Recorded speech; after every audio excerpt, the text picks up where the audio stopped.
pe ole arasi mai le panona oe ua totoina I le fale o Jehova e tu può laola e tu può laola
o te whantalo whantu le tatou atunu o le nei tai au, le suafa manu malo, le tatou wali o Yesu Kiriso, te whantalo whantu e le ngang whiwhia tele, o mawhai ona tatou tue whiloa i la matanga o le nei vai aso, ia o le whai ungo le nei masina, o le vai aso muli muli wa tatou wholau ai.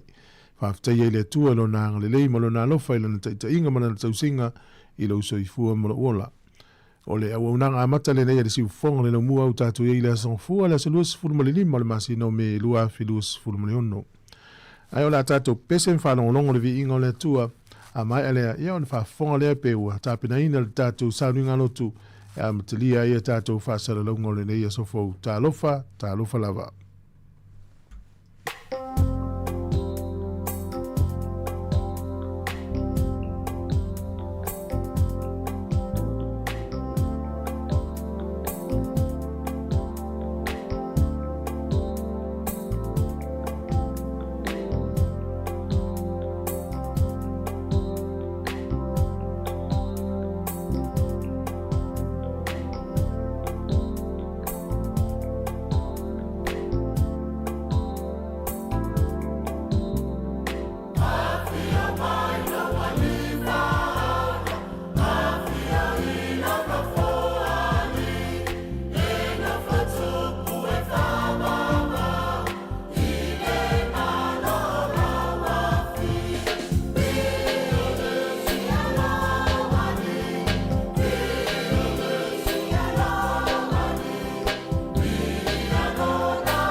Ia usmai no fa fonga le tatu sa nga lotu tala I fa sa longo le tai ao te ia le sunga I le fa finga ya Pastor Junior nga ia a ekalesia so fitu le toia fio mai mangiangi Sāmoa. Ia usmai no le fa fonga.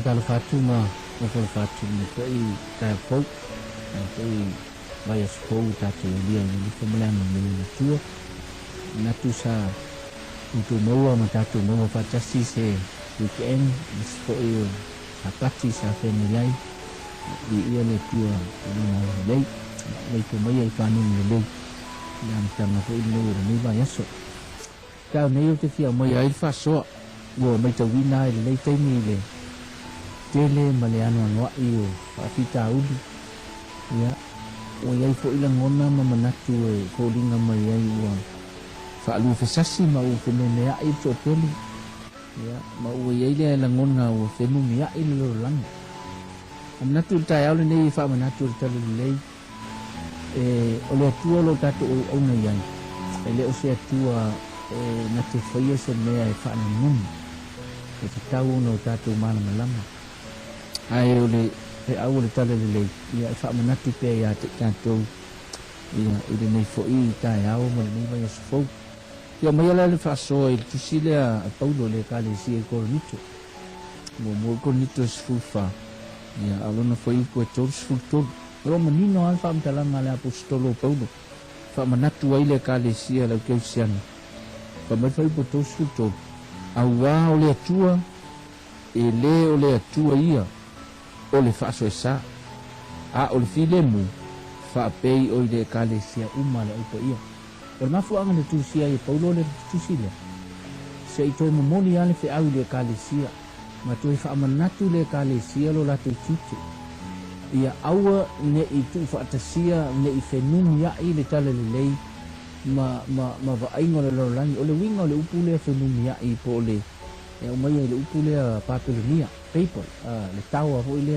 ia po le olo le o papel o le winga le upu papel o le fenumia o le lolang o le fatusa le o papelonia o le taibu le nei o lo so ifua ma online o le mafuanga fo ile te mita wina ai I fa so tu so falin o lo ia ile vala au yo tatu ese mai papelonia o le manatu le kale sia ia au yo ese mai ile ia le lolang o no le mita wina wa fenumia ila ngona ma manatu tangata o tu fa tasi tangata mea ale tua ma mea te tau ile la lolang ya la fa mai lo fa amtalang ia mau e tatu uma ia o tatu ilo o le tua ele o se tua o le fa sa o le fa sa mo ina le upu le confusion ile fa sa ale winga le o le fenumia lo no winga fa mai paul awote I fenumia awone I fa alu fa sasi o to fina ngalo ame manatu fo ile fe awol ne kaya amatalia nei vaias o le ase mea o lo fa alu fe sasi e lo fina ngal awa nei ngalo ia te oe fa manatu nei taia o le atua lo tato o ona ia o le atua manino I me le la me fa manatu le apostolo Paulo e fa manino I me lea o le loto le tangata e tapua ima au ona I le atua ina ia malama lama tangata o le atua lo tato o ona ia o le atua manino I me ai se teinu e manatu ai ua fenumia ai ma ua le mautonu lo finanga ia o le fautuanga e le tae o nei e le mana i o le olo ia tu ina tu lo finanga lo I le tua talo ia ta ofi uma isi neu ai tu ina tu lo finanga lo I le tua pa manatu le to manatu il tae o le nei e fai ua le faso ai me so le faso amato le nei vai aso pe o le tala fo ile ai Yesu a finene ai le uso ile latu malanga leo fa mawina le mare ko fa au latu fe me ai lingo le vas le mauton o tangata o le vasa o tangata o le sami o le so ai na o lo I te mile na latu mata ta uma fefu ai na ngalo ya ilanto o le to fa Yesu le va na tu la Yesu ma va le matang ko ma Yesu peace dia ai na o ai la so na latu fa po ai nei tangata o sta ia I matang ma le fa au na le mauton lo finanga e te whailonga kisiri fo ilo i loa o le tua mana wa unanga. O le te talo le nei tuasu. O le ase mea o whaalu pe sasi elu finanga. O lo tātou o ona i se atua o le atua e le o le atua o le whaasosa. A o le atua e manino ai mea uma. Tu inatu lo finanga lo i le atua. Ma i ele telu to munga lea. Ia taula lo wha moe moe. Ia pei o le auso. Aua nei pei o le auso. E le mautonu i teimi o whaimita. Ai ngalo ia ti tātou. O ia o le atua. O le atua na te vao ia matangi ma wha. Whaaftai le atua i le nei tuaso. Whaaftai le mautinoanga. O ai au maia e tau la ia le mātou wa ai nei aso i tūte mo whaiva. Au mātou ia i ngā luenga. Whaamanuia le atua i tūte mo fuafuanga o le nei vai asfou. I lo sua whapele o mātou o le mawāna au tua i nei. Amen.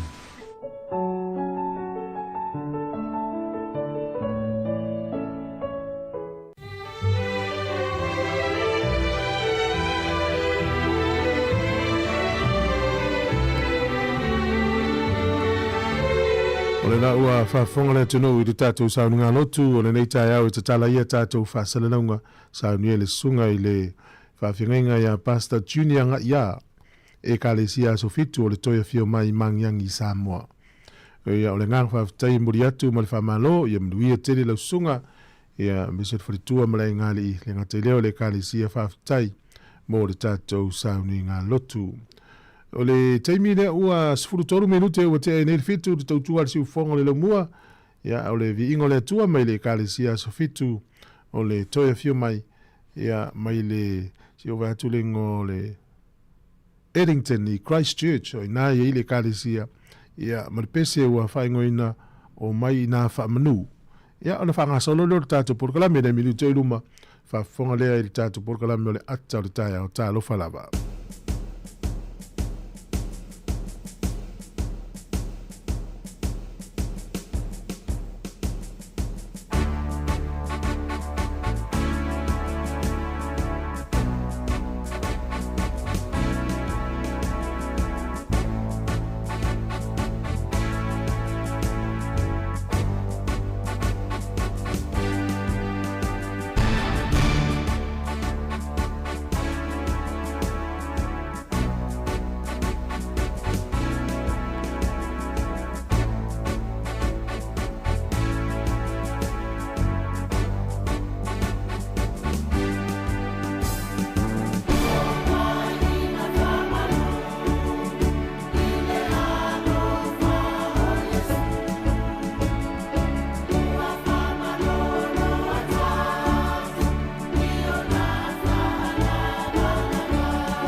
O le tautua le si ufonga o le laumua o lo iai fo i le langolango a le New Zealand On Air.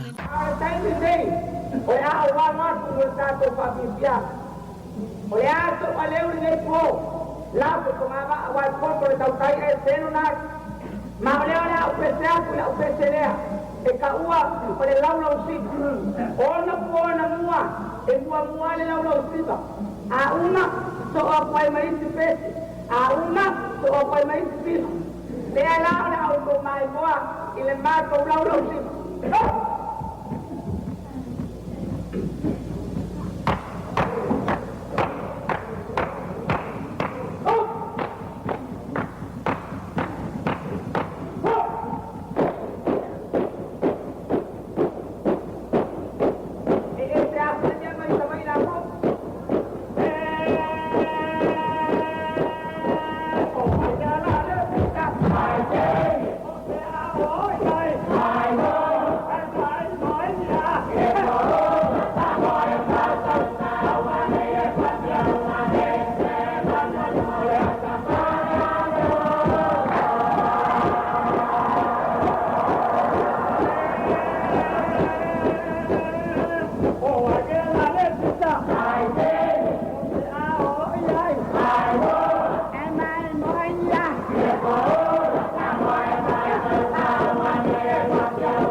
Oleh tanah itu Sāmoa tadi. Saya kata kita, umaya ina tato ala lama pia. Ile pak kalau kata orang, umaya tato, umaya tato ala.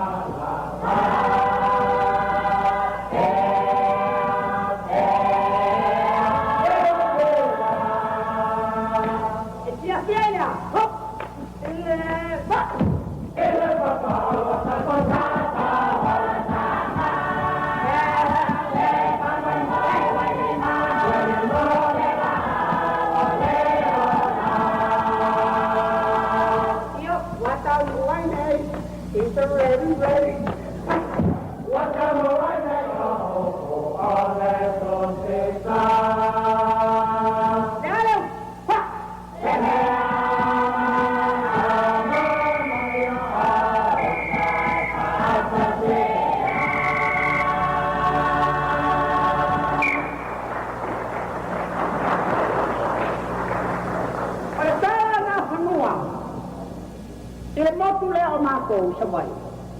Pamai nā whanua. Ino vesele matuna ma matuna nā whanua. A wheo ia in tangata o lo au tau.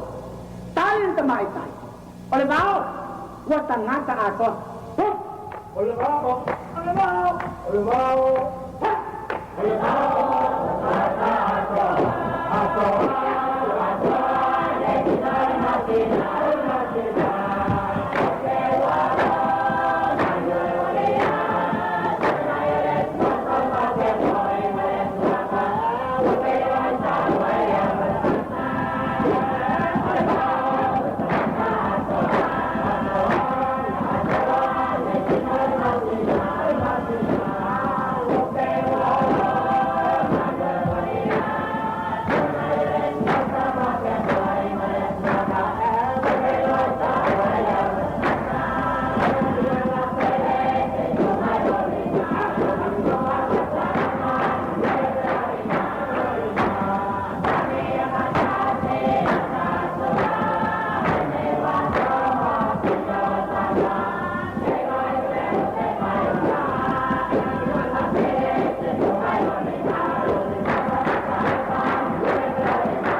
Hi Sāmoa, it's Auntie Talang here.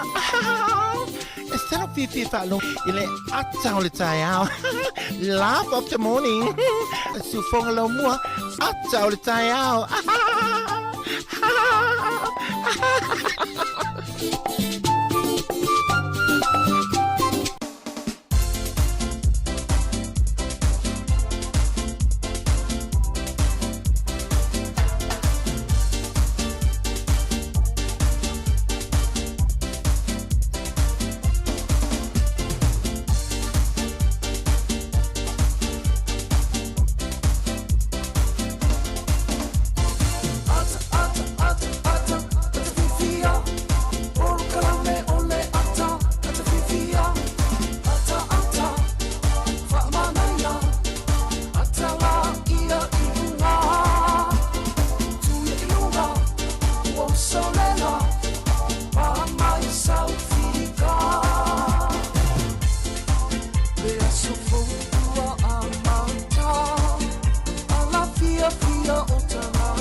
Tato por kalame le ata le taiao le reu tato tu whero i lungo pea ule ea ma no for lau ioe. E le leia le tua i teimi uma o teitai mai lau soi fuam lo wolam fo tato tu whero i le yaso. Ia a fua atu tato tunu o isia tunu on la langi no whenga i taua mamisa o whewai rea inga. Pulenga le leia whainga malo o le ola mativa swing o le tau. Ia o wheteina inga ma taua mamisa e mafua mai tel tanunga whaale lotu.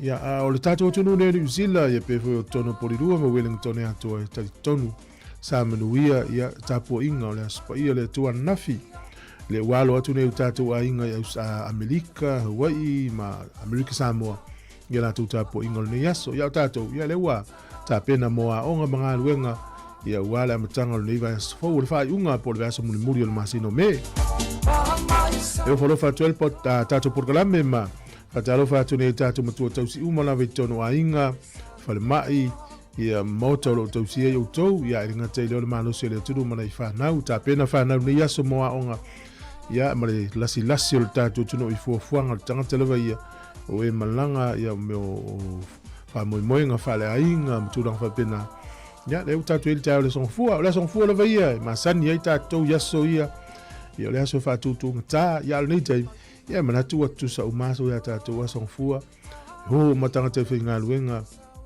ia whapena le so lua ia o atu lava le aso whareile ia moro silfia o le asong fua le aso fau le aso malo lo le New Zealand ia ua malo lo ni New Zealand o no whamana tuina o le tatou tuto tas ia malo lo le aso le o le aso whana ura tupu o le King's Birthday le aso mua le masino Yuni ia lona winga la ta pena iai ia ufuafuanga o nava ia so bete malanga atu bete malanga mai ia ina ia whapaleni ia ufuafuanga ia au le neva ia so ia lona winga tau lava le asfailia songa lue le aso fau o le aso pupu na le wha songa lue wha soa onga ia wale aso mano lo le songa fua le aso mua Yuni Wala tātou atu leo nei whawhiwhianga le tai au e o whalo whātu ai mwhamanui atu sunga i whawhenga inga mwhaletua whawhtai tele mo ngā luenga te talo loa le tunu o le malosi ia mesio nei tātou o mapaanga mai e tunu mamao ia whatalo whatu ia pāli i malo soifua sunga whamatisila ia o Terisia ia sunga talavou sunga live ia manui e whau ngā luenga amata lo nei yaso mo nei va yaso o tātou wholau ai ia o le porkalame lewa i o le ata o le tai au i tari tonu lava o lo iei nei o tātou a inga o lo uia fo i whita o soifuanga o lo tātou iei nei i ni tala whaano noa o e pele i tātou ia angale leile atua mwha mawhanwhana atu i le a inga ma ua perfile mūle nei vai tau whainga tā o lo tātou iei ia uinga i o le o langa tau te iei i nei ai le tu mau tātou i nei ia ua mai le atua le avanoa tātou te tāpena ai ia mo le nā nuu le lei mo le nuu manuia o lo whatali mai le lang ia mo tātou ia o tātou loa le o onga tusi ele o komiti nā luises mo bia tāpena maola msoifua ia o onga tātou wali ia nei fo yaso ia ufo ai mai le li nei yaso mo tātou ia tātou te angalele wha mangalo ma lofa tu e ita mai ia ia le lopo tupu le mea tono tulwha ngā luenga wa pēna tātou ele nei soifuanga ia ole awa noa e wha mangalo tuai wha malo fo ia tala salu msalo po tonu mali malanga po Sāmoa lava ia malo soifua ia mese fo ile sunga ia se Yoliana lo mafuta mai ina msalo po Amerika pea ia fafowina lo futele atu por kala me la tato watu fa fianga le tai au ina wa ftonu le fitu le tautua le sufong le mo ta lo falava mai polinu i Wellington e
O le talo le tau pe no fai no mai official vai tau le so e langi le tau le aso le nei o tu le so lulu. O le aso tofi le tau amatan tau vai ai nei timu. Amanu malu le aso farele ma le aso na i e langi le tau. O le sa ma tele i le paolo o le aso fu o le vai aso fo e nei timu. Ya o le aso malu lo le na ma le tua to ye swing o le tau i le isi luas fu fai tu la luma. Alo tatou fo lau pe i le tau langi le wingo le fo tau o lo la. Ma tango fie e malulu le tau ia le va ia le matalana ia fa mafana i tatou ia ole mai tau atuna ia i tulango le tau i le so ia ole ava ia tu i le tulango le tatou tulango le tau le tai ia mo la tau e o e fangota le aso ia mo le tua na ia i vaenga tau ona utangia le te ua se fangota ia ma te tu le failo na ye po le wana sa la fo ile vai le mawatu isi vai ngo Wellington ina i more point ole talo le time Wellington te le titi le ono le tai ona pe le tai su le tai te o sfulu lua ile a uli le so e ona to pe le tai lu sfulu valu minute te le ono na le fiafi to su le tai te o sfulu lua na nei motato nei mana i polidua o le tala o le tai mo le so ia o le son fua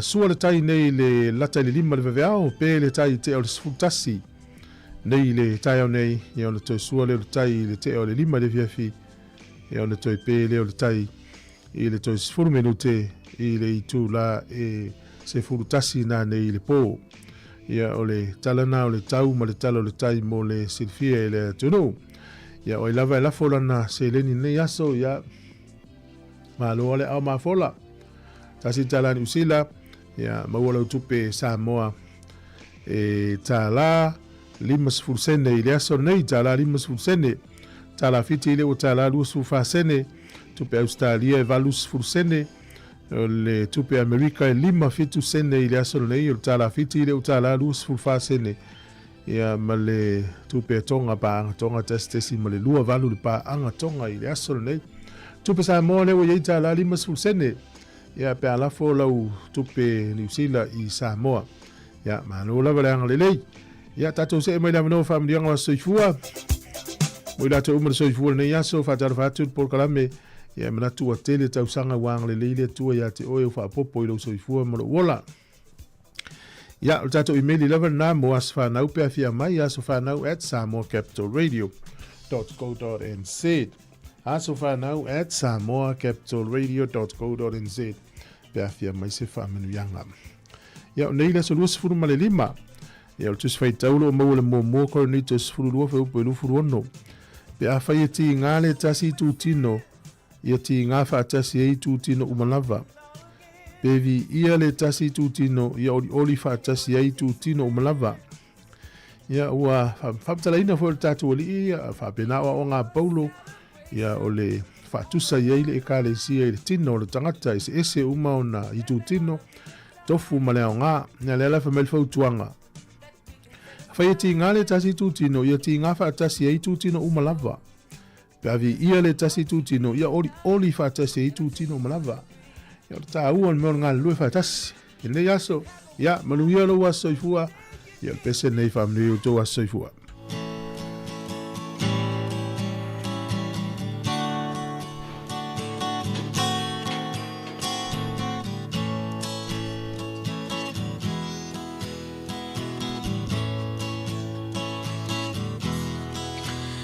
Ia lea tua ua ulia loa soifua ia manu ia loa sofanau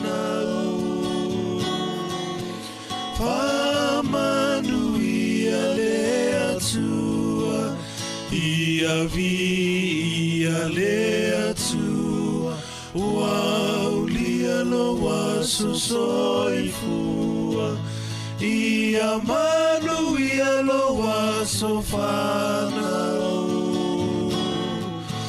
famanu ia lea tua ia veane Yesu matautai o la umalanga, a ofesoa ina loolanga.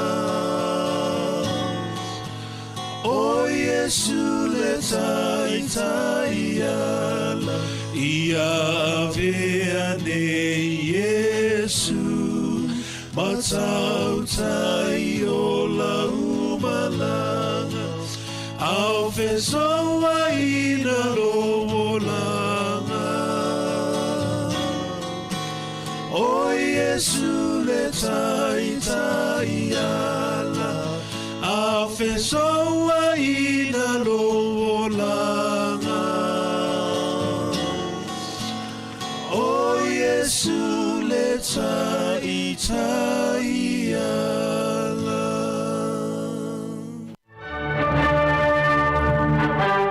Tala fatu le tunu malo so ifo se mel fa fongo le vavai fo ile tala fa so le pito la langi nei tala fo yo mena tupu ile aso nei luas fu mal fa le masina le nei o me i tau sanga ua mawai.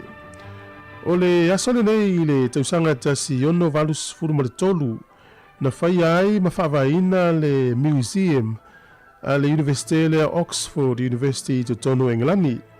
Ma o le unua i universite nei wa yeise la tau fale mata anga i le lalolangi ni whaavaina i le asole nei i le tausanga tasiono valu tolu. O le sol tausanga e tasiono valu iwa na pasi ai le tula fono le parlemene Peritania e tau le Act of Toleration pui le winga o le nei tula fono nei ave se ai le whatutuanga katoliko. O le sol tausanga tasi fitu tolu sifuru ma le valu na amatalia i le tangata leo sione Wesley po John Wesley le movement e tau le Methodist movement ia e whaamaratuina le kālesia me tutisi i le asosa e so ai ia o lo whaafonga mai le kālesia i whaamomonga nei o tausanga e tasi fitu tolu valu i le soda amatalia i sione Wesley i le mau ale metotisi. O le asolo le tausanga e tasi valu tolu sifulu o le tamaita e tu stala Amerika suafa ia Sarah Josepha Halley na ia tusia ia le tauloto po e se poem e tau o le Mary Had a Little Lamb ia le masani fo inu fatu e impese o le vatele la o tausanga tasi valu tolu sifulu i le asolo nei le tusia ai le tauloto ia po le tala po le pese fo ile na. O le sol tausanga tasi valu tolu sifulu ma le lua fatu a whaalau iloa i le nuu leo e leni ua taua i la tau le kingdom po le kingdom of Greece na whaailoa i te tonu se kona Ferenisi na whaia i lone tona. O le sol tausanga e tasi iwa tolu sifulu ma le lima na ulua i whaia i se taalonga pe i spol ua whaia le po. Masani lava taalonga i whai le ao le taimo mua le whai se taalonga pe i spol na whai le po i whaangamo li. Ia na taalo ai ia le au lea Cincinnati, Ohio. Ia e tao le Cincinnati Reds na taalo ma le au a Philadelphia Phillies. Le inga taalonga lea manu malo Cincinnati e lua le tasi a Philadelphia. Na whai le taalonga i Crossley Field. Le solta usanga tasi iwa lima sifuru ma le ono. Na urua i whaatautai ai mo le taimi mo mua tau wanga pese le ta o le Eurovision na whaia e Switzerland. O le sol tausanga e tasi iwa fitus fulu maleono na whaia ai e le whaalinga tele lea o waina i te tonu o Paris e ta o le Judgment of Paris i whalani. Ia na whaailoa mo le taimi mo mua i le whaalinga lea waina o waina pito sili na le lei i le whaalinga lea o waina mai le nuu o California i Amerika. O le sol tausanga e tasi iwa fitus fulu maritasi o le uruai senatoa lea o le parlemene Australia o se tangata o politi po se tangata anu moni Australia o lon swafa o Neville Puna. O le sol tausanga e tasi iwa tasi na amata inga aluenga ale malo Israelu e lau ese mai o na tangata mai tutonu o le nuu leo Ethiopia. E tau le Operation Solomon ia a mata le selufu fa e uma le selufu lima ile aise malo lo valele na lau ese mai tangata e lata ile se fulu ma le lima afe tangata Israelu sai tono Ethiopia mai tolu fulu ono i tula na fai ngā luenga o le sol tausanga e tasiva iwa fitu na urua i tatala i mo le taimi mua le whalainga le McDonald i totono nu leo Ukraine. O le asole nei i le tausanga e luafe na o ese mai fita a Israelu e mai le tu isaute o le panona na la tono foia ma le luas fulu ma le lua tausanga. I New Zealand nei tausanga e tasi valu limas fulu ma le whae le so na ulua i no foia i le palemene a New Zealand au kilani e luas fulu tasi whanua na whapapa a matai i le palemene a New Zealand i to tono au kilani le asole nei tausanga tasi valu limas fulu ma le whae. Fatasi ai ma le tausanga tasi iwa ono sifuru valu na lulu e se mafu e fitu tasi ma le tasi le malosi New Zealand nei. E lata i le nuule Westport. Tolu soifua na afia ai le so na lulu le lua sifuru wha minute te ele lima le vaveao. Femele mau. To tele tangata na paa u e se mai o la to moenga i le vaveao lea ina ua lulu le mafu e. O le so e wha amenatu ele tuto tasi o le nuule Eritrea. Ia mai pulenga sa pulea le nuule o Ethiopia. Tausanga tasi iwa tolu ia e whamanatu e latu tuto tasi le aso luas fumal whaal masino me.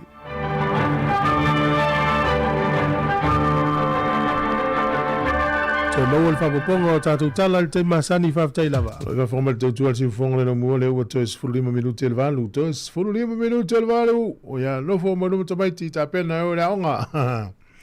Ia mo le o matua ia whamalo lava le unsai.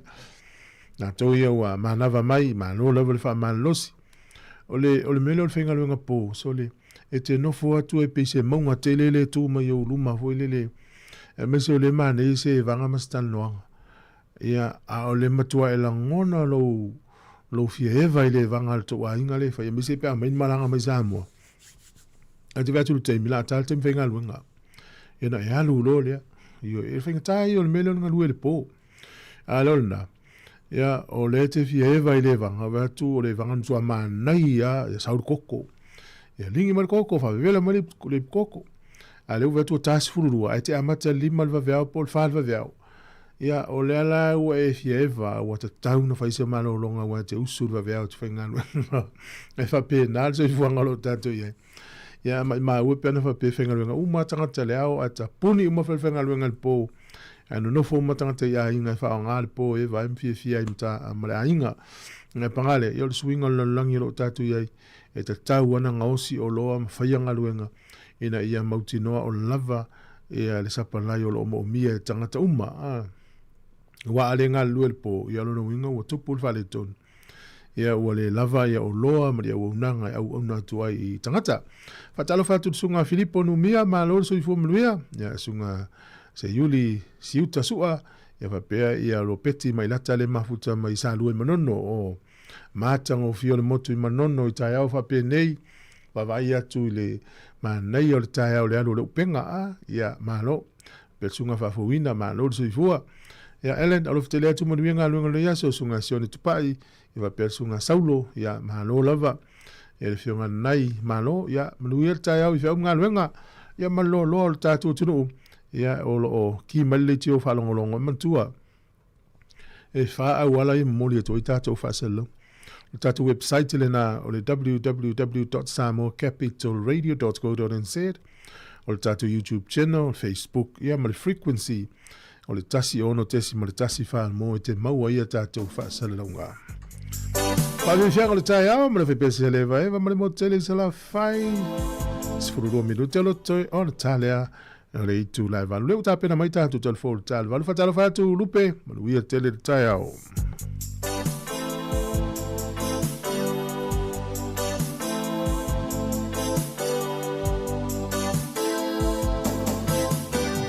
Solela susulumai ma o mana tuai la usamo lo lu o tinofo ai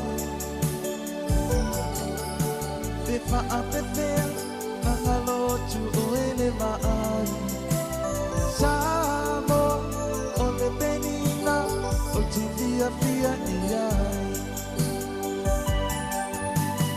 o solela susulumai ma o mana tuai la usamo lo o tinofo ai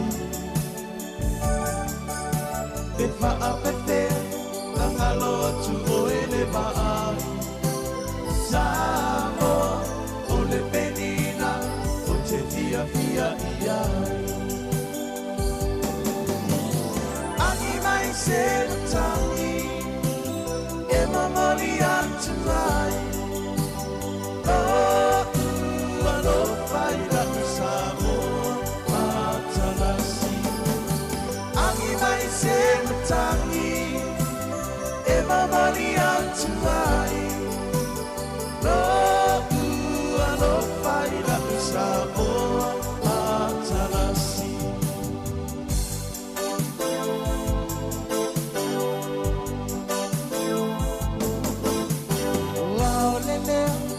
Solo solo la foia non ha paolo le sani ina le sulungia e le masina me fa a pepea la ngalo tu oea ita Sāmoa o le penina o le masa pacifica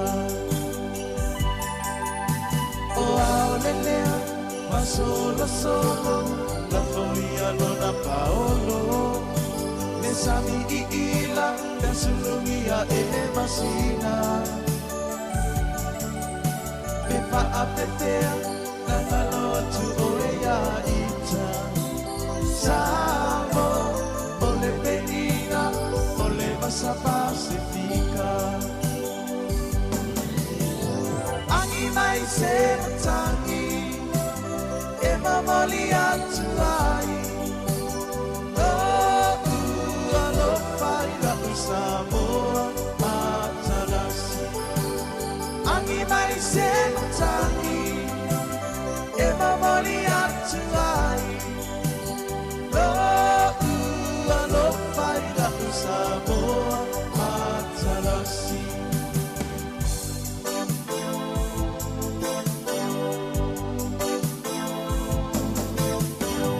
Tangafia, me afi, me asava le vali, le la le, bolinga e te nanua i. Me fa a pepea, nangalo tu olou ingoa. Sāmoa, o le penina, o yo le vasaloloa. Mama tangafia, me afi, me asava le vali, le la le, bolinga e te nanua i. Me fa a pepea, nangalo tu olou ingoa. Sāmoa, o le penina, o yo le vasaloloa. Angi mai se matangi, e mamali atu ai. Ano whai raku Sāmoa matalasi. Angi mai se matangi, e mamali atu ai. Ano whai raku Sāmoa matalasi.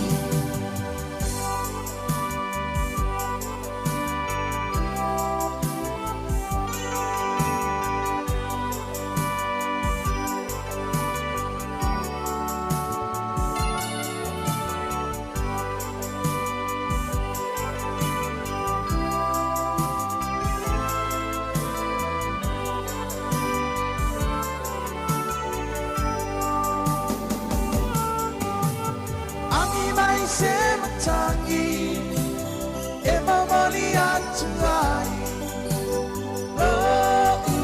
Ano whai raku Sāmoa matalasi. Angi mai se matangi, e mamali atu ai.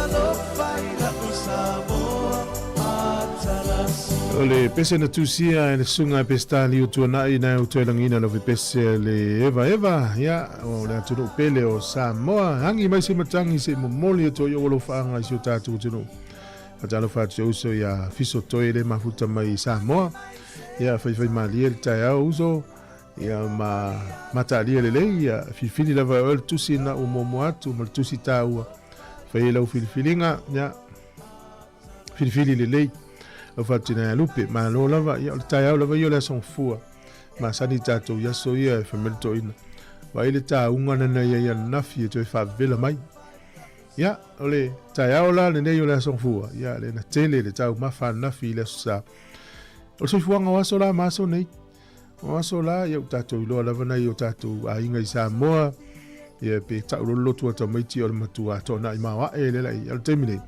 o tu sa so uma i Sāmoa mai nei ia ai le fai tete le tangata ia no le mena la tupu tatou mai tau ina le taimi le fisuia inga ma malo fa tai o lo tatou i pe le vai tau tu sa ele fa pe o fa tu tala e tau fa fefe tatou tunu o le tau tu la vai le si fonga le mo e pe la vola na manu lo ti o fa fia fa i loa ia tu lang tau la tainga tu lang tau o nga fa tau le tatou tu manga me tatou tunu fa ke siano fa lo la fo me tatou ngana Sāmoa tatou i pe le nei vai tau le tau so i fonga o anga i pe iluma te le fa momonga pe fa tau fo New Zealand lava yaso ile maitawina so suenga telefone nei fa nau ya o lo yai ainga ile tulanga pangatia ile tau le soifuanga o le si tala na fai tau fo le vasante nei e maitawina ya msalo le tala le tau fa pale ni ele mele le tupu i fa pui ni usila le fai ngal corrections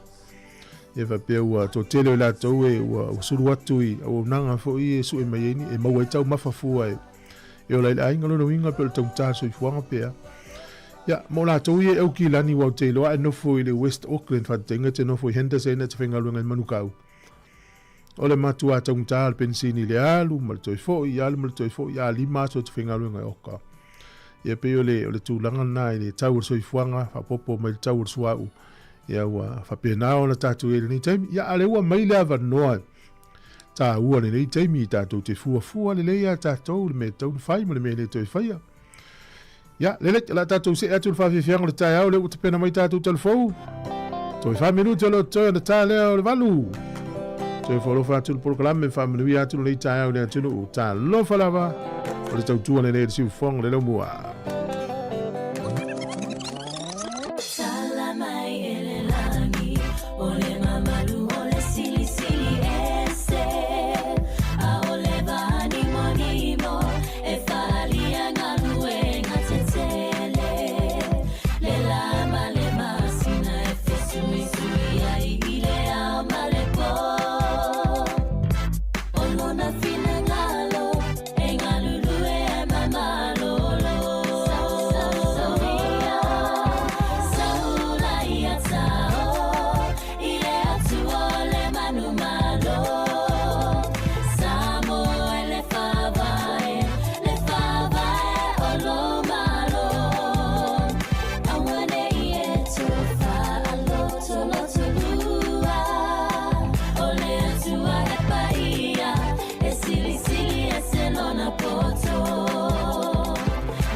Fia lava te whaatalo whātu le amatango neva yaso lo tātou tunuu, e reisi fwoi whao poponga o tātou talofau mai Sāmoa, use mai ilo whaafonga.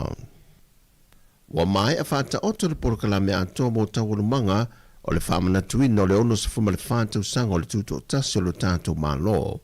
Le amatātu le asofarido le vayaso le nei, e le solo au tā alo umai le tūlai valu le tāi alu māmaoto le mālo, so ai male aso to na ile tu lai valu le tai ao e fatu te ele ta alolo le malai te fawi mo le no o le aso sa ile tu lai lima ile afiafi o le fatu te ele sa ninga loto e le moto tupulanga le ka le CFA ka sai songi au lumana ia ile tai ao le aso ngafua e sa ninga masani o le sisi na e le fu o le tanga vaya Sāmoa ma sa vali fa alualo mai le tu lai o no se o atu le tu lai iwa. So o atoi lava, e le tu la iwa, le tatala lo ia ino le ofisa o le pāle mene fau le ua mai a fausia. Ma le tu la se fudma le lua wha tulanga ina, o le ainga masani wha le malo. O wha fia fianga wha le anga nuu i le asunga fua le tu la tasi, i le malai tia fau i muli nuu. So o tuai matu unga fau tasi, wa wha tulanga mo le tu la wha i le fiafi, o le asunga fua lea. Mai le tūlai ono le fiafi lava leo le asonga fua o atu le tūlai se furu le pō. O whaafia fianga sui fefiloi i lo mamauta o le malo i mtangia le lua. Whaatulanga ina le porka lame le aso lua e le tūlai afo le valu anga i le afo le tūlai se furu. O le awhatau tei e le sauninga o le tala aloe e ina o le whale o le maui vai moso. Ma mori atuai i a teufunga la au nofuanga e wha ua filifilia. O le aso lua lava lea, ua whaatulanga ina, mai le tūlai se furma le lua le malai tia whau i muli nuu, o le a whaatau tei e nai le sauninga o le tau au e nātu, o pine tau waloa le malo mo i la tau ua mai a tō fia. O na sa so e le mwhawhia fianga whaaleanga nuu le tūlai lua le hawa uli, i le malai lava i tia whau i muli nuu. O whaafia fianga so e fefiloi, o le a whaatulanga fo i le aso lua lea, mai le tūlai onu le a whiawhisa i o atu le tūlai se fulu. Ma le aso lulu wa whaatulanga li tūlai fitu le tahe ao, o tu unga fautasi. O na whaatau tei e leo le sao ninga whai o le tuto tasi, mai li tūlai iwa le aso lulu lava lea se i o atu le tūlai lua, e le malai tia whau. O na so e le ma li tūlai ono e o atu le se fulu, o fia whai o, e whaatau tei e le maota o le whaanapo putonga soka le apia park. O na whai o e leo le sao ninga mon whaangaso longa, o porkalame umo whaatulanga le nei tau sanga e whaamna tuai le tuto tasio lo tātua tanu. Mai le tūlai ono i le tūlai se furu le pō, o whaafia fianga sui fefiloi, e lo mamauta le māloi matangia le lua. O lo whaatupula ia pēle sori ngā tula whono le ngoi ma le talepe whale le atanu. Le foi watu i nātua el matanga luenga o leo i lunga o penga tu whailangi malana i tūlau, e talusanga i nei le fesoswani e le marulau telo le atunu e pēna masiri ai. I le sa e lia leo se ali na maua le leilo nā tai me poe ata le nupi whaa. O ia to e sea nisi o mea to tino, mai te tono se tasi o potu, o le whanapoptonga nupi whaa.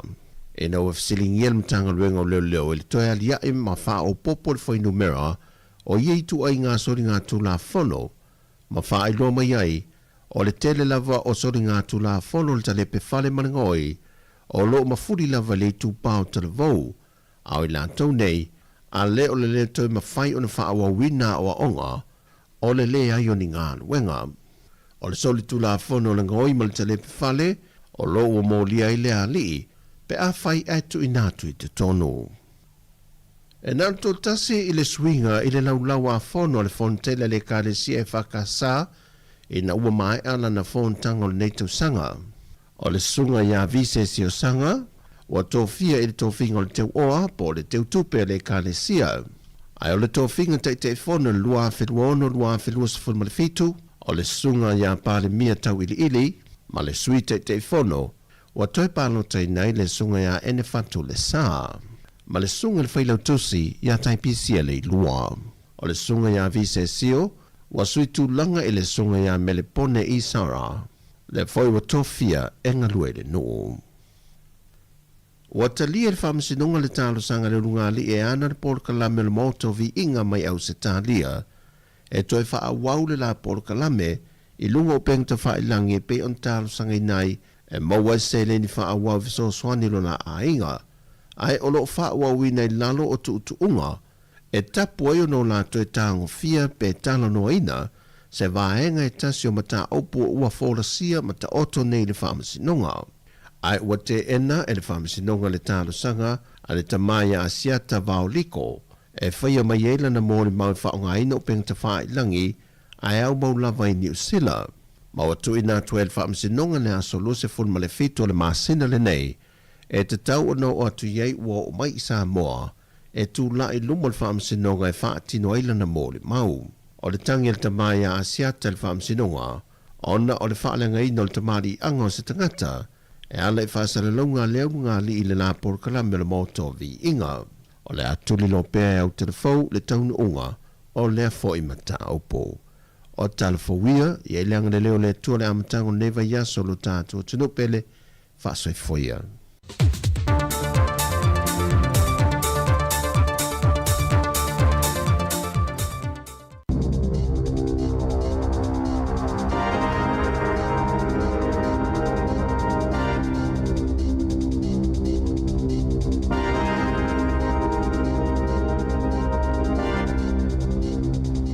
Talofa i le nei vaenga o telefou mai le si fonga o le mua. E to tele tangata na awai i se solo te te sa whaia i le o ngātu tonu o le mua i Wellington i le San Nafi e whai tio i nai fuafuanga le malo e vaea i a tangata whai ngā ruenga ona o le tele o a whaina ma whaafita auli e tu lai mai ai mo le lau tele o le tunu o le nei te na wha maa popo ina e le susaiete a tangata whainga ruenga le malo, le pisa a, e whaani ai le te na ele a whainga ruenga le malo, o fuafuanga a le whainga malo, e sanga wha ai ti ai le a whai o tangata whainga ruenga, a e wha malusia, le whaonga ina o le tomai wha afolinga po o le AI i le whainga o ngā ruenga i le lumanai. O se ripoti ele wale si wha asa lau New Zealand na ta ua ai wha pēa. O le tau tele o te kata whainga ruenga na a wai le solo te te ele nei a nafi sa o lātou whaalia ua i longa o na ila le au whainga ruenga le malo i le mau vaea ma le mau suinga ua whaia i ai le au whainga ruenga a toa ma le whainga o ngā ruenga le malo talu o na tūla i mai le whainga malo so whaatasi o loo tū nei le foe.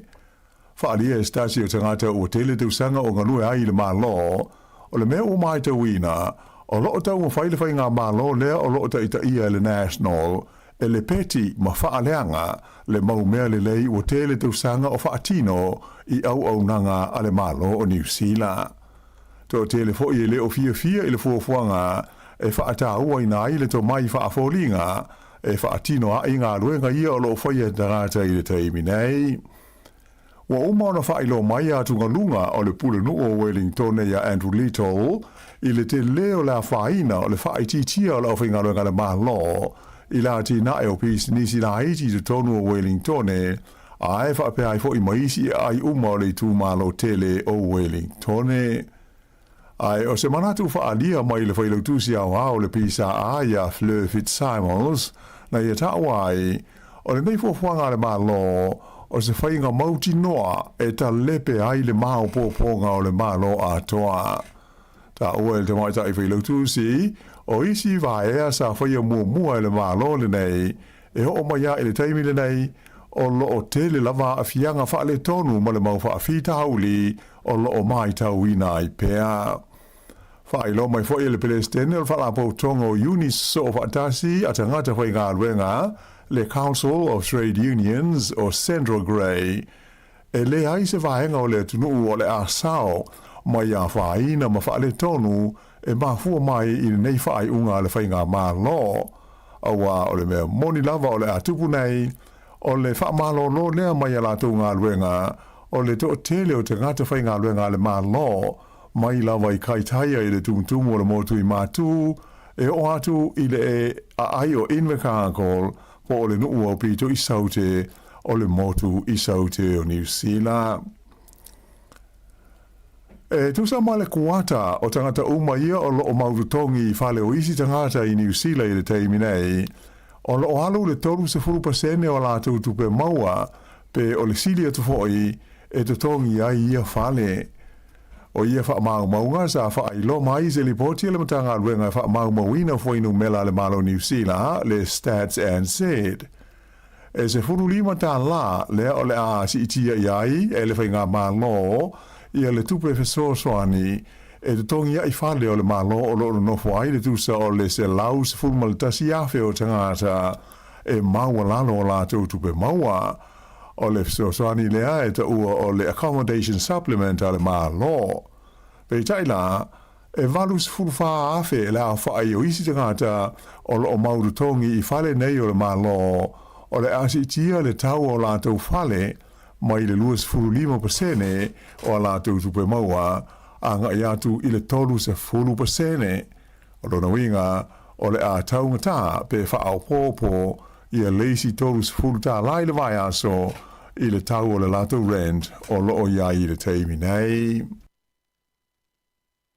Ua whaapupole ina le stasio whaalapo tonga mo le maisuka ia afianga o se fuafuanga e le toe whaataua ina I le tu ainga o tangata I le whaatulanga ina leo tangata e lātou te au pito mo mia ia nisi o fuala au mo le maisuka vaenga lua po le diabetes type 2.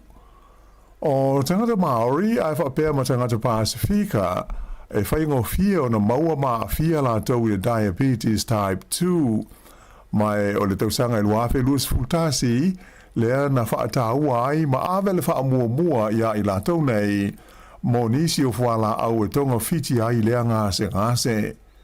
Pei taila o le tewi nei o le o manao ia le pulenga o waila au mo tonga fitinga o mai le whamak. E fisiringi ia ni fila ngalo whaalia o tangata o le tinu e winga I niswinga o lo o whiwhaia I le whaatangana whaapitoa o lo o maua ngofia I e Maori ma tangata Pasifika ia whala au mo le diabetes type 2. O le nei swinga o le a whaapa ui whai mai le 15% I le 10% le tūlanga lo matia o le whatuas tangata ona o le suka le vaenga le lua le diabetes type 2 ai ele ngata I na o le aso loie foie le to iai ia le whaatangana whaapitoa e maua ngofia I e Maori ma tangata Pasifika ia nisi o whala au mo le suka lea le vaenga I lua diabetes type 2 e pei ona iai le teimi nei. O se whaaringa lo ia mai le minsta le soifua maloloina ia Simeon Brown ai whapea ma le minsta langolango ia David Sāmoa na tawai a whai e whai ngofia o na maua e tangata waila au ma fuala au mo ngase o loa a fiai o lona winga o le atatau o na umi le taimi e soifua maloloina ai I lātou. Pei tai lai manatu le teitei whono le whalapo tonga o le maisuka le Diabetes Foundation of Aotearoa o John Baker o ienga lui le whale mai tele miro moa o le nei fuanga masuinga e pei o na whaolioli mai nei o le ato e whaafo ia I tua I ngā ruenga le lei mo le tonga fitinga o le maisuka I le tonu o New Zealand. Whaelo mai hoi e le tasi o teitei whono o le National Diabetes Network o le rifo mai o Ryan Paul ua mauti noa I whaamau maunga. E to tasi mai tangata e to se fulua uma o tangata Maori e maua I le maisuka lea o le vaenga lua. Ai o tangata Pasifika e to tasi mai I le to fitu. Whaatusa lea I le tasi mai le to luas fulu o tangata papae o New Zealand. Ua whaailoa mai la le whamak o le nganga au tu o suinga e pei o na fuafua ina nei ina ia sanga whaalau tele atuaile au aunanga mo isi tangata o New Zealand ina ia aulia leisi 5 tausanga o lumana ai ua whaau pōpō ia leisi luas fumal tolu afe o tangata e la tau te maua ia waila au mafuala au nei mo le maisuka o le tu ainga o le diabetes type 2. Ua whanga solo I le teimi nei tau mawhainga le ofisa o le parlemene e sanga whaale le iai ma wha malosia na fuafuanga tau le puipuinga ona ua mai tau ina le si tia o whainga tau wha matau e whaasanga I whai pule o le Parliamene. Whailo mai le pulenga o nanga wha Parliamene, le Parliamentary Services, e whapea, o le vaenga e whea ngai ma le saunga le mua me tō tino le mālo, a toa ma aseta I le tonu ofisa o whai pule I o lātou I tū mālo, ua tū whaatasia nei, ma le vaenga lo tele o langarangoina, ia ofisa o li I matama I ta I whai pule, ina ia waweai ma le lei, le whaatino ina o ngā ruenga mana o mia. Whaelo mai fo ia whapea na amata mai a te se mo le tausanga taruai, o na le ai ia se tasi e whaau ruru iai, ia le vaenga tau I saonga le mu o le pui pui ngai whasota inga te le vavave, mai o lo awano fo I manisi matata se lua, moni ofisa sinia tau whasota inga te le vavave, I te tono ngā luenga whai le Parliamene. Ai, I le taimi nei, ua whamaunia mai I le pulenga o ngā luenga le Parliamene, ua mai tauina le si tia o la whainga o ni whainga tau whaamatau e whaasanga I whai pule o le maota. Pei ta ila na ta ua e le whaatonu o le pulenga o le ri e soa whaia Rafael Gonzalez Montero, e le aise swinga I le taimi nei I le au whainga luenga, o lo whaapitoa I le pui puinga o le saunga le mua whai pule o le Parliamene, a toa ma le manu pui pui o whaamtalanga whaavea ai, ai whaapea ai ma le si o manga a toa o le maota o le Parliamene I Wellington. I le laulangi I whafo, e tō tasi I tangata na maliu ina ua whanai leo na nā a Amerika, I le taimi na ngai e nea o ia I le mea na iaise poloka sa whaia a leo tau saunga le mu, e le mamao mai le whale pae I Washington, I le sa nafi taimi New Zealand. O le nei tangata e whapea sa iaise a penga malosi, sa ia whaonga ina whaasanga I leo le pui puinga, lea na mafua ai ono sa whaia o ia leo na nā, ma leo o le pui puinga.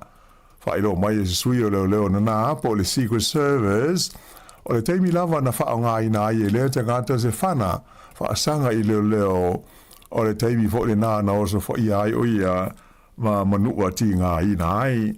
Ai na muri ane umai manona o lai se whanama ai e taura lata ane. O lea taua I ngā whana na manua ai fo I mastasi tangata na iai mai e leo mauti noa po o I tonu sa whaina ai o ia ai ua whanga solo nei suenga I lea whaalawe lave.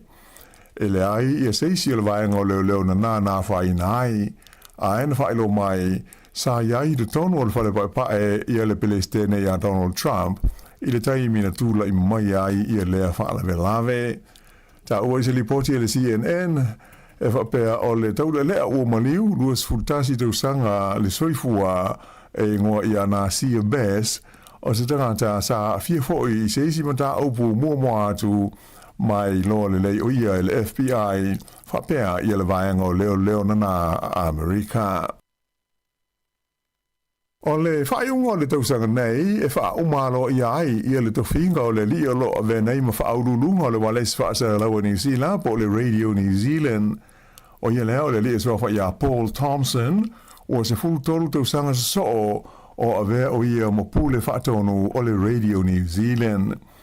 O le asfareile lea na whailo mai ia le telefono o le komiti whaafoe, o Dr. Jim Mather, o whapea o te sema o le tausanga o mawai, na mua I whaailoa tua ialoa ia, e le alipule le nei, le komiti whaafoe, ia lona whaamoe e wha umaloa ia o ia mai lona tuwhinga, I le whaaiunga le tausanga le nei, lua awhi luas furuono.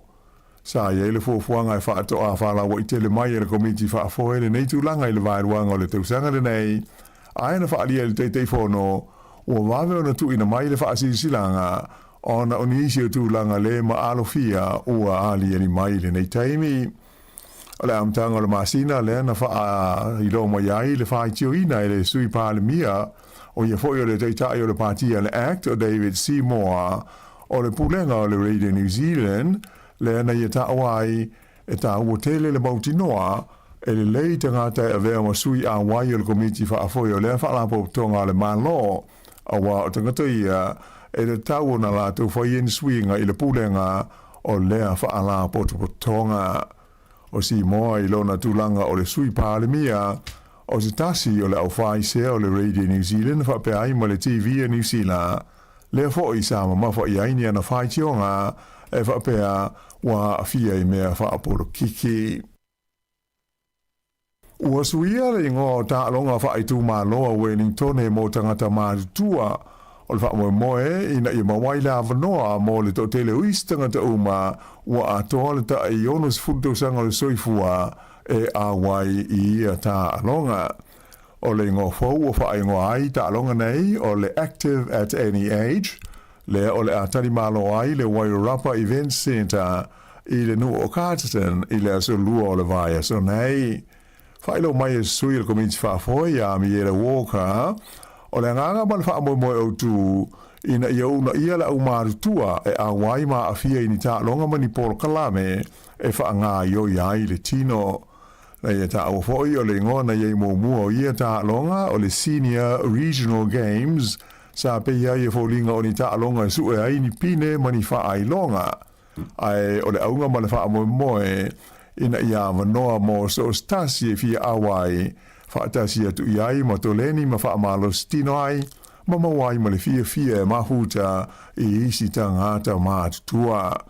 Tēni Paul Kalame o whaatunga ina mo le whaatasinga le vai so nei le Wairarapa Event Centre Carterton o le whaatasinga o le tausanga taruai e siri atu le tonse lau le awha ingo tangata mātutua na awai.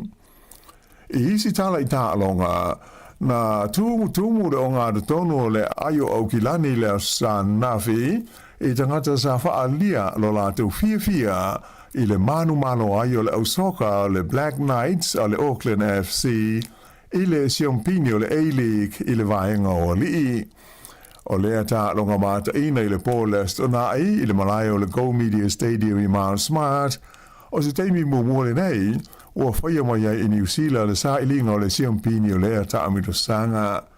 Mai pei o na silisila ma mai mo iai o ai o le ata longa tasi au kilani i le ai le Sydney FC na o la tu su husi.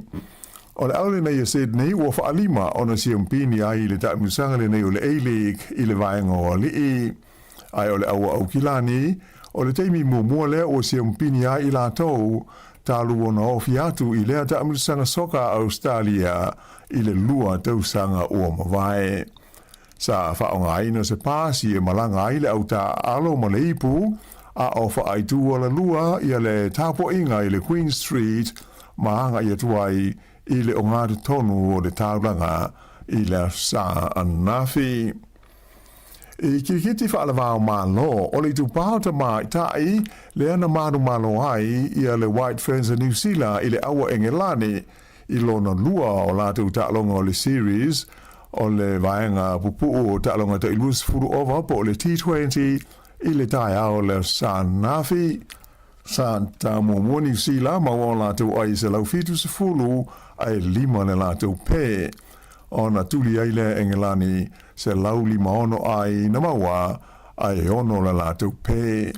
Na whaale tonu le amatanga o le taanga New Zealand ina ua whāpē ai na o le se fultasi o lātou ai. Pei tai o le panga a Sophie Divine ma Maddie Green le ana o la taina ai se lau lima iwa mo le pēlo na lima lea na autu iai i le malo le nei o New Zealand. Ua tutusa nei la le series le nei ua te itasi malo au e lua ai te tasi i le ta'alonga le o lo tutoe i te teimi e le o mamao. Ia o le whai unga le o telefou.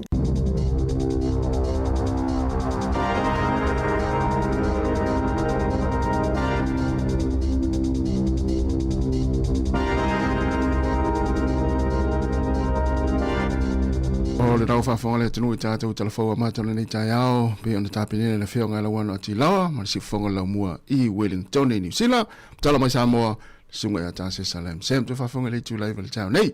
Le ua luas 5 minute te nei le tūlai valu, ia, te whaamaloa tunu nei teimi, maloa le usu, i ngā luenga, i la tūlo mafuta mai tonu whalawhai ngā luenga, ta talo vatu, o lunga le awala, ta talo vatu le tai ao, me swai tonu a inga, nei mātua lai o lo whanongongo mai ai. Ia o mai mo mai fo inisi le TV le nei taimi. Ue, malo lava le, malos. Malo lava tasi o mai le tai au. Ia, Manui al tai au. Le ale tu i taimi uma maso uma. Moni le ya. Ya, mas fo ni tai au le wa mata ina sa tu tu le va yaso. Yo ya uma fa tu fa filo ile tunu. Ya. Ya manatua ol por kalamene ta tu o le ata tai au. Moi. Ya pe ina ya ingolo fa ina mafti ni taimi no. Swinga fo yo le tau ma me tupu ai. Ya tofu le vai tau me tupu ai ya wo tu fa no nga nai tu o tatu ai nga por tatu tunu po le nu. Ya fa ma fa na tu le tu ya tatu por kala mene le ata ya fa ma lo al fo lau. Le fo file mu me la wala nei tai mi salu to titi on pisi le mo le anga yo to me ti lao. Ya lunga la wala le motorway ma salu lo pisi tai mi nei. Ai ti ro la tu fu wa vaso lentene. Ya te la te mi tai o te alu e pikini se ro fa ngalu nga por te alfitu. E mana tu la te mina kai matua tu le ta vale Ya so ya. Al te mina nei. E mo ya tu, ala mi noi ya le alu le na tai lo le fa pe. O te le ala tanga ta lo se fel pensini ala wanga e fa ngani fo afim pas. Tu langa na le mo tau ina Wellington ai le mo tau te mina le motorway. Ya moni le ya. So ya ingana le utato ya. Ya e pa o el tanga le o mo tanga train ma pasi alu e fa sa vilita to sta kilometer sa. Nga tu po lu a chalu ta kilometer la lo le gati to sa we. Well mele ata no ye swing on ta tunga luenga. E o tatu ta ape al telo time e foi le fai tatu news. Ela e mas ni ona o alu nga itai au. Ia pe ini fa la vela ve foi le tau ta vale ia po ani me tu pul tau langa Wellington. Ia ni ripoti mela ia foi tatu telefon. Ia o tele news e sa we lima hecho ta sit ta puli. Yo no si va a esa si news ya te va. O tele hecho hasta si te blu. Ya malo la vole, sa ne ya so. Yo. Ya mai la so na fifa malo foi ne una le tuai. Ta penanga o sa ninga na fi na fale ya to tele ta to ilotuma. Ta po ia ya le tuai ya la isa ninga. Ya oni so tunu ole wa nga isa ninga to ni ta ya. Ya America Hawaii ya ma America Sāmoa ya tato ya le wa tato nga lue wa mata nga lue le va yaso sa o le ase tai milata mai na no foi wa le alu se le lotu no foi te kuka on nafi yo na yo aso mala pero te le po le ase aso ngata ele no foi te kuka o le alu te mo tu aso ya so yo te la te me to ina la to ina te ya no foi tamana o tofi me te no foi fu ele ya te o tofi le se uso ya no fola o fu ele umu patonu mai ya o el mato fale tu tafta fole o le falsa ai fa longo tu lo usul pese lo no fia ya fu elo ya ta fa longo ala o le wingo tanga tele fu o fu ai fu le mulana la mai tau le to ina lo le umu pe los fulua ya la wa ila tulu amala talo ya le ta fa longo wa pese le usul mal ya kukala ko se petasi ya se kukala no fa ya to fo fa fia po wa mai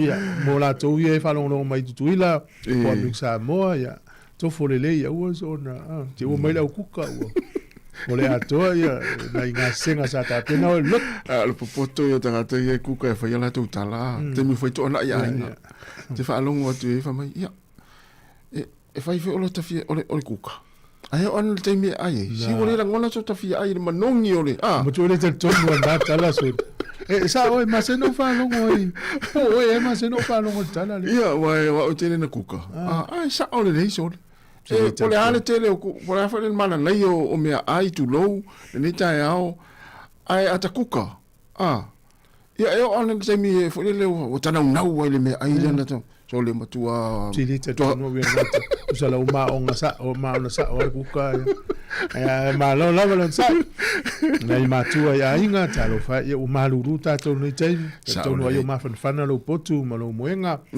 ya ta tono fo ya yo mo fie ni ase singa la inga na se tu fa ngon vayas ya sa ele tala le na mai nei ta tu ta fo le fionga la wanol tam fa ya mo nei tanga matu tua ya waini ta longa ho ye ma waile fia ma mafutang ya ole tato lo ale tato o lang fasamo isi ase a ona tanga matu tua Sa O le whapia no whale ala tō, fi ala tō no whale.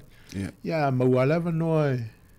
Na. A wai e in whatasinga whapia, ia mana e tata noa ma, fi ai. Mo ta alonga. Le tasina fisili lo tifia fisili le finga le tele pe ata no ni. Wa lo va tu wa ta alo ida pepe I to inga H la le. Ta longa lau matu. Ia ta longa lau matu po le ale ngo le fa ingo yo kilan. Ia esa. Ia wa ta tu le te va tu le no fa mo vino le ngo ta longa o le active at any age. Ia. Ia Le fa ingo in ile ile vo mana ia tena po krami mo na ta matu. E se il mana io o ta longa fa ngol vai so le tar pese pe o lenta to lo ia man lo ta to aule o le New Zealand FC ta longa fa yo kilan New Zealand FC ia fa yo kilan ta lo o le wing o le tala te le lo si le pe ala pepe pe lo no o me por DJ il mona pacifica le na se ma I ta longa le New Zealand FC le fa ile champions na mal ta longa fa un tul malai o le do ti tolos furwa fe ia ta le tanga Polensia tangata Pasifika na palang fica mai le pesa tu. Ma pesa le. Se pe DJ o calo que taro que foi o Guilani le usa o tar pesa aí. Essa. Se dia tu le o Pepe po. Por meu DJ o la talonga aí foi fia filho o nga ta mas pesa le. Au te no ole na.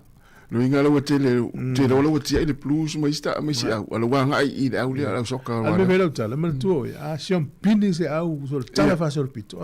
E ta me le pese e mana tu ai le time so le ta fa longo o al mali o tele ta longo al polestona.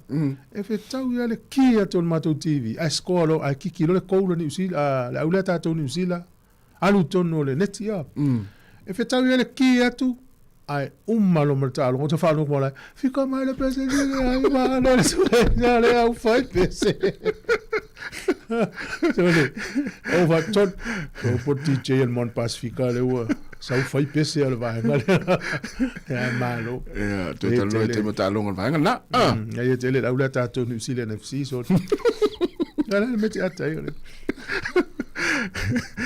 ya la telesta totala ya este mul mai ya la tal pese le vai foi ya le taina tato pese fatalo fatu le sunga Elena tupse manuia lava le taiao ya Simeona suena fafta tele lava le mafta mai al pati le la ulu ya manuia lava le taiao singa sa fa ya ni sa vidia muto le foa manuia lava le taiao pa napa nu mativa ya sunga fereti malolo manuia lava le taiao tangwai tautasi ya mafo Eric ya manuia lava le taiao alo lava sunga ya Seyoliana sa ilele ya faftei lava Singapore pito au faftei lava le mafuta mai ya mal tamam tu ya lino ahoni talofa lino ya loftere atu ya malfaltua ya Amelia pa mwana ole wato luas fultolu luas fulfitu minuta na tale ole tu la Iva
O mawhai nei ona whaatau top up al DigiSound I lunga o le website le ClickX Pacific. Mawhai fo ona lafo I lau se le ni mai cash al DigiSound I Sāmoa tonga fiti mawanu atu I le fi na o le lima tala. E le leile rate I aso taitasi mai whai mo fie fo ona le sitala ai oe. Asi asi le website www.clickx.com. E lafo ai sau top up al DigiSound. E lafo ai fo I sau tupe le mai cash al DigiSound I Sāmoa tonga fiti mawanu atu. O li si whamtalanga whafsota I le olua tasi, lima ono tolu tolu whawha. Olua tasi, lima ono tolu tolu whawha. Sekia, DigiSound. Our team is made up of many Pacific cultures, with hundreds of others just like you, to support thousands of Pacific islands, so future generations can thrive. Join a team you can count on. Search Navy, Army or Air Force careers. Nisi tatou whasilanga mo nei tai au. Le whasilanga mo mua, e ao na o whapoi whala au tu vanu e peo le upu ia le malu ma le mamea. O te mua I tapui le tapu o tūpō e peo le whitalinga I le tā o tolima I o pa ia sausau ngata Sāmoa. O pa ia mai le vavau e o le whaavavau o pa ia e le tau whapa ia ina ma mamalu e le tau wha mamaluina.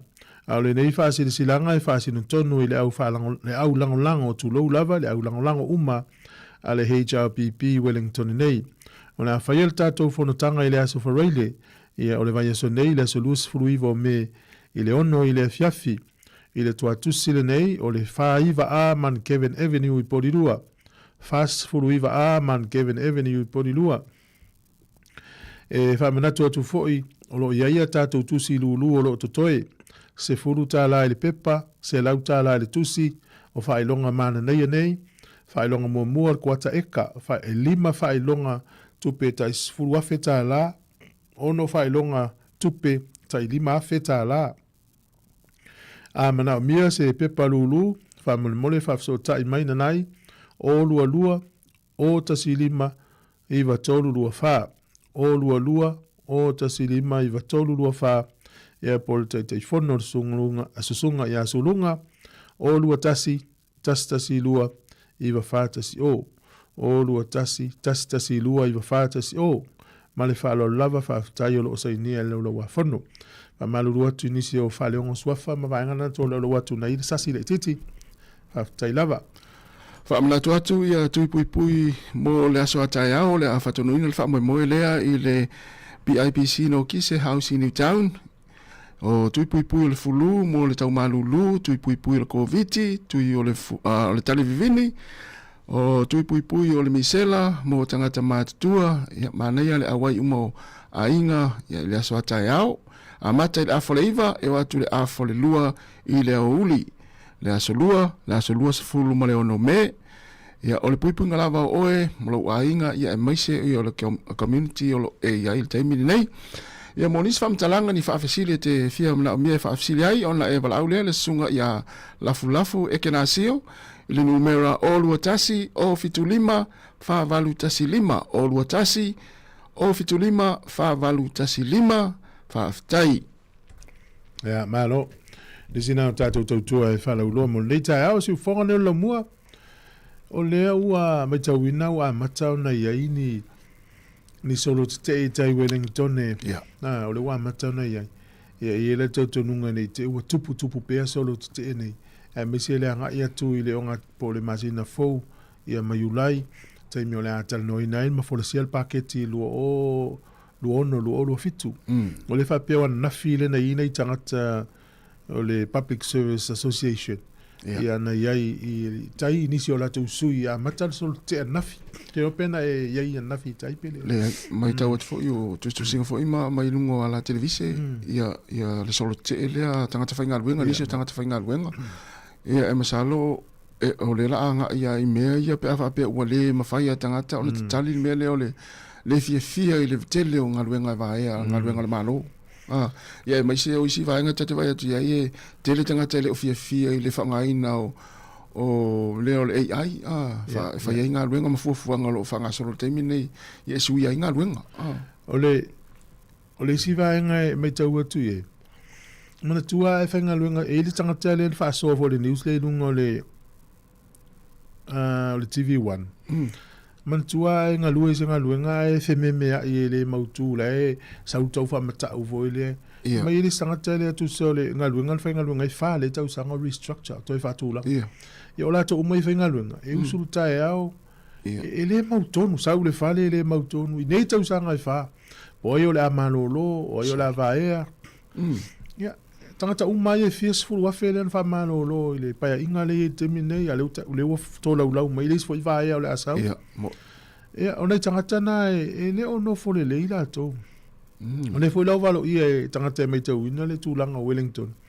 O le ato o nei fo Wellington e mele o se nuu fo le ola.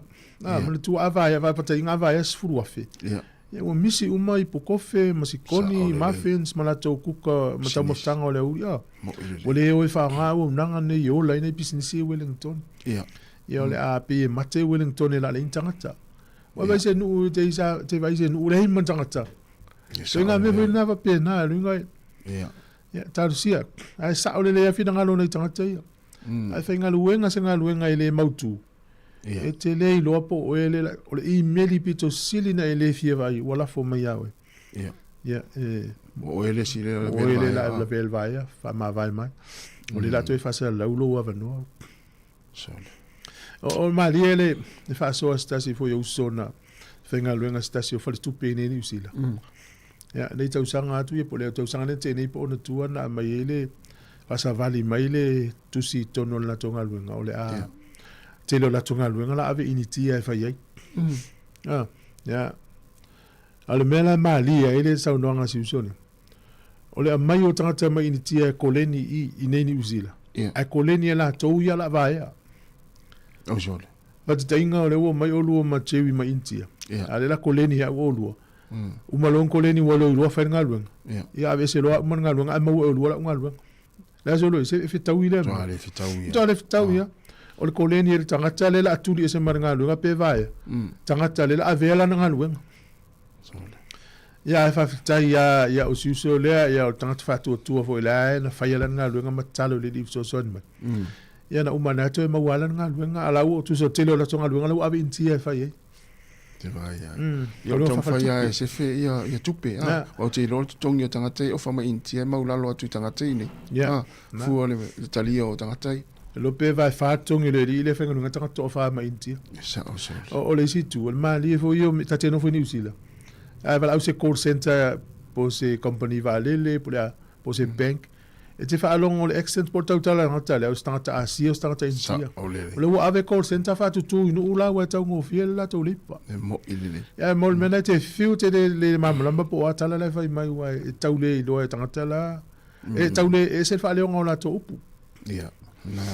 Ya ole mela na e una tupu tele so te e ya le ole vai so le ya. O to ile sa to po fo tangata. O tele i lo mo i so o taimino New Zealand tele i lo mo pe solo te me o packet. La tele o no mana tu e tai. Ai se foi tu te fa tai o le fai lo el fai nga ma lo le mela la tu fai ya. Fai fo fuanga. Io fai fo fuanga tata o al me mo ia. Ale fai lo ina ye te te tangata ia le mani me fa pe tan no mai. Ata ale wo mana ye le fai lo mai ina ia lo e tangata. Ia mo fai se la tonga yo inga po le alme fai. Ya, na ilo na ai on tula i mai a ti na polonga tangata. Ya, sa o le ya. Ya, fai ya lo feeling o le o tatu el tau sanga fai nga palota. Pa va nga man ngai lo ai ngam tatu uma. O le aso le aso lua le la Willis la fa o Victoria University. Ya, o pona nei nei a we Pacifica la vala to ma la to ai nga. Fa unga ne to Pacifica pia mele masani to sanga uma. Ya, wa tai ona fai fa unga. Ya na na neila le fiafia le au Pacifica. Ya. Tolia ese a fainga o tatou fa mo ese fainga me palangi ese el fa unga tele le ma se na fai. Ya la lo le lisi le so lu le so asau. Amla tu la le malo tiela mo e nei matua mai Sāmoa ma ainga. Ya, sa. Au kilani mai si tu ni usila. Ya le na malanga mai fa unga ne la tu fa na. Mana ya tele. Ia of tau i wala le fainga fiel tapu inga le fa. Le lima tau sanga sa onga le tama maltini. Iyo. Ole o langa ia fale wa onga i lo tatal tonunga vai le fa fonga mai le au ata mai me le au fai tofa. Ole tango ai fai mea onga. Ele ai astanga tanda te le mawhai, ole mafuanga la le mawhai. Ole le sagai. Ole tu i ma nau ai tua e tango i fai au mea onga, fa pasi isi mea se i umana wa onga on fai lea. Ya, ole e manuia ala wa onga. Le fa fonga mea to tele te loe fa sa o mai la to na fa manatu se leo vai to inatu ya lo pe o etasi ya le te loe e te le ila onga al mele tu te le lo te mi alu ya wo ma wa mai wo su ye ma la wa ya ya la fo tuanga na ya e te to fo ye wo pe o ma la wa ya te e te le fo tuanga ma la wa onga ma lo tu ya wo ele mse se manu ana o ya le wo manu ya ma fo mai wo te le fo tuanga la va. Ya na fia lo le o lo wa. Na lo manuia. Na wa o manuia la wa onga o ye fo ile Korea po se vai nga fa ngai oi po la we so tusi. Ya. Ye le usu ya me ole tu so la ti so tusi. Ye po la we lo ia po se ya onga. Ya o tama ya fa la ya oi. Na. Ya. Mutua fi o su sanga wenga le simi mo. Ya, sa ole. Ona mele ole fata mala male. Tamai tia onga tu te mafaya. Io al mela tu le mafaya, o le fai o to mea. Au fai al tala le o te le. Au. Sui le fai ngal fai upu. O te mafaya. O te mafaya. Ya na. Tata tonua. Ta to le o fato tu ile tu ana il poto mala tamai. Ya. Ai o kometi la na maua. E mo mialo sa ili tu I ole e fai o mea onga. Fai mea onga to anga fai mea onga. Mataula ile vai po le ase miti po le ase me te fia ua. Ya nana e ua I fa unga na ista miti ile na fia leo ya ala leo. Na ho sa o ko le ni mo sta in fai mea onga ya pa pena fo I tele ia sa ne fa u. Ni vai so. Mana ya. Ya la tanta tu pese. Ya mana ya. Yo ya le o 30 minutos antale o le tula iva.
to fa wa tulta to pesen na pe te leiva ole o mo fa ta inga mala fianga le pe te tala ilene ole fa to no ta to company telephone le te salva tala va tu le fianga le pe te ni ta yo ma lo la va le usu nga luenga ma lo fo fa malosi wa mai le ta to ai te le kilani ya e fa te lo ya tu e pa anga ta to po kala me le ni ta yo ya le te lo so tai mai e le mo moya ma to mai le ma to Savali telen fayan na fi champagne el mato au soka ya sa we lava manei le taia ya e fa telen nei me ole po le au ai tu champagne ya malo o me tatu tono lo mu ya olo o su foi tanga te Wellington e fi au masani le taia ya awai e la o su fia wa la o vole le tulanga pe ona me tawina fo e tanga te Wellington e ai le ia le latou matangi fulifao ia ua mua i luma ua matua pe lua ia fautasi la ua ia i luma le taimi nei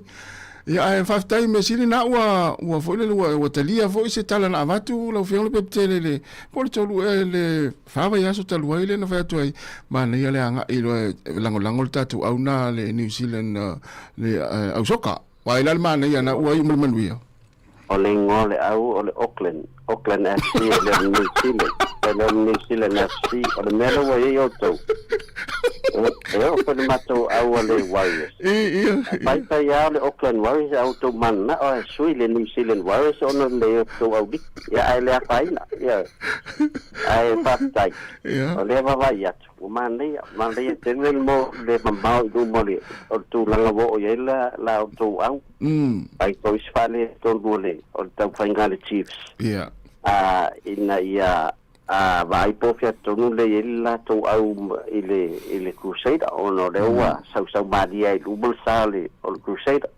ono winga o ta longa na vai solde ia tailo ye to fia ba ni te ua fa malo lo to te lo to au a before ia tambitia o kai e faile ta longa mul le ya ai e fa pena fo le Chiefs awai o lai tau ta pena vasfo wata wina mela to o longa na lue fa tini mal matu au ia wai pa wan tu langa le sue o ai tu tolu au ai tu fa so ona lo e tau dia home game ia o le fela matu te nau ia matu malo se no pa e tu sei das matu te alo lunga nei ai a te un balolo le Crusader la tu ta longa mo Wellington le malo le Pampis ia e una o atu pe tu blima la le tu langa yo el Crusader ia ma o se tu langa fu le lo no winga in te uto yo mai ta alo mal Chiefs pe afa pe ai yo se va inga tu mauna ye ele o la mo ti no ta si mal lu el home game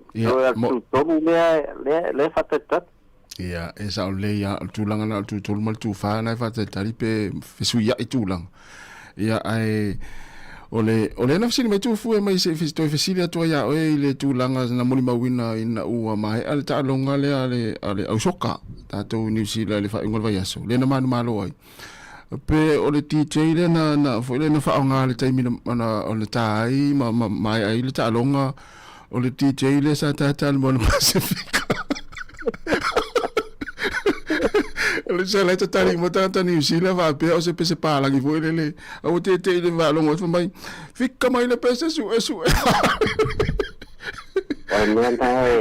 mena lo ai o lunga ye o kila e pe pule tanga ta sa mo de uma sai lunga nei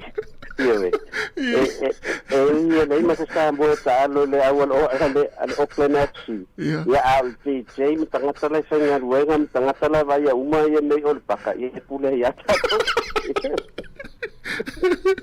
ya se vai ga matanga o via vol na vai ngol vai ya o champino au asoka o kilani ya amata mo le pese na ta tu Sāmoa ya esa o le ya ai ole na ko ile son dafi wana na umma le ulian nafi ya le pasifo nga fal wana matwa hayale e ma di fo ifengo me la sok o tato asam pingi la kapipe va yaso ato ta penal de ai fatwa lupa rate ala toka soli na matama ya le ino champini o mai ya o so lo pasi ya e o atu tai Queen Street wa levan fa la lua mai to tele la official sok ia mafai ia le celebration i le asoana nafi ia alaga o matou ia o le asā ia o le aso tapuaʻiga e tauono i le lotu ia paulana le vaegana iai ia na ona mae alu lotu uma toʻanaʻi faatoʻā tautiitii lo iai tai e matamata foʻi i le tele o celebration o lo faatino aoi o le olo nei tele atu pea i latou e onaina le au ia sao ia e pei o tulaga na lepi e tele nei tala a tele o au ona pei o lau milionea ia e onaina le AFC ia matua totogi ia i tupelelei le tele o tama au mai mai isi atunuu ia e o mai pai le au le mea na pei e pei o tau le fififo tele isi au ona e fou le au a lena vana a plastia ia sao a lau o tampini tausaga lenei ia o la foi la me o la to te le tala ia a fa ia la te tu per malo na ina la ia la me tu o sei tu le lei mo le talonga a me se soka ia ta tu ni New Zealand ia o le o champini le au ki la ni le nei tausanga ia o le ale le esa o ina o lo sa no ale le ia sponsors matanga tai e fole le ona ina ia au le milionea ma le le tongi o tama ia o ile tama le a fole le a musu esa o ta alo mo au soka nei pe ate tele tu pe tongi nei ro fafo o le sivanga le wo baba ia tu ia o nei au ki lani mo ia le tele PFI ni si soka ia o le penda o Wellington e sai le au soka a o tano na faile au le o wa ia tu au matamata ile ile pakavo ile le pe au na ta alo wa mata pela ta longa sold out le ta longa le la sotona o e si ta longa wata vai atu wata tele atu wa matana sfua fe suli ma fe la matamata e to tele atu lo isi kwa da au liki ho i so TV se vai la o no winga o lunga ine le wa mata ona le soka ia e mo ia e popular la kapi ia a to vai masalo ia lo ale to malo me lo li ia le pusa mato e una me foto tele la matamata soka na lo la wo i del pa ia la ka le umersisi ia de lo an mato au e o la sto na ni e lo ia tu langa ia pe te fa sa lo kapi te o me lo te la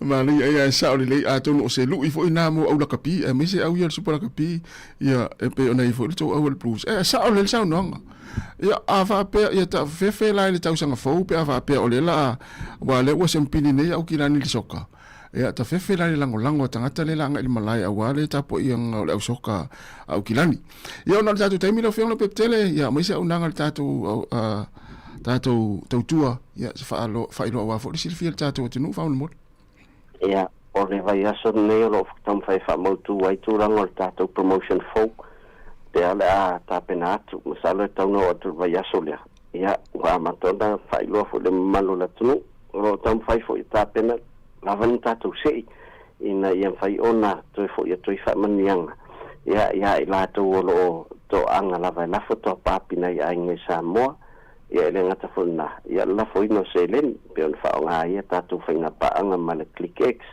ia fa pena fo le ria rocket remit ia mata no selen ni lo la foto ile mai cash ale a pitisal au te lote le la votata o nanga ia fa nga tatu website ata wita pa malafo ia pe sia fo ia tatu fa lo masan ia tatu dairy supermarket ia fa pena fo ia tatu a pampensini ia ai wala mai pelta to no me o lo tasi limono to fa ya mo se soani tamna ya manuia lingal wo le fa yaso mo si se tato update la stof ya fa update le lava lo fiong le peptele manuia fo ngal wo le yaso a me se le va yaso fa tai e se me fa fonga i tato tala mai Sāmoa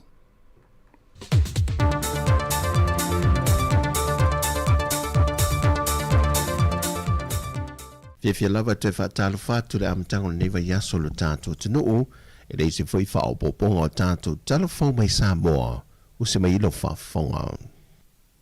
Wa mai a whaata oto le porokala me ato mo tawuru manga, o le whaamana tuino le ono sa fuma le whātau sanga o le tuto o tasi o lo tātou mālo. Le amatatu le asafareido le vayaso le nei, e le solo au ta alo umai le tūlai valu le tai alu māmaoto le mālo, so ai malea so to na ile tu la valu le tai ao e fatu te ele ta lolo le malai te fau I mo le no O le aso sa le tulai lima le afiafi. O le awhatau te ere sau ni ngā loto, le moto tupulanga le ka le si e whakasa I songi. Au lumana iai le tai au le asunga fua sau ni ngā masani, o le sisi na e o le fu o le tanga vai o Sāmoa ma sa vali wha alualo, mai le tulai ono se o atu le tulai iwa. So o atu e lava, le tulai iwa, le tatala alo ia ino le ofisa o le pāle mene fau le ua mai a fausia. Ma le tulai se fudma le lua wha atulanga ina, o le ainga masani wha ale malo. O whawhia fianga wha ale anga nuu i le asunga fua vale le tulai tasi, i le malai tia whau I mule nuu. So o tuai matu unga fautasi, wa whaatulanga mo le tulai whai le fiafi, o le asunga fua lava lea. Mai le tulai ono le fiafi lava leo le asunga fua o atu le tulai se fulu le po. O whaafia fianga sui fefiloi, I lo mamauta o le malo imtangia le lua. Whaatulanga ina le polka lame le aso lua, e le tulai afo le valu anga I le afo le tulai se fulu. O le awhatau tei e le sauninga o le tala alo e ina o le whane o le maui vai moso. Ma mori moli atuai I a teu fungala au no whanga e wha ua whilifilia. O le aso lua lava lea ua whaatulanga ina mai le tulai se furma le lua le malai tia whau I muli nuu. O le awhatau tei e nai le sauninga o le tau au e natu, o pine tau waloa le malo mo I la tau ua mai a tō fia. O na sa soa I le mwhawhia fianga whaaleanga nuu le tulai lua le awa uli, I le malai lava I tia whau I muli nuu. O whaafia fianga so e whiwhiloi, o le a whaatulanga fo I le aso lua lea, mai le tulai onu le a whiawhisa I o atu le tulai se fulu. Ma le aso lulu o whaatulanga le tulai fitu le tahe au, o tu unga fautasi. O na whaatau tei e leo le sao ninga whai o le tuto tasi, mai le tulai iwa le aso lulu lava lea se I o atu le tulai lua, e le malai tia whau. O na so e le ma le tulai ono o atu le se fulu, o fia whai o, e whaatau tei le mauta o le whaanapo putonga soka le apia park. O na whai o leo le sao ninga mon whaanga solonga o porkalame umo whaatulanga o le neitau sanga e whaamna tuai le tuto tasiolo tātua tanu. Mai le tulai ono le tulai se fulu le po o whawhia fianga sui whewhiloi e le mamauta le maloi matangia le lua. O lo whaatupula ia pele sori ngā tula whono le ngoi ma le talepe whale le atanu. Le foi watu ina tu el matanga luenga o leo I lunga o penga tu whailangi malana I tūlau. E tālusanga I nei le wheso swani el marulau telo le atunu e pēna māsiri ai. I le sa lia leo se ali na maua le leilo nā tai me poe ata le nupi whaa. O ia to e sea nisi o mea tō tino, mai te tono se tasi o poto o le whaanapoputonga nupi whaa. E na ua fsilingi el matanga luenga o leo e le toi alia e ma whaa o popo le whainu mera, o iei tu ai ngā sori ngā tūla whono, ma wha ai loa mai ai, o le tele lava o sori ngā tūla whono le talepe whale manangoi, o lo mafuri lava le tu pāo tala vau, au I lātou nei, a le o le toi mawhai o na wha awa wina o a onga, o le le ai o ni ngā wenga. O le soli tūla whono le ngoi ma le talepe whale, o lo o mō lia I le a li, pe a whai atu I nātu I te tonu. E nanto tasi I le swinga I le laulawa a whono le fontela le kare si e whakasā I na ua mai ala na whontanga o le neitau sanga. O le sunga ia vise si o sanga, ua tōwhia I le tōwhinga o le teu oa po le teu tupe le kare sia. Ai o le tōwhinga te whono lua whilua ono lua whilua sifun ma le fitu, o le sunga ia pāle mia tau ili, ma le sui te whono, ua toi pālo tai nei le sunga ia ene whatu le sā. Ma le sunga le whailau tusi ia taipisia le lua. O le sunga ia vise sio, ua sui tūlanga I le sunga ia mele pone I sara. Le whai wa tōwhia e ngalue le nuu. Ua talia le whamasinonga le tālo sanga le rungali e ana le porkalame le moto vi inga mai au se tālia. E toi wha awau le la porkalame I lunga o pengta wha ilangi e pe on tālo sanga I nai e maua se le ni wha awau viso swani lona a inga. Ai olo wha wawina I lalo o tu unga, e tapu ai ono la toi tāngo fia pe talo no ina, se vaenga e tasi o mata opu ua fōra sia mata oto nei le whamasinonga. Ai ua te ena e le whamasinonga le tālo sanga, a le tamaya asiata vaoliko, e whaia mai eila na mōri mau whaonga ina o pengta wha ilangi, ai au mau lava I New Zealand. Mau atu ina tu e le whamasinonga le aso lo se funma le fito le masina le nei, e te tau ono o atu iei ua o mai I Sāmoa, e tu la i lumo le whaamsinonga e whaatino ailana mo le mau. O le tangi le tamai a asiata le whaamsinonga, ona o le whaalenga ino le tamari anga o se tangata, e ala i whaasarelonga leaunga li i le nā porkalame le moto vi inga. O le atuli lo pēr au telefou le taunu unga, o le fo i mata aupo. O talafouia, i e leanga le leo le tua le amatango neva yaso lo tātou tino pele, whaasoi foia.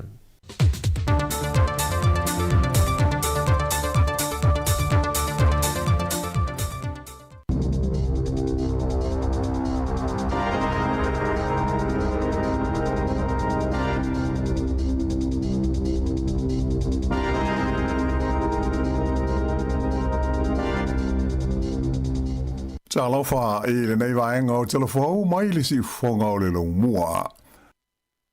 Ua whanga solo i le teimi nei tau mawhainga le ofisa o le parlemene e sanga whaale le iai ma wha malosia na fuafuanga tau le puipuinga ona ua mai tau wina le si tia o whainga tau wha matau e wha sanga i whai pule o le parlemene. Wha i lo mai le pulenga o nanga wha parlemene le parliamentary services e wha pēr o le vaenga e whea ngai ma le saunga le mua me tō tino le mālo, a toa ma aseta i le tonu ofisa o whaipule i o lātou i tū mālo, ua tū whaatasia nei ma le vaenga lau tele o langarangoina i a ofisa o li i matamaita i whaipule ina i a waweai ma le lei le whaatino ina o ngā ruenga mana o mia.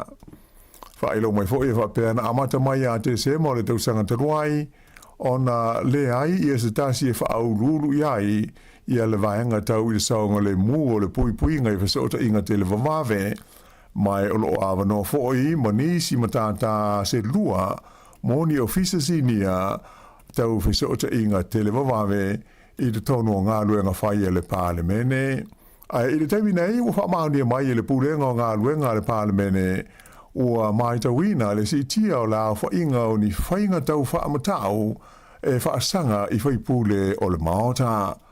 Pei ta ila na ta ua e le whaatonu o le pulenga o le ri e soa whaia Rafael Gonzalez Montero e le aise swinga i le teimi nei i le au whainga luenga o lo whaapitoa i le puipuinga o le saunga le mua whaipule o le parlemene a toa ma le manu puipuia o whaamtalanga whaavea ai ai fa pe ai ma le si o manga atoa o le maota o le parlemene i Wellington. E tu sa ma le kuata o tangata uma ia o loo maurutongi fale o isi tangata i New Zealand i le teimi nei o loo halu le toru se furu pasene o la tupe maua pe o le sili atu foi e te tongi ai ia fale. O ia wha maunga sa wha ilo mai se li poti le matanga luenga wha mauina foi nu mela le malo New Zealand le stats and said.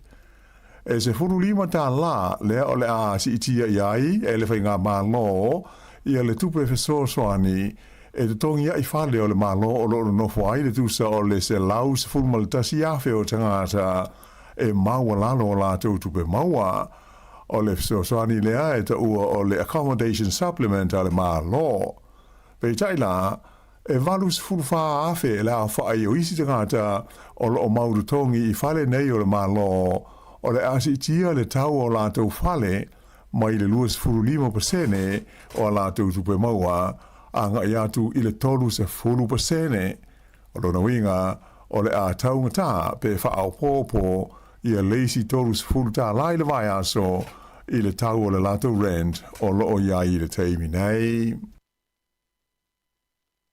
E to tele tangata na awai i se solo te te sa whaia i le o ngā tonu o le lau mua i Wellington i le San Nafi e whai tio i nai fuafuanga le malo e vaea i a tangata whai ngā luenga ona o le tele o a whaina ma whaafita auli e tu lai mai ai mo le lau tele o le tunu o le nei te na wha maa popo ina e le susaiete a tangata whainga luenga le malo le pisa a e whaani ai le te ena ele a whainga luenga le malo o fuafuanga a le whainga malo e sanga whaai ti ai la whaai o tangata whainga luenga a e wha malosia le whaonga ina o le tomai whaafolinga po o le AI i le whainga o ngā ruenga i le lumanai.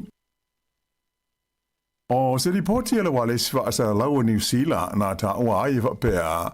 O le tau tele o te kata whainga luenga na awai le solo te te ele nei a nafi sa o la tau whaalia. Ua i longa o na ila le au whainga luenga le malo i le mau vahea ma le mau suinga ua whaia i ai le au whainga luenga a toa ma le whainga o ngā luenga le malo talu o na tūla i mai le whainga malo so whaatasi o loo tū nei le foe. Whaalia e stasi o tangata ua tele tau sanga o ngalue ai le malo o le mea o mai tau ina o loo tau ma whaile whainga malo lea o loo ta ita ia le national e le peti ma whaaleanga le mau mea le lei ua tele tau sanga o whaatino i au nanga a le malo o New Zealand. Tō tele fo i le o fia i le fuafuanga e whaata ua ina i le tō mai whaafolinga e whaatino a inga ruenga ia o loo whaia tangata i le taimi nei. Wa umana whailo mai atu ngalunga o le pule nu o Wellington ya Andrew Little i le te leo la whaina o le whaititia o la whainga ruenga le malo i la ti na e o pisi nisi la haiti te tonu o Wellington a e whapea i fo i maisi ai uma o le tu malo tele o Wellington ai o se manatu whaalia mai le whailau tusi au au le pisa a ya Fleur Fitzsimons na ia tawai o le nei fuafuanga le malo o se whainga mauti noa e ta lepe ai le mao pōponga o le malo a toa. Ta ua te mai tai whailau tūsi, o isi vaea sa whaia mua le malo le nei, e o maia e le taimi le nei, o loo tele lava a fianga wha le tonu ma le mau wha a whita hauli, o loo mai tau ina i pēa. Whailo mai whaia le pelestene o le wha la pōtonga o Unis so whaatasi a te ngata whainga aluenga, le Council of Trade Unions o Central Grey e le ai se vaenga o le tunu o le asao mai a whaina ma wha le tonu e mafua mai i nei whaai unga le whainga malo awa o le mea moni lava o le atupu nei o le wha malo lo lea mai a la tunga luenga o le to tele o te ngata whainga luenga le malo mai lava i kaitaia i le tumutumu o le motu i matu e o atu i le e a ai o Invercargill po le nuu au pito i saute o le motu i saute o New Zealand. Ua whaapopole ina le stasi o whaalapotonga mo le maisuka ia awhianga o se fuafuanga e le to e whaataua ina i le itu ainga o tangata i le whaatulanga ina leo tangata e lātou te au pito mo mia ia nisi o fuala au mo le maisuka vaenga lua po le diabetes type 2. O tangata Maori ai whapea ma tangata Pasifika e whaingo fia o na maua maa fia la tau i diabetes type 2 mai o le tausanga i luafe luas futasi lea na whaataua ai ma awe le wha mua ia i la tau nei mo nisi o whala au e tonga fiti ai lea ngase. Pei taila o le teimi nei o le ua manao ia le pulenga o waila au mo tonga fitinga o mai le whamak e fisiringia ni fila ngalo whaalia o tangata o le tino e winga i ni swinga o lo fia whaia i le whaatangana whaapitoa o lo maua ngofia i e Maori ma tangata Pasifika i a fuala au mo le diabetes type 2. O le nei swinga o le a whaapa ui fuai mai le 15% i le 10% le tūlanga lo matia o le whatuas tangata ona o le suka le vaenga le lua le diabetes type 2 ai ele ngata i na o le aso loie fo i le to iai ia le whaatangana whaapitoa e maua ngofia ai e Maori ma tangata Pasifika ia nisi o fuala au mo le suka lea le vaenga i lua diabetes type 2 e pei ona iai le teimi nei. O se whaalinga lo ia mai le minister le soifua maloloina ia Simeon Brown ai whapea ma le minister langolango ia David Sāmoa na ta'wai a whai e whai ngofie o na maua e tangata waila au mafuala au mo ngase o loa a fiai o lona winga o le atatau o na umi le taimi e soifua malolo ina ai i la tau. Pei tai lai manatu le taitei whono le whalapotonga o le maisuka le Diabetes Foundation of Aotearoa o John Baker o ienga lue le whale maitele i miro moa o le nei fuafuanga masuinga e pei o na whaolioli mai nei o le ato e whaafo ia i tua i ngā ruenga le lei mo le tonga fitinga o le maisuka i le tonu o New Zealand. Whaelo mai hoi le tasi o te teifono o le National Diabetes Network o le rifo mai o Ryan Paul ua mauti noa i whaamau maunga. E to tasi mai tangata e to o se furulua uma o tangata Maori e maua i le maisuka lea o le vaenga lua. Ai o tangata Pasifika e to tasi mai i le to fitu. Whaatusa lea i le tasi mai i le to luas fulu o tangata papae o New Zealand. Ua whaailoa mai la le whamak, o le nganga au tu o suinga e pei o na fuafua ina nei, ina ia sanga whaalau tele atu aile au aunanga mo isi tangata o New Zealand, ina ia au lia leisi 5 tausanga o lumana ai, ua whaau popo ia leisi luas fumal toru afe o tangata, e la tau te maua ia waila au mafuala au nei, mo le maisuka o le tu ainga o le diabetes type 2. I le laulangi whafo e tō tasi le tangata na maliu ina ua whana e leo na nā a Amerika, i le taimi na ngai ane ai o ia i le mea na iai se poloka sa whaia a leo tau saunga le mu, e le mamao mai le whale pae i Washingtone, i le sa nafi taimi New Zealand. O le nei tangata e whapea sa iai se a penga malosi, sa ia whaonga ina whaasanga i leo le pui ngā, lea na mafua ai ono se fo ia o ia leo na na ma leo o le pui ngā.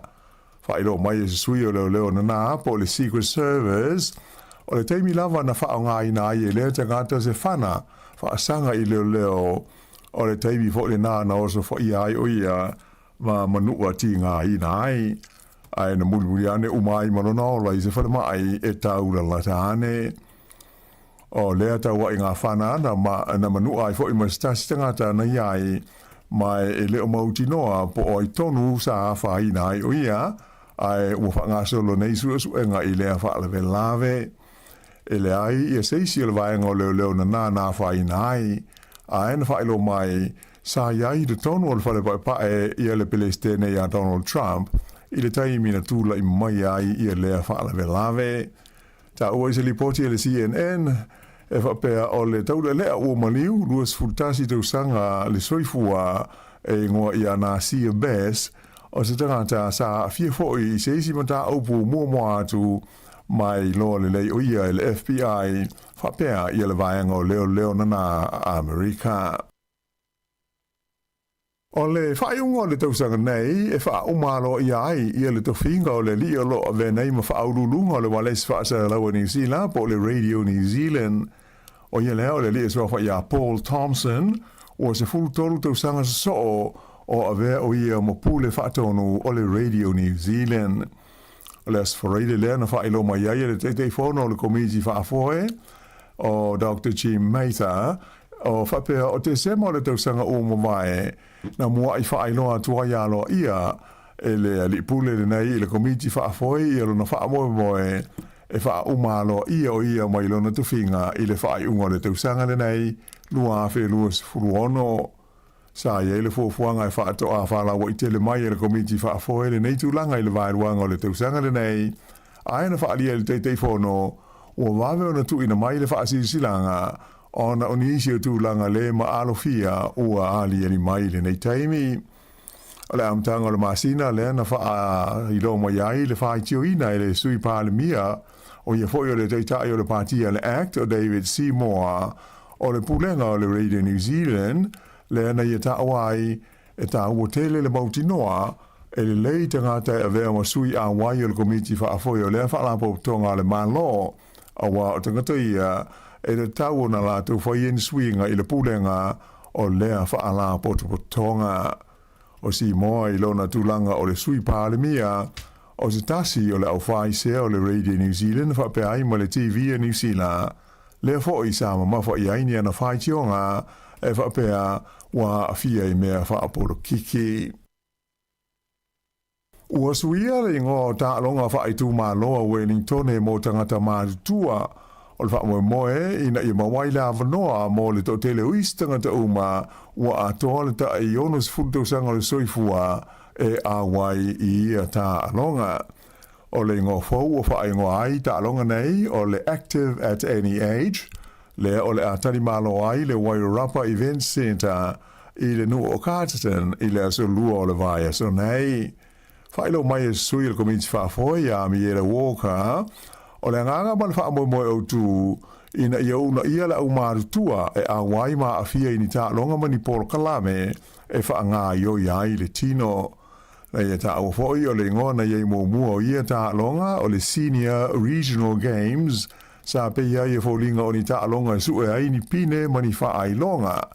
Ai o le aunga ma le whaamoe moe ina ia manoa mo so stasi e fia awai whaatasi atu iai ma toleni ma whaamalo stino ai ma mawai ma le fia e mahuta I isi tangata mātutua. Tēni Paul Kalame o whaatūngaina mo le whaatasinga le vai so nei le Wairarapa event Sensei Carterton o le whaatasinga o le tausanga taruai e siri atu le tonu se lau le au whainga o tangata mātutua na awai. Isi tala I tā alonga na tumu le o ngā tonu le ayo au kilani le Sanafi e tangata sa whaalia lo la tau fia I le manu malo ayo le Osoka le Black Knights o le Auckland FC I le Siompini o le A-League I le vaenga o lii. O le ata longa mata ina I le Paulest o nai I le malai o le Go Media Stadium I Mount Smart o se teimi mumole nei ua whaia mai ai I New Zealand le sa ilinga o le Siompini o le ata amito sanga. Mai pei o na silisila ma mai mo iai o ayo le ata longa tasi au kilani I le aia le Sydney FC na o la tu su husi. O le aule nei Sydney ua whaalima o na Siompini ai le taimusanga le nei o le A-League I le vaenga o lii. Ai o le aua au kilani o le teimi mua le o Siompini ai I la tau talu ona o fiatu I le taimusanga soka Australia I le lua tausanga o mawai. Sa whaonga ina se pāsi e malanga ai le au ta alo ma le ipu a o whaaitu o la lua I le tapo inga I le Queen Street maanga I atuai I le o ngātu tonu o le tauranga I le sa anafi.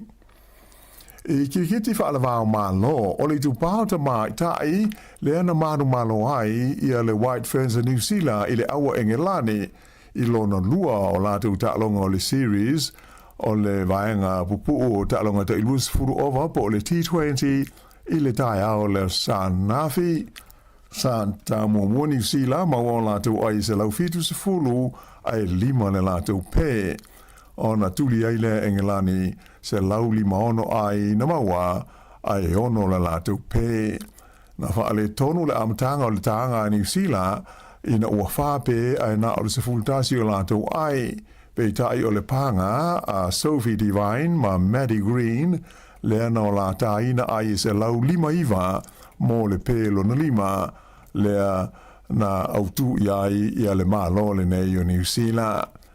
Ua tutusa nei la le series le nei ua te itasi malo au e lua te tasi ia le talonga le o lo tutoe I se teimi e le o mamao. Ia o le whai unga le o telefou.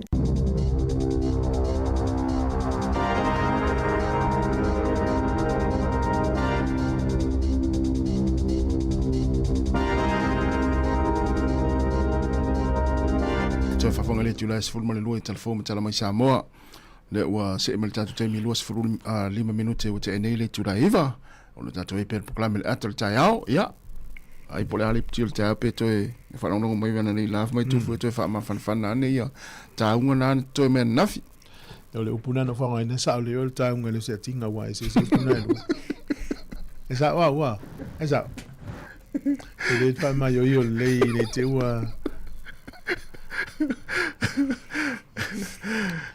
o pui sa fa ya so ia ya e te lo ele mam la mele nga tupulanga la itile ye ya sunga tu ya sau mari ya ya me se foi o ne te ua e se la tinga e se tau e se le ava e se le o me umana le ale I o to na ya sto ina ya per ia le tu le mo polo le na Fero e sori pia ele I o ai e fai sfea. O le mutale lo apole ale mo le pulo I. Ai sa ta se foi na vai nga tau na mamla mai. A me se ata to fa na u e fe ola ni atu. Ilo le ia upu, ia pevera le tinga le na wa le taunga le no fa to ia le wa mane fu mai le tinga wa va so fo le fa le ngana Sāmoa. Ia tau fu nei lo to mai ti le tinga. Ia. Ole si upu ma se ne e fu e aval tato fa moi. Ia. Le ala tanga tafto a fa longa le upu le. Ni mo po. Alu so me sanga ava. Ya tato fono ya fu e ava. Ole ngana lana e matua i le ma mala ya ni stanga. Ya le la wata ma mala ya fu e ava e sa tanga tama mai lan tai tai. Ya le fu fa ngale upu tai tai. Ia na. Yo fono i fa sa la watu i nei po ala vani fono i fa ya. Sa ma mai la plate. Ya tu la yaso ai fa sa longa e fu e ava tato fa moi. Na. Sa ma mai la tai tai. Ma mai le tau fa nga ino tato ngana ma. Ma mai le i o lo tai tai. Ma mai le i o tai tai.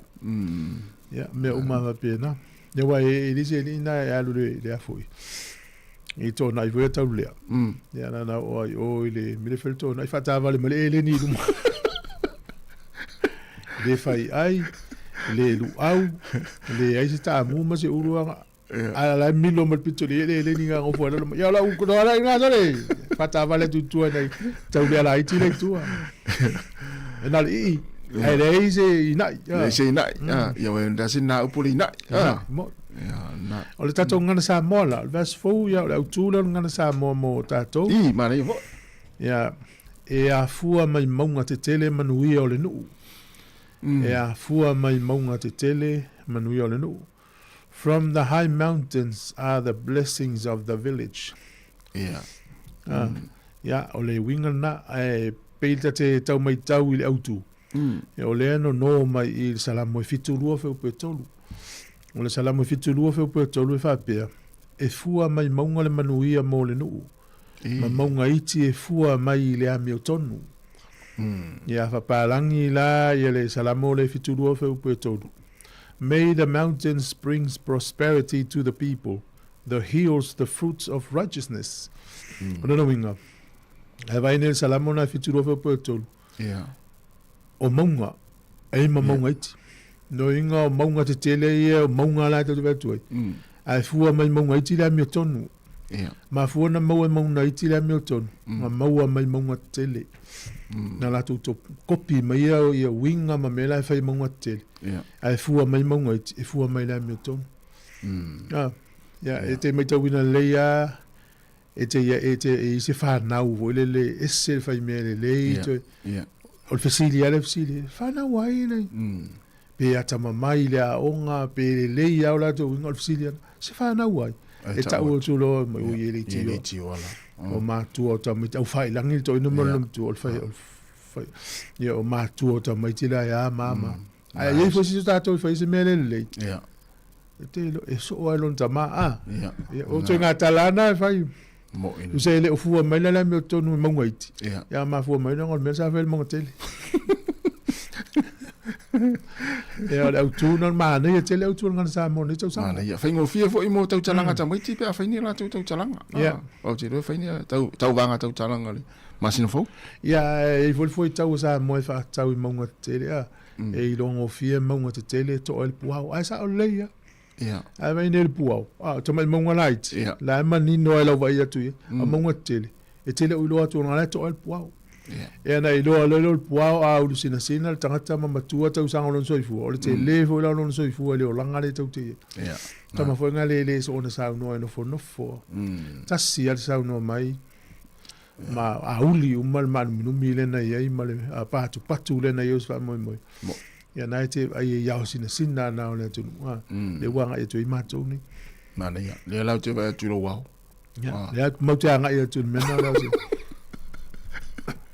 na e fai mai fo ia le salamo na fi e ivalua a o na usina la to e fua mai pea no ngole tala e fua mai pea ya e meta wina e ia me to le mo le fua e fua mai to e fua mai e te me to wina e manuia na le utafi atu i la so pa o me to le si na o la wa na isi pa na le mi si tu spa ia ta tau foi no foi se upu tanga tau po wa tanga foi le wa na fai da sina tau foi no o lo te lo le tala la fai tanga tau po ola korkota Ora? Monga lo po. Nena tua sa tau lo tatori.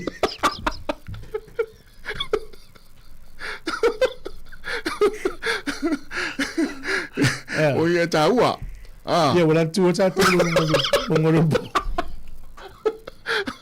Ia wala taua lo po. Ia tātou le na tū e lunga sa tau lo e alto la monga le nei le wha amangalonga lalang tu so mātou le wala i o nā fua mai le wha amangalonga lalang e sao o te le vea te sao ana e te ilo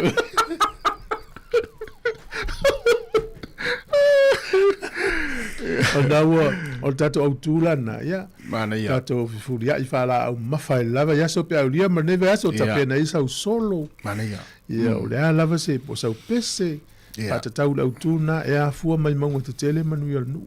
Me manai e tā ua, ne mata nolam sili ala e leso, leu tā mata tum tā whaasoa i le. O le mata o au, o tō rua malau whanau, tu so au le maunga tele le matou whale. O au le maunga tele, e au saura i ngā luenga po te alu le kāle sia, o au le maunga le titi. Tau ria i tangata la e i lunga. Sa. A tā alu le whale, i o ta ita le maunga tele, a sau, e fua e tisi o mangale, pewe la sunga alu tō whale, o e le maunga tele tō whale laiva, ai atu ita maiti, Mr. Wai. A sau i ngā luenga, i maunga tele le lunga tō tātou, tātou ta itai. Moi. Ia e whapte nā fo i la tātou ta itai, i e whafonga manete. Ia o la tō ta itai o community, o e kāle sia, la tō maunga tele. A vai atu la tātou ta mai maunga i a la tō lunga i whatetenga lele, ia mto a fia tātou. Te la fua mai, so la tonga yo inga la whairunga, fua me tātou i whafu. Whaile mea sao, mea lelei, tau siri while mu. Ia e awa pete, o fua to e mātou ni mea lelei. Ia to e siaki le maunga tele po ala tō mea la whai. Le fua to e mātou ele. Ia e whamero tala fo ele. Ia e ma, e solo mua ia, ia solo mua lai vanga le maunga tele. Tau solo mua maunga tele, tau siri while mu. Ai sao? E tu fo ia nga poto. E fo i mangu tele lunga to tātou. Ia la. Tau la ona mua i mangu tele le. Fo le te tele la to sa watu. So ale mana i le fifu mea to wai ngari. Wale va pe mangu tele va mangu la i te whaia mera inga. E a tu fa pusa bisu po. Ia tu fa ma nai mātou. Ia ele. Ele o se monga titi le leilo monga sa o el monga lo po. Ai la tato fa so na va yaso. Maria. Ya o la tu e a fua mai monga te tele manu ia o le nu. Ya a matana tu si sa solo. Ya tu tata no en fata u tato tu totas. Talan ta u. E ta tonu ya o le Australia por kala masania a masangam savelin. Ya. E o te lo la fola to le fiong le pule le por kala mi o le vaso fo. Maria. Ia o le whasalunga mai Sāmoa si singa fua ma mea umalanga. Ia le la fola tu nei. Wa via tu esta tala. Ia le ua mai por kalame. Mana ia. No la ea o fia esta tu le tioi. I fuafuanga le malo i whasalunga nei. Ia la te le leva noa maua tātou. Ia wana wha moe tāua. Te loe no foloto in malum tua na o Sāmoa la vi whaononga si singa fua. Sa olele. Mata mai moa. Ia tu urunga TV a pei ala i Sāmoa. Mata la isto ina masiloma tua TV. Ia sa whasalunga. Ia ma ki e malitio. Ki e malitio. Le foi la fai lo le fiori di pule le umile la tatu fasa la wel lava yaso. Ia. Sta ma nei tele na lungo litio. Ia umio tatu taimi la ia. Mana ia. Ia le fa mena tuino tatu ngana Sāmoa. Ia. Ele ngate le le loto tu tasi sa o mo no va ai. Mana ia. O loto na le tu ma ta i ma tu tatu i fafu. Mana ia. Na. Ia la tatu sfa fianga. Ia, tatu sfa fianga vai foi. Ia se fatalo fatu isa to pa anga yo mafuta mai. Ia I le fa lili manuia lava le ta fa tai lava le mafuta mai. Ia lino, ia le tera mo ta mam tua. O le sunga ali la luta.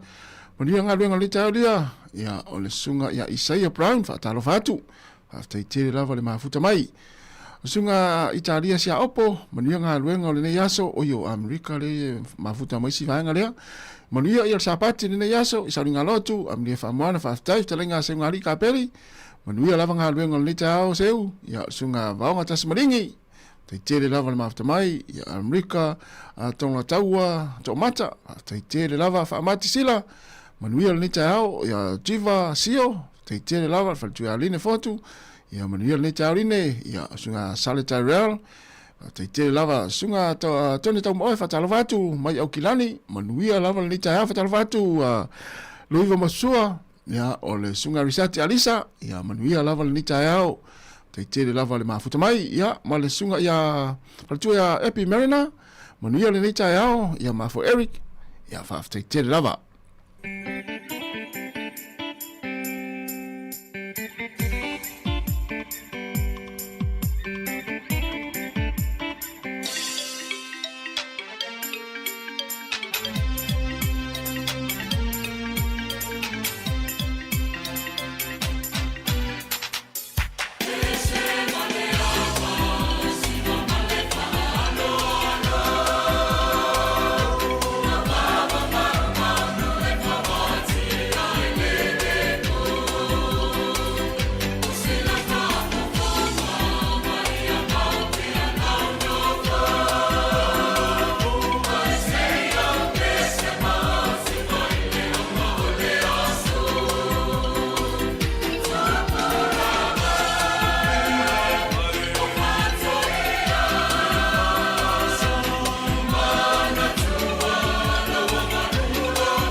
Fo mali le sunga ya sila kamen malpese mali toa ya ua malo tau ina ua toa se fulu ma le fa minute ona tale o le tula se fulu ya malo lava le mafuta mai malo ya tatal noa ile tulanga mata ina wa le tala fa sol pitol mene le soka ya ma te wina lava le tup le talonga le soka i tonu New Zealand ai o talonga nei le maitau le maitau e le o le soka ma le kirikiti ya soka marikirikiti talonga o le maitau wina lava e o la ola le wa mata na ola i New Zealand o le kirikiti ai o leva ai fa ale tele ta mai Pacifica ma Sāmoa ai ya mo e wa tau ona mata ona tilo tatu matua Pacifica ya o ista mai tele mana o tu ila tu tino i meo liki malapi mata lona le liu soka e marikirikiti o lele i fu stato tama po steine i rungo meo va alo New Zealand ye na vai nei tu nga va alo ye ya malungo le va ale le team New Zealand e le intata mai tina o tele tata mai tele pi i mai o America mai pi i ula fala ya tele ai lona te mo mini stak tampi ya ini tu na umia tele na wa ya na o tele tala sina fai la utala i matu ai fato fe pena fa piole so i fu mai nei to ina ia fa to fia fe ma fe le o fa ilangi la to folo ya fio to ina nei meio pi inga i sau mai Amerika meio ata ti fanga le va ti fanga o tu la Sāmoa ti fanga sa o le o directors la Sāmoa tama mataini fe pena to ina la ngona le fe mi tai o to ina le to titi le to e mai nei ya na vai tai mi so le tamana matuale sa le pisa sta mai titi pito ilumol TV pe mata o le simi ata mai tau ina mele o le alu to ina na lu le ata sa fa matala ia na wo le ata ya e pe ia la mata fato matala ata na fa matala to ina to ita talo ta longa fa la tele ia le ta longa lo soka ya fa matala to ina na le ata o le auso to fitu ya al sidia de sia to ina va lave ala le ngoleta free errand bands. Voilà. Free errand bands. I fit tout là aussi. C'est là pour faire ce mode free.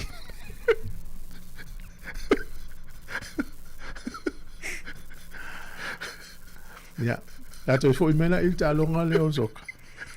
Ole au le New Zealand FC. Wa musu wala pepe fa ngon New Zealand FC. Ole okay FC. Ya na mawolon la isene il lua fi lua tolu na mana ole e league Australia po le Australian League fala o tele tamu sanga mai la isene e tau vatu ini au ta kalapu voi ya na lana maua i loa le katakata le sua fa ya piol foli ya november lua fi lua tolu ya le kon kalate a matalo le au lua fi lua fa no va ai le tala angole au tau sanga le temina tala ile taula unga mo mea fale o kesi malaulau to tono le si ofisa na tau fa mautu se ya mata su ese toninga su ese coach ta saini ta mata alo la matanga mata le tau sanga le yo fa pero ma fo so se au tau mata ya o le mea ya tu ilalo aule ma wa etele aule mata pata tu mai lunga o tau sanga le na manu malo le aule le fai longa na le premier le se fai ina tam sanga na le se fai ina tam na le som na top le tape te o se atu ya fai sa o ta si le ta te si akia pero le Hurricanes ya tu sana na umale le round le se fai ina ya na le wale na so champini fo tau sanga tene ya na ilunga la le tape na malo lo la to le fai longa na le au uma le si se ne malo ai le yo la ngai finals na le manuia ale o martau sanga ne so o le me mau ai o le ma final to au mai al ta longa fai au gilan wa Salamonia ana ma fai Australia na te tu la fon e o lo wala mana tu nawa e una te Australia tu la fon e le ma fai na to ave se le final fai se sia tu na Australia fai o ne le ma fa lo wa ngana fai ta mo sa i le mele la mana tu la a pena Australia pela liki pela la uma fa tu la ngal malai fai ia pela le tam sanga le magic round ai ole nu le Queensland la o man fa mau tu ala ta mo fai mai si stete e vatu ala tu le magic round wa Yeah. Fia se la wafe tangata e o te tonu I te mo le magic round tenga fai vaso de a. Ona no winga. E una teu tu la fono le eili. Yeah. E sa ne to e vele fai no fai sa tu no fai e stadi. E tai o ei. E la mai tau na sa o la pepe. Na lu solo na fi. O le la mata e tu o le tupunga le o tamilisanga le o la ola ya. O le lei o le iai o le au le Auckland FC ma le Phoenix le ne. A sai ni tamati ni usila ma le lei por kala me tono ao. E le lei le all whites. Sa o le lei. E wa o le tele au ia le Phoenix ma au le au ki lani o tanga o e tama le fa tau mai fafo. Ya sa o le tele. Le tele na le lei fo na le tele tupe a tanga tai e ona ina le ona ina ia au ia lua. Me se la va o ki lani wa tele tupe na fa tau i tau. Ya le lau champi. Ma wai. Ma wai ya o le o sa uni le po lo langi to sanga nei ma se fo po July. Ya la tatu vai fo lunga televisi le tumu wa. Tangata le la o Amerika na e tan malo isi nu sta longa ya. Ya tal siel tatu all white le man malo le au kilani. Ya. Ile tamiri sanga le fai nei. Ana ya. Ilik. Ya, ta se mai le fa mamu atu ia le tuunga va ale na il tatu va na le la le tai au. Va ia na le la. Ya, o le tuunga muli le su le champini le vai le na fa tunu ina Italia. Ya, le ana tu oi lo le va a New Zealand ma le va a le Luna Rossa a Italia. O le Luna Rossa le ua captain il tama le o Peter Pelling. Le va a New Zealand. Ya, na mua la le va a Italia. Ya ana tu dua tatu va. Ya. Ya le u fatu a kapteni le o Peter Pelling le va a Italia. Ya le u wa mua la tu va. Yo fta u fa le mua wa lu mo o la tu fa le la sa fa ye. Italia tu unga na le la. Ya le ta pena wa tu unga le ya July. Ya o le ipu le America's Cup. Ya. Fa ina ni po. Ala ya. Tato se atula tasi le tamil sangal soka lang ubisi atula stala le soka. E ile tamil sangal fatulanga le FIFA. Tau fa ola ola ile tamil sangal soka ine le Oceania. Ale fon sampini foi le aulo na lua au kilani. Io le faino na fai Eden Park. E wa te lo na fai Eden Park ta longa le Auckland FC. E lo pe o limas fu wa feta ngata o malai. Ya langa o pe la to home ground ala to le malai le Mansma. Ya. Le impen rosi ana na fai ta longa. Ya, o le NRL. Ya, sa o le NRL. Ya. O le vaso nei le la fai ele ta longa mo o le State of Origin. Ya le la ta lo ya we lua Queensland ma le o le New South Wales Blues. Ta longa le po le solo nei. Ya o ta longa le fai un vaso lente nei o le Raiders to lus fulu lua fai ina le Dolphins to fulu. Ma nei le o Dolphins ta lo esta si o le tunu fai ya po new. Ya na debut po ya sa lanta long mo le. E lus fulu on tau sanga. El faria la stama le o le la veo si ona usol ta vale le ua pipili tu lo walu wheelchair. Ya o la le una foi tau si ona usol. Ya ma nei la vala tala le ile o poni. Fa ya to si ona usol ya se aluta. Ya le to fa malo si ta alo ya luta alo le na ve. Ma nei. Na ola termina tau ao e longa jes. Ya si ona usol le walu le wheelchair le na la tu. Fa tala tau ao le jes. Ya, el talong al Bulldogs todos fulu fai ina le Storms lus fulu. Le Warriors so le fa le Warriors todos fulu. Le Dragons es fulu. Si Eagles fulu man malo le Titans fulu. Le Cowboys todos fulu man malo le Lapiti es fulu valu. El talong al fa un verso nei. Ya utelo le la una muta el fie le Warriors. Wal polas sale la talo le Panthers. Fe le talonga na. Ala se I tau vai akulatas. O malai I Parramatta. Ya, le la fia le Warriors il termine. Ya, tau si elvas fo te o Warriors o le Warriors. Le la tal mal mato. O la pe fa ila le yene. Mana ya. O lo mo le Panthers. Lua ya ai so le Warriors e lus fulu. Ya le Roosters na numero tolu si Eagles e fa. Tata no foi la ula si Eagles. Na fa malo lol fa ya onga na yai. Ya eu fo melol tamale o le tamale sa ta lo foreign. Kevin Foreign. Kevin Foreign. Le mona ya. Ya, o fo mai lo stama le sa ule vai au le le sa levan ta alo le au Say the Warriors fo. sai le Warriors alo fo le au le Titans. Yeah. E vai le swing ole au na le way team. E una fa ya o tu mau i. Oh. E ye lon ta male sa si o ne le. Ile e New Zealand le fa ma vai. Yeah. Ya. Ma nei tele le au le si Eagles ta lo tama New Zealand na. No lima le au Knights ono Cowboys. Fitu la piti valu le Dolphins. Iva le Sharks se fulu lo ye le Tigers, futasi le Broncos, se fulu lo le Raiders, futolu Bulldogs, fufa le Eagles, se fulu lima le Storms, fulu no Titans, ya ma le Dragons, se fulu le fitu. Ya o taimi sanga na le na al fai ungal vasa no tene, ya ma le fai ungal vasa nei le wa. Sa unio ti ai. Malo. O fai ungal sa ele si pol kapir fai ungal vayaso. Malo le Crusaders i le Chiefs e tolis fulu ono le tolis fulu ma le lua. Malo le Brumbies e luas fulu ma le tasi le se fulu ma le fa le Warriors. Malo le Reds e tolis fulu tolu le tolis fulu tasi le tato moana Pasifika. Ya malo o le matangi fulu fao fas fulu ma le lima i le luas e fulu ma le Valu Highlanders. O le malo le Force se fulu ma le iwa se fulu ma le lima a le Trua. Ya ole aule lona tolu le sa pai le wa okilani le Blues ya le lon tolu ya le lo i pole altu langa sai le la ye le anga iluma wa le langa ya tu tasi ya ta longa to version nei ya ona fa mautu lo le ya o quarterfinals semifinals ya au te loa Wellington nei ya le Hurricanes le la home game la to yo ya tu sa fa apele o sta longa version nei ma Crusader ele mo wa ayo o Wellington e mena le tau avese sa ua u foilele fa manatu foilele ile tato fa ya onga Hurricanes pe me le fa malo lo el tato au avel malo le Crusaders e o monga o em tom tia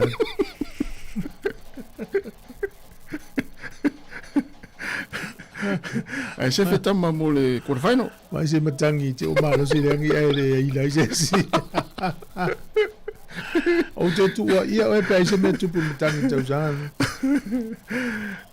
me le monga o e ole o matautia me le la tunga le o le matangi le to e to fa popo isi kilomita le tula pe o i quarterfinals lua se lau kilomita le tula wa lo le na pe se pini tato ia mauaila vanoa e talimalo e tatou i au uma o mai nei ia mafesosoni pisinisi ia vai le la matana vavalo malo e faititia ia galuega ia ale lei tatou au taalo ia le Phoenix o le Bulls e lau kitikiti o Wellington ia o le tatou Hurricanes ia o tamaitai soka Phoenix ia o le aua teine le Hurricanes teine ia e tosina mai tangata i nei no mai le nei fesosoni le laumua i lon tamauaiga ia ai afa pe te ua le manuia ia e vai tangata faigaluega toe leai mani me fai nei ia faanoanoa nai pisilisi na masena i ave upa si e faalogologo mai tae uma lava ia ai ua mau le tou faamanuiaga le tou keisi lena ave le se o pisa a se vili mai Pai mamili mai jore ma ua cancelinga malang pupu na tu te lo atu ai nunga app ave pena tangata ya malu ya tasi peo ni sina talo talong ya ni sina lai talo talong mo le temi ya mo ani si talong fou ya mai mo i tala la mo sa mo kilkiti po fe wo ya lo fanga solo le temi nei pe ana wa amaton fanga solo ya sunga sempini finals quarterfinals ia mavanga fa pena malo uma pulu ai se fia tal no mai ni talonga na wai fa ungol vayaso e mawala no le son fu te vili mai ai o fa tolu valima o fatas ala vai foi stato pc to fa tolu se stala e se tu dis programe ana ya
Tumata ia tutasi fiu ina ua ono minuto te enile tu lais folu. Ya ole na i vai ngai por kala mel nei vai aso i fai lo tutas. Ole aso taia ole aso lua ile fulu le ta asfutasi le taia. Ole tal no to ile fiorle le pule a fumsanga e mastasi o nanga o lo fata utai le fawino fale nei por lua. Ai ole wa sui ma iluma la wino le lisi o la fa ua le Victoria University. Ole ale la ua ile aso lua le vai aso fo. Ai ole ala ile aso fo radio le vai aso nei ile sfutasi taia. Ya la tato fa longo lisi ya o la to fa ya ina lo la to mo fa I tu lang tawa o nga University Victoria. Ana ya.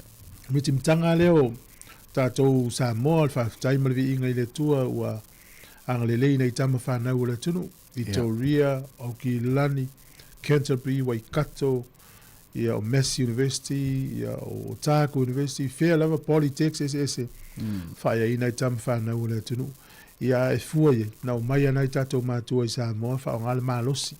Taimine, ia le ua matan whaia ina la tau whanau whaonga ma whau ngā luenga. So o stoi ngā luenga ma le tō mai.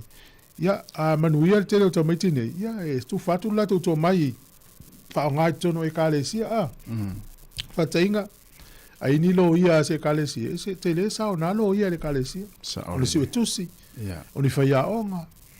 Ya on to mai ese ni palama o ni ka muta o fai mori e so swani fo ina o tatou a inga mai ka le sia mo ile le tu sai le fai fua ala ila to so swani wa o e a fele appointment lawyer na tal no ai le fai ngo ide te tal no fu me foi na le la sanga le tau ya a wona e se te mi alu alu fai appointment le sunga to tupe na lu ngalo ta Nti wale tu ma fo e fai sau o nanga e te so swani u ngali ya ta ita ya fai fua so swani u ngali la me la fai fua ya mto li o la ngalu nga fai fua la fo me fo sai u mai o sai ma wo fua so swani si wa ai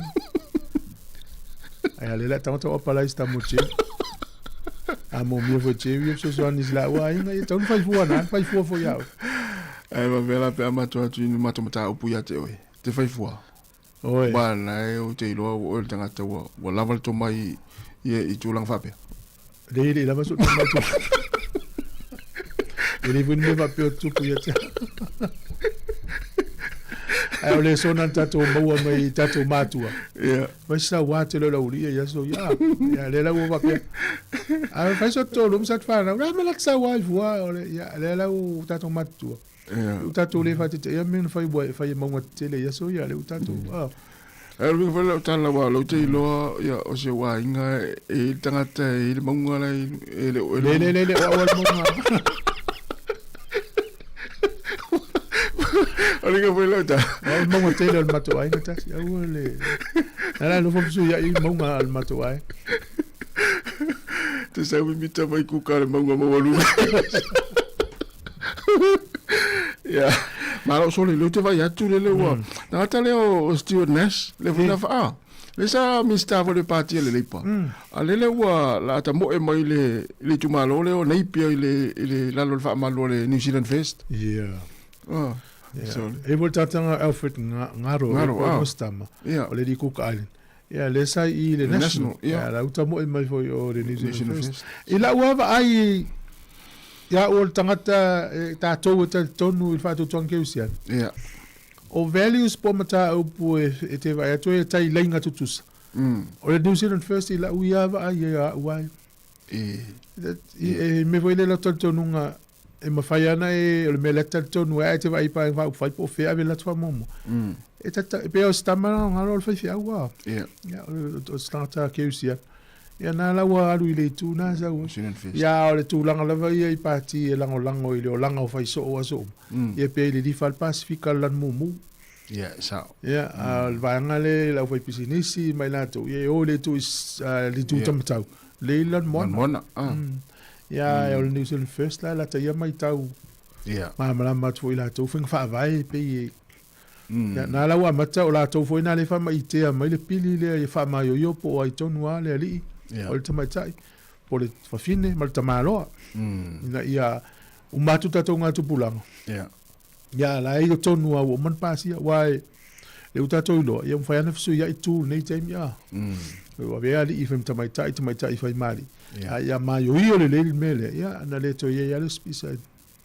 ola ga ilum amo ile talo le la fala utele atu tat pokola mitai au mta tu talfo fisu ia ingal malo fa mo tangata fo ia la o mai I ni visa whengaluenga na ia lava requirements hap to lava po ia inga ia mo meu pesal nei stata vala ua tas vala ua le tato vala ua le tau fai mai talo fal vala ua malo se fua ia ngali le ola ngona mai ta ua ia tai ia no le la tau dungo ko berta te porkala ai o le la ia inga o la to apala I visa nei le ngana ingilisi ia e le wa matana va ai ina ia moti noe ngafa ausia la to tapula au o le ingilisi tu samnga luenga la to fera ia ia o le vaso na te nei na la ule ungo stasio to mai ta ina tala ole fa msino ngai o le mena tupu ile na le upa e no fu matu wa ile upa va me wa sawa matanga la ta valen fa ia ai pepelo o sol e pepelo ya la fa sala ino fo va ia mo sfurma sin na fa yo fa mtala pepelo me vela na ya tato uma ya veta vale ia i tu pa ta ma po ali e me se pe afio I upa ma taxi le po ia u to no nga luenga sa ole e wa lo pa I ta wa o tangata ia ya wa ese ani temi wa mo ile tai nani ala na apa no na lima fa tu mai lunga na sulu ya la wa lu fa mai na no fum tu le oi me uma va pena o ese awa na su e tupe tangata matala ya le lau fa sala le mai tai na mo fa msinonga tala pelon tu ai so ya ona ni alu langi wa ese ya pe ala no luli ta vale na e ma tu ava no le si tu ultai me tala no ai les pe o si ngalinga no va il fo mai mai ta wina al tina le ainga e te le po uma Ile le se moya na yama se fa na le mo tau tala to ina. Oi, uso ve feri. Ya, olo ta o vo vai fo mai. Atu lo ia fa ida poi me fo le atu lo tina fo mai ia. O ta mar a ingo nei o le se mato mo ma se fa na. Uso. E tau tala le telo taimi o le po ia e le fa pe le au pe a moi. Oi. Mo le fo mai vai. Ele me le tu puto ina. Mo le tina ala. O le tai au. Ma le aso atua. Tu se hava no si tal no le tamale ai. Le minga le tala wa fau mo e tina ia tal luanga le aso. Ia le mena le ala ia na moesto ina fatu atala no le taimi mo ai. Ona le moso na ma no le taimi o le awa atua. Ia wa fau mo e tina le tal luanga ia so uma. Ia le mena fue. Mele tu pulua ngari. We me na le o tu el tala la o le tanga te mo me te mo to tala te le po ya e ver bele tu pulua ya va fa pe ona mo se o ainga le to inga va fa pe na fa tu ata tala le po ya o le afianga le na tu sa no le au se tu le se va no le au ya po sitina fo e mo ta tala le po tama ya tu se va no le au ta tala sitina le ainga tu lo fau mai oi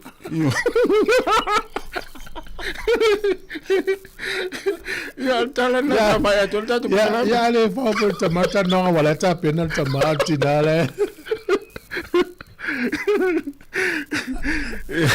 ese no fatu esse vai ya wa mai ato malta to porque la to mafuta pe male tenu ta psicologi Sāmoa ta se sa mana ya si forne lo mos fuloro minuto te fulu ya fatal vatu ya Teresa ene masion tina matua ya aloftina tu manuel ne ya so manita yao ma fo Eric ya orsunga Peppa Fitness manuel ne talu yo mapsua ya na tu la vanol tama ainga tal no ai tan tupe te tele lava mafta mai marsunga Silva Marcelino Casiano ya tal Silva ya loftele atu manuel ne tayao marsunga moe famuina ya manuel ngalwenga ne tayao moe te tele lava ya le mafuta mai ya la tatu wolo le fafifianga nei fatarvatu ya Pauli ya malai ya na Paulima la vea sorry Paulima la vea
Manatu ia so lava la te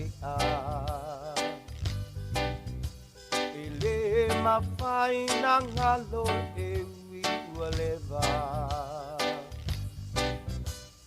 sa tau mawhai e matua so talu malai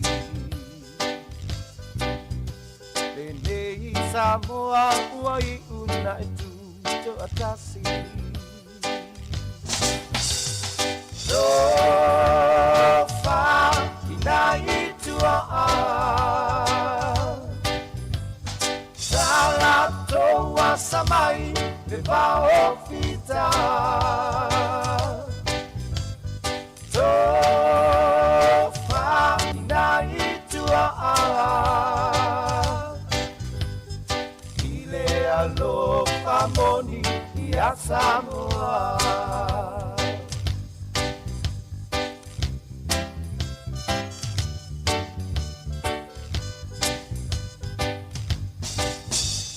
Ua e tau vivi ina maua so ai paasili A o aia le matangi uso e whailonga te saili Le ngalo le alofa ia sulu lo sulu na titi Na e mawala ia ole ala e anga I le tini Sofa ina I tua Salato wa samai le vao pita Sofa ina I tua Ile alofa moni ia Sāmoa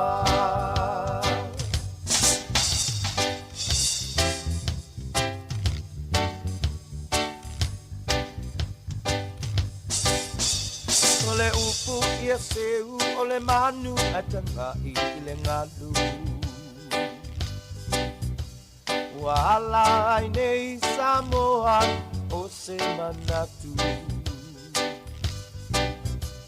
Manatu ilo ta whaamae nei te iwa malepe Ona tangi ai nea ole fatu Pale ele ele Sofa ina I tua Salato wa samai le vao pita Sofa ina I tua Ile alofa moni ia Sāmoa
so oi sili sili le manongi ta utino mai no ta ufi Mausalino fa amaoni tu ma pese io o ile oti ta la la afio oe ai aluita tu ye oba inotama tofa ina soifua Sili sili le sasana itu e fa o Sāmoana e fa atosina yo amanga ya te o e sumalete ine tausala la ula fala wa avea talua yo e sumale mana mea pe a fai ua elekea Tuai pea sia mea eta fea La upua tau no fone nei tau Wai so se sili ne la lelei Ma le fuaro san mumu E te whaata patima e tuli usisu Ta la la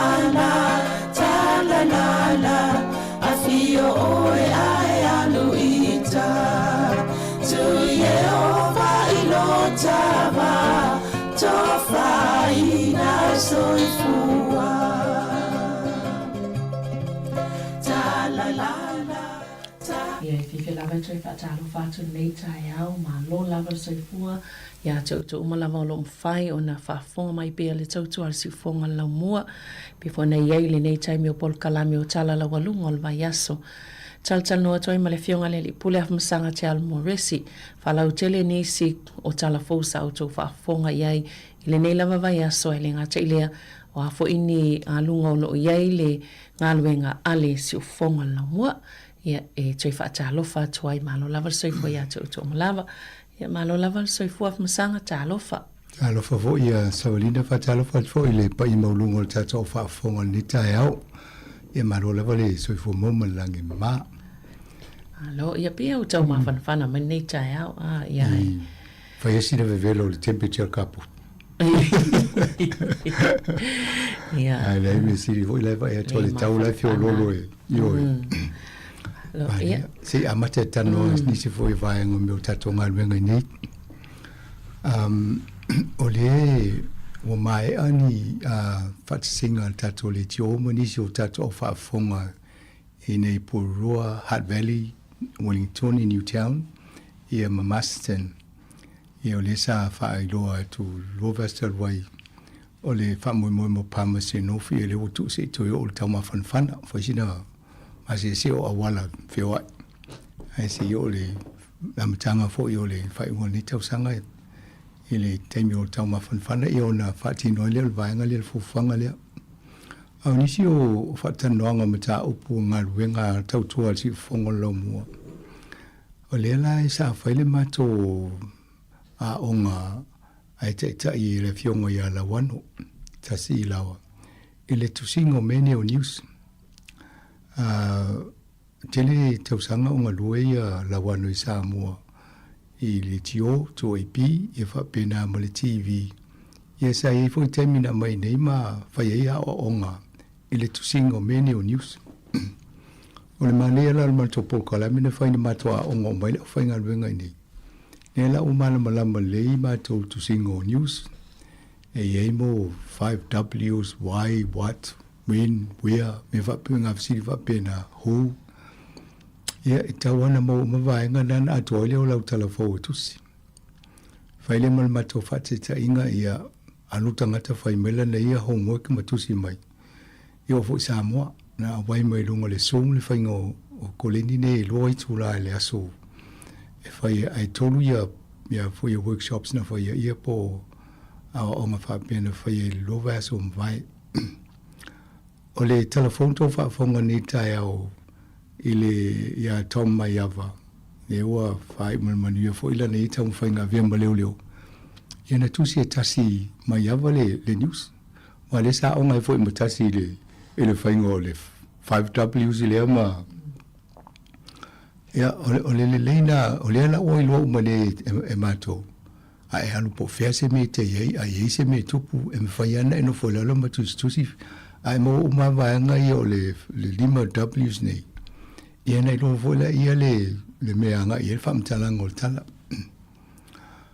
o le vavai lumanai e isi taimina whaiele i o ni a onga whapeni mo nisi o le au whaanongolongo o tatou litio e fia i lona tusi ni whamtalanga ma mai lungo o tatou litio e watu i whamtalanga me te tupu ai le o lato ainga o whaala tonga o iai o e kalesia po whelava e o inga luenga a le foi la tala noi nisi o mtanga luenga le malo le tele no omba tala noi tatangata ai ha o foi la tu singo news nei ina ia whaingo whiena mo ma tātou ia whamtalanga ia na watu le lungo le tio ia na steme mo moia na whailo atola ia o te tatonu o ia a le la wha fofo e matatano atu ma na fionga ia lawa no e whala o tele le vaenga lea ia ona te tala tu lole le stala wa isi teimi mo mo pa le malulu tele ia ona amatai lole ia on tātou polkala me whapea mo ila tō fi a wai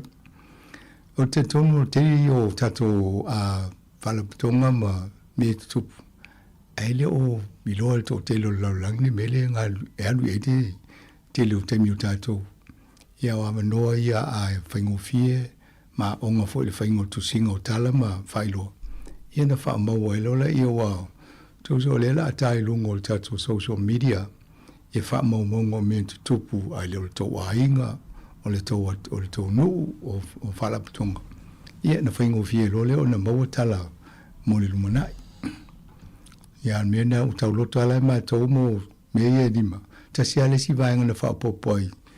Muli le si W na whatever you do not be the news. O le sona la na mo matou. Ia whaile tala ai au le whaile mea a vei o e ma whaima news. Ina ia sa o le whaingo o news. Sama totala noila ia le si vaenga le pe e nisi o manatu whaaria mana ia le saulo tala tupu whatupu watu lo tala. Ia o tō whaalongo whafonga la le New Zealand sau nei i le tiole o no whasalau tu maroia King Charles.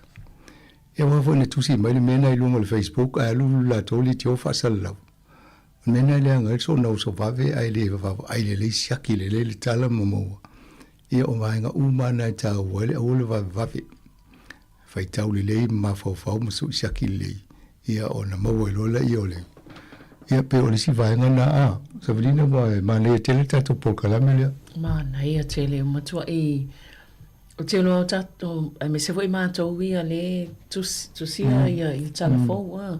So soni tele le 5Ws lea po W ia e 5 ai loa vaenga na ia wa ilo foi fai ngofie o tu singa ole tala o le telefou ai le fo ise me miss e atu o uma le telefou wale o ye uma ia vaenga a mata ia o le a o ai o ana fea po o a fea fa pe fea pe o vaenga te itasi uma pe fa Sāmoa ia WC na faiele a o ngai e la wan. En whaiana tusi foi vaenga mo lo whaaliu ia na tūle lungo le katato o le tato page.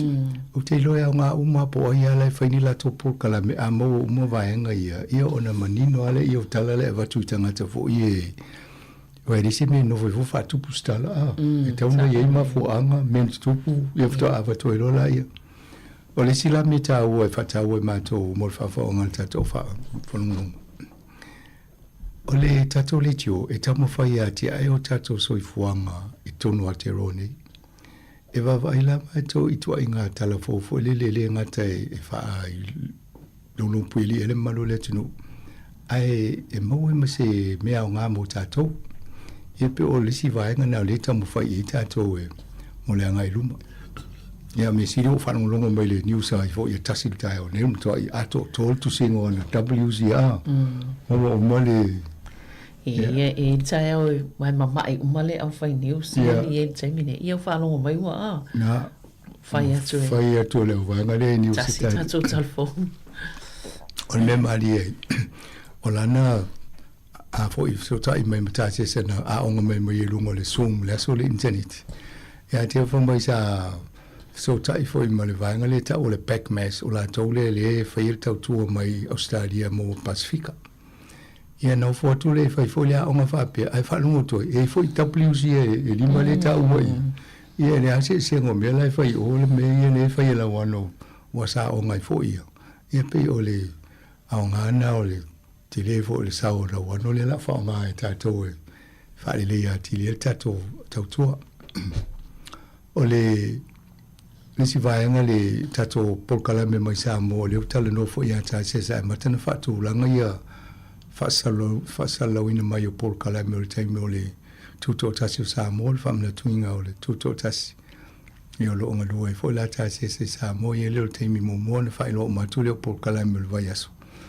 Ia ona maua i fo i leo tātou ia i re ngato lungo talafou ia a o live stream ia po vaenga i whasala lau tu sa o mai. Ina ia maua i fo i tātou ia meo lo tupu. Ia mo utou fo la leo Sāmoa. A mo foi o toma na mo le 5Ws ia em foi ana tu sile ni usa ngata mala fo moi ale foi pe a tau so tai mai pe va pe te alu te fa mo e te lo em foi ona so so ni vaenga le ia e sina o ngaole ta to ma lui fa ta se fa le a ti le tau tu al ta tu li tio on na fisa ele ta to va ai ale anga i lo mo ta tu li tio. O le ai ma te vava ai po le ase awala i tau mo fia i le fa fonga mai o tatanga te Sāmoa le tatu au nanga.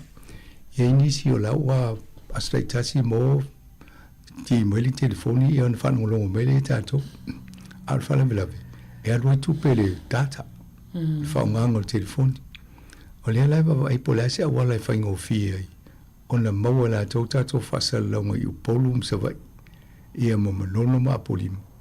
Ai le tau whaongale lea fo i telefoni whewea. Ai whaongale le tio. Ia o nawhilana ma uma mari whai walu na whono mo lesi company le i taftafa o le mena te alalai sa wino loa hat. Sa au sone. O le tangata ingo ia Rob Hamlet. O ie ona ma pūlea ngā luenga le ta o le Telecom Services Limited. Maula tau e whaia umba mo meo o tu ai ngā tōtonga o wire o antenna me uma e whaangai mo meo o pou whasalalau mo me whaia mo meo whasalalau i le Pasifika ma le atu Australasia le ita tau ma Australia ma nei ia ma no fole i Papua New Guinea le Solomona i ma batu anu ngai Asia ma nei al mato tanoanga ma mai foi Maropa nafi na whamatala ela i tolu le whaia vai aso na whai oi masina na ngalua i Sāmoa le whale leo le pau tu i pi. Le tasiva o na fitu. Ia e mana malama le i Sāmoa. Whamaina umana whau le whale le pau lea. O na anula i o le si vai ngola na polo ketinga la tu e whai. Asi o mai mo maunga foi po mea maulurunga ma pu i Sāmoa. I polum sa vai. Ai wha mauila na dipoti. Ia na saula ia tuula na pule vai ia o me ia lena wa ia ua o ngai mo le anga i luma a fo i o pou whasala lau Sāmoa. O whatu o ia la se kopi o lau liputi. Wha mai ai ata mai o lai ia au te li lopo whea lai tu. O lai tele i o anu wha mongongo o lai tu so lai wha mai. Ani me sini lau tatanoa. Se i o toe alua se a matana siaki o whatu. I mwhai ano o latu nana wha sino me al pusa au kango so e a. A tono me whape mo o tala angol tātou fo i mo Sāmoa wa i tangata no atu whai i ngā ruenga whape mo mua. Ma wha mau. E pe o le vaenga na le tau whai a mo o si vaenga i o masini ma mene. E le ngā tel wha le tātou tautua i i porua. I au Sāmoa fo. I ana whai ngō fie rola i a stay mo mua. E le to tinga ina tau wha tau le. A le tata a le la tia le tio. O mele, o le ai soifua tangata nei e mo waile tala anga o whaingo ia foi ngā luenga i tono Sāmoa. O le tangata foi lele na amata maila nei soifuanga o le ngā luenga le na whai a. Ia no e fa e tau sanga na i Papua New Guinea fai ma umo tele yo mo meo o fa sala la una fai o le tio i wa tele le no lo Samoa ia mana no foi na fa tau mo fa no fa mo le fa ia mai ne ia le la e mulibuli ala to ngal bengala ai la le si vanga na matota no i le si vanga la o fo la to fo i tautua e le fa ngangol technology fo e fai ngo fi e ona maua ava e tulu wa matana so se vanga le ava pe se bele la mu i se ami siamo me o afi e mo ne mo me o fo yo to angala au ma me fa pena e ona fai lo la i o le fa engine po le o vinga le fui mu ia matau iai tau le leia o le vaenga o po Australia, po Sāmoa, po New Zealand. Ia nei lole la tau ma so tai mai sim. Po ani se satellite ma mea ma ia e ma titilo le. Mea la na la fo ngā lue o tele la na whao ngā lau toi tiso o i kānata. Mai sinu. Ia ai monita la tau. O e vai la i ngā luenga whapea. Ia mani e tele i toi ngā mo fo ta tu i nga me fanga benga ya sina va ya ma e mani si me ele technology te le tau no foi vai fa na fa pi ma o ale pas pe te o fa no le e mo lo limba vai ele me la tu ya le ti lo le screen la e pe un sito nga vai nga si me lo le cha ya ele au mai sa mo lo vai o foi atu a fai nei la ungu mato le salo inga e fa solo a tole me e asolo lo ya e le au ngali me na yo la mai le tele tato mu vole li sa mo le pe nei ma Australia ya tu au ngai Australia ya ma New Zealand sa ole ya mai sinu au sa mo la ngai e tele mato ungu fa ya so umo tai tasi e le au ngai e asule bang o mana ia mai maui to mai pe fa pe polale matuol well matalia na lo fitu te lo le early 20s ia o te lo la tala tele vals fulu pofto amata le ai mana ia o fatu mana ia po le sa po kala me yo malanga Pacific e mai la tau tusi lana tusi ana o mano fai mana foi pe fa sala interview lunga la fa mai volle ia e se temi ona fai interview mane foi fa mulongo ina ia foi muri mau i mena ia manga luenga le ia ia mai a rol ma fono ma Mario fatulo au ta ia nei lo ta wa elo ta amatan ta fa ta ila la savali le no foi ta la petrol se la fa valu e biliona le a lo mo sai ko wei ma me sa vali tanga ia na ma mai lo Maria ma sa vali ma ta no le fono le no fai ia matata no isi me nga venga marile mo fa le a ti lo tato social media ia fitau ia le umol savali anga tai sa tomu wale el mele sa wo awala nei polu wa pe onale ngata ina le ngauran e toi fo ai mato vai tu longa le sign le tu mai o peton e se o ye va te si male valu e kilometer ma o le alu o va pe o fi lo la le savali len fa ile so mana ia te lo fa manu sti mana ia la tanta noa wala tanta no nga venga e uma ama mo ya mali mana ia la mato awala mana ia te le to awala te le lo wa le fa ile mai nga le so mai tai wuri to le mai ane o matua mana ia mo tangata vili wila fo o matua o tangata pitile nan fi o tangata vili wila o mama o ese mai male awala I mo mi o fala lave ia le wa mana ia te le me ese ia le na mo na se vali asa matola stona ilena tatala ena matola le o uli ona sai mato kala mele karisia na fai ia o mato o fetau vela tu te mina o tau nga wa fo ile tatala ia mo vela esa vali tau fa tafa wai e tangata le sa vali mai le situ ale to te fetau ia mantuai e te lela wala e vile wila le tau fa of yo fi ele in le taimina I le tu mo tangata wala o tau fa yo mai sa vali wale fto atatala le wala ia o le taimila le ma Maria le monisi mana ia na ma po atala ia ma tala no fa o le mana ia o le e me si vola to tano luna ile wo to sa vali o tai lo le E mo tai lo en fun sa vale to inga umila. Ia mo la to foi fia tai la to o fea. Io, Fio lo la tanga tai. Inga tai vale. Pasi mai la e la to. To tele on tamati penta metia on va ile uli fo le wo tu wa. E o tu mala to ma ta fo le wo ya va pe o. A nga tele me le nga i tamati le no fuma. Mana ia. Ya o fo ya fa ila to umi la to telefoni ai la mo ta ta le. Ia mo wali ala fa isi me ia ai ya nga ma. Ole vaenga la na le na ye le ta wole o te tono le si mela tele na vai o lo fa manga o tai o puenga o ata fai ponga wa ye si vaenga na no vai ta lo fia ngai tono ai puenga tai le sami ma vai to wili tone ma tai o ya o to ile hat veli ma vai no mata ya no ngai a fa peo na la lo waso ai tau so ni me pu ya wa tai e fa manga tai fa le o wili tone ai vai a woni sa vidi tele la. Na, tu wale to vai a tu vai a sa vidi le a nga. Ti o fio su ele veni po fio ele. Ti wale le si na no sa. Allo. Ole si la vai nga le vita no fo yo le. Mo le tato tai vai nga yo Portugal me ole so fo malo loina. E ele si te malina na ngase. O mawulunga tele le potassium i tonu tino.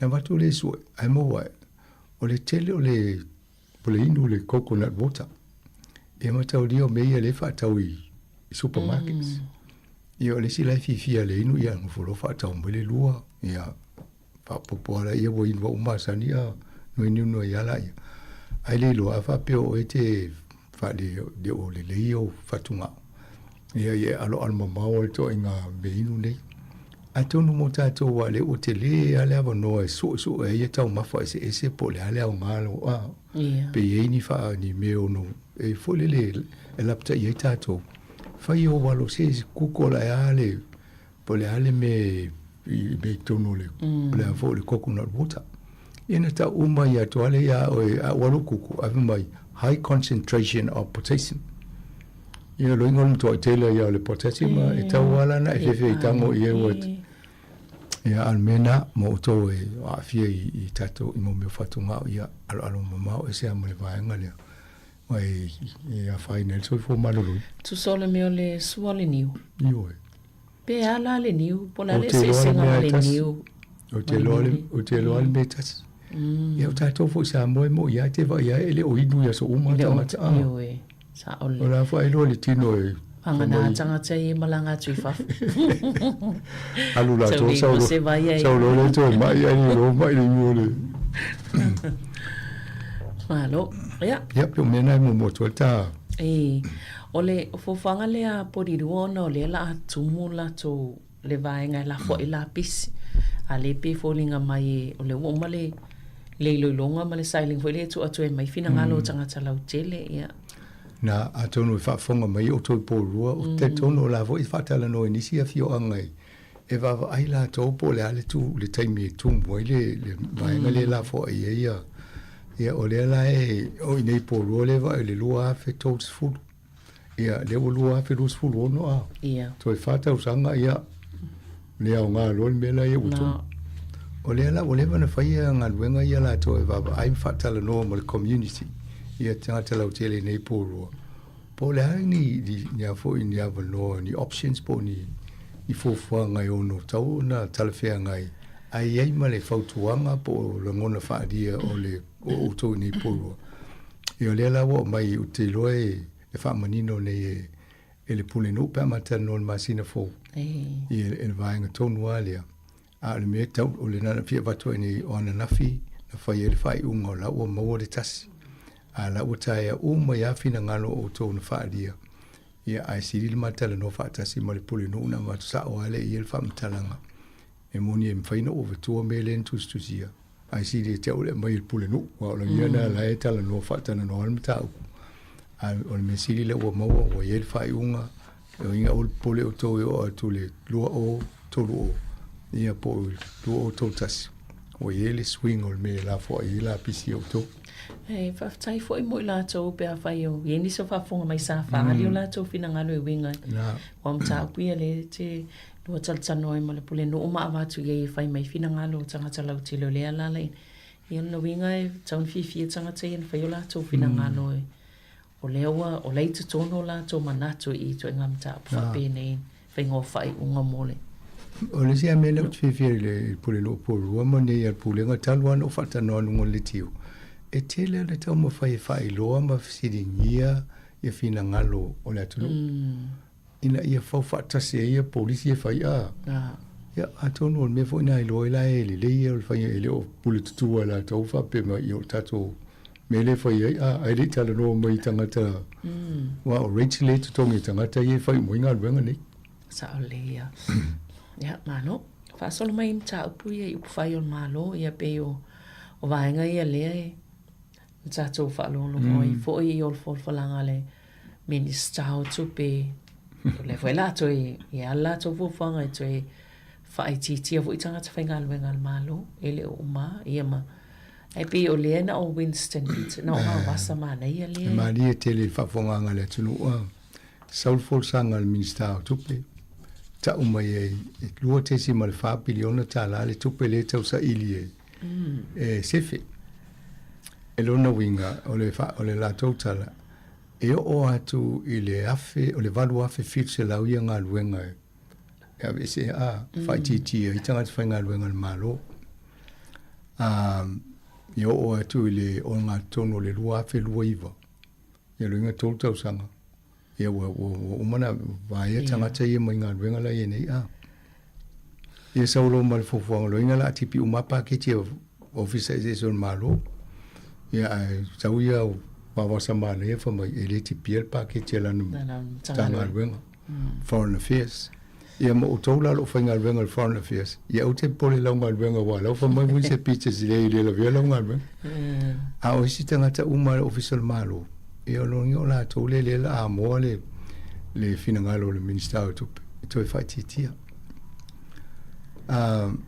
e mali e tele le vaia e foliga mai e le o tutusa ia ia vaega o le malo le ia nei o lai naunau si o le mea le fai ae famai buise i leai vai outou auna ia afiafua le vaega le o te vaia ia lea ua amata na fai campaign vai le sen me na o le sia sen me ia sau mo faringa Winston Beach ele ngata le afo ele fai o melia ele tipien matu ale mana to fa tau mo le fale tu pe le pi se le tatalo el vai aso le ale uma e fai mo faringa na ava vasamane e to fa tau mo wa le pe no fa nia e se meta o le Bank of New Zealand ai le one tatu wa fu sa fai o tatu ona ai fai fa tau watu o le fa tau watu ana o sia i ona la tu mambulu ato mo le fai tu pe alu i o nga i Australia e o le vaenga na fa ya o le voi la wa fai ya fa dia mana to ni si o le o fai nga pati ni si fo le neso fo mai e lo no winga o tu le tol se fulu ya biliona le tau le mele tal no e Winston Pizza sa ia ai va mai Winston Pizza ni ai pe ana le valu tesi ma le fitu pe iva biliona tala ile tai o le tau se fulu biliona e toi fa tau mai toi fa tau mai le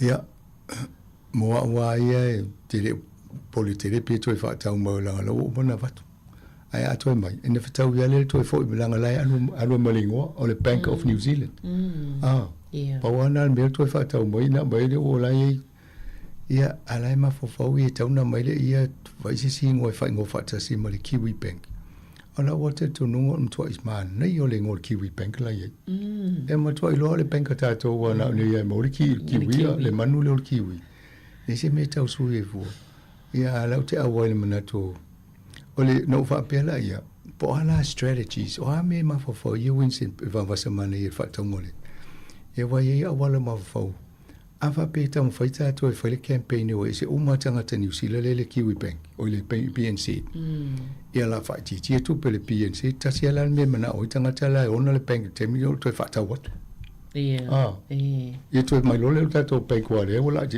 la ia la wala ti ta tonu e le si vai ngana e tau na ma vo to e ai fa le campaign ta to e support local Tato uma le kiwi bank pe tato tal no so. Ya. No, ya ato no vanga na wala mana winse pizzas. Fanu e mau ma tato polo fitile telen tal no. Ile va, ile fa, ile 1 bilione al tausanga e mau. Ele termino o se fulu bilione e mau. Polo fiti e fale tupe e fa. Ale nei Australia. Ja, on mena taun fai e va ve ona mo tato si vai ngole tupe le. Ai afa pena e tile ai si vai ngam fai tato. Ia ona fai ngofiala ia ona. Ina fo ina na mo tato polo fiti. E fo tato pe fie pasent lui. E wa to so mo ile lo mo si fal tupe. Ia termine. Ia e rem fai nga fatia tupe la kiwi se vo ona. Ai pe mane ele. E te tala noa so o le wana e tala noa vaenga ia masanga. E meisi o tupe nei ia nofo apolo fiti nei tono New Zealand wa e tele. So soani le supa. Ia wala vaenga o whamanianga i e tauna. Whaasoa mang anga i e polo fiti. Ia le me miti umai fal tupe ia Australia i e tono. Ma leo, o ta fia o ta vai at foi le ia, le wa matana va i me tau na. Ia. Ia o to tato a fa fonga si fonga lango, a fa pe tele o na te penkle PNC. Ia lo se mai lo tu pe tu ile le kiwi sei. Ia. Wa amataina sa ula o kiwi bank. Ia na matalole on sa ula lo le. Te polo fiti le bank na ia mai o fa pe o ia si lo fa ta o tia Winston Peters monole le ia lu tele la. Ia mata taitasi a fuilia ia e la ele swinga ia mfa solo ia. Mo le tato official nei no sa o tato Westpac. Fai lo le kiwi bank o talano le board ma fa talia le board la o pepa na vatu. Tato lango le bank New Zealand.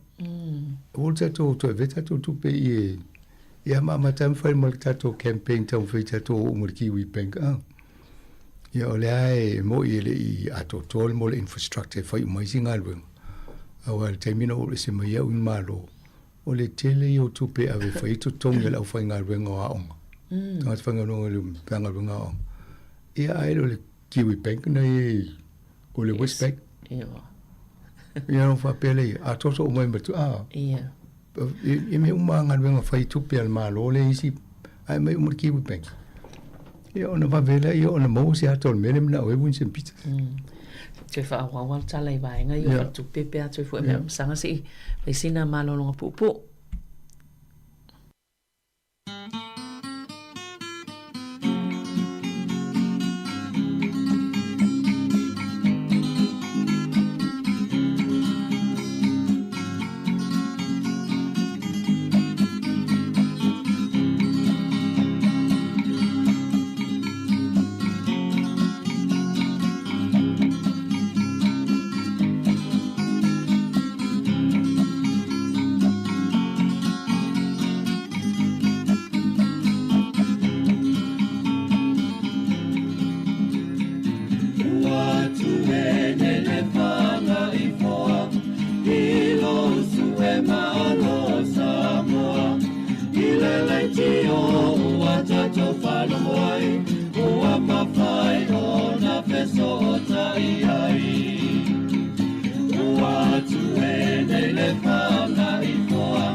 Tre whaawawa tul tatu talnoanga o tala la walunga la yaso. Msanga le tatu talnoa la vai i vaenga i o tupe ia o fal tupe. Ia, msalo le tatu talnoa i vaenga i au te le lopo te ua whaapea tangata po whiara le te wa iau tupe lo pole ANC. Na mua au tango sui la u la u bank sa le ANC ia mai lor kiwi saver au te li tala no le portal tato officer ne tato Sāmoa Capital Radio over pe ele ngā o la tu fatu mai ave kiwi bank ave pe I've seen a fena te wa iau tupe a ia mena na iai mo si fi ese o maliki ANC ia Malaysia mea o tava vai pe on tata no so oi ile tele o polo fitire alu yo io dala na failo le tonu tau ona na foi se vai ngai na if so so ni foi tato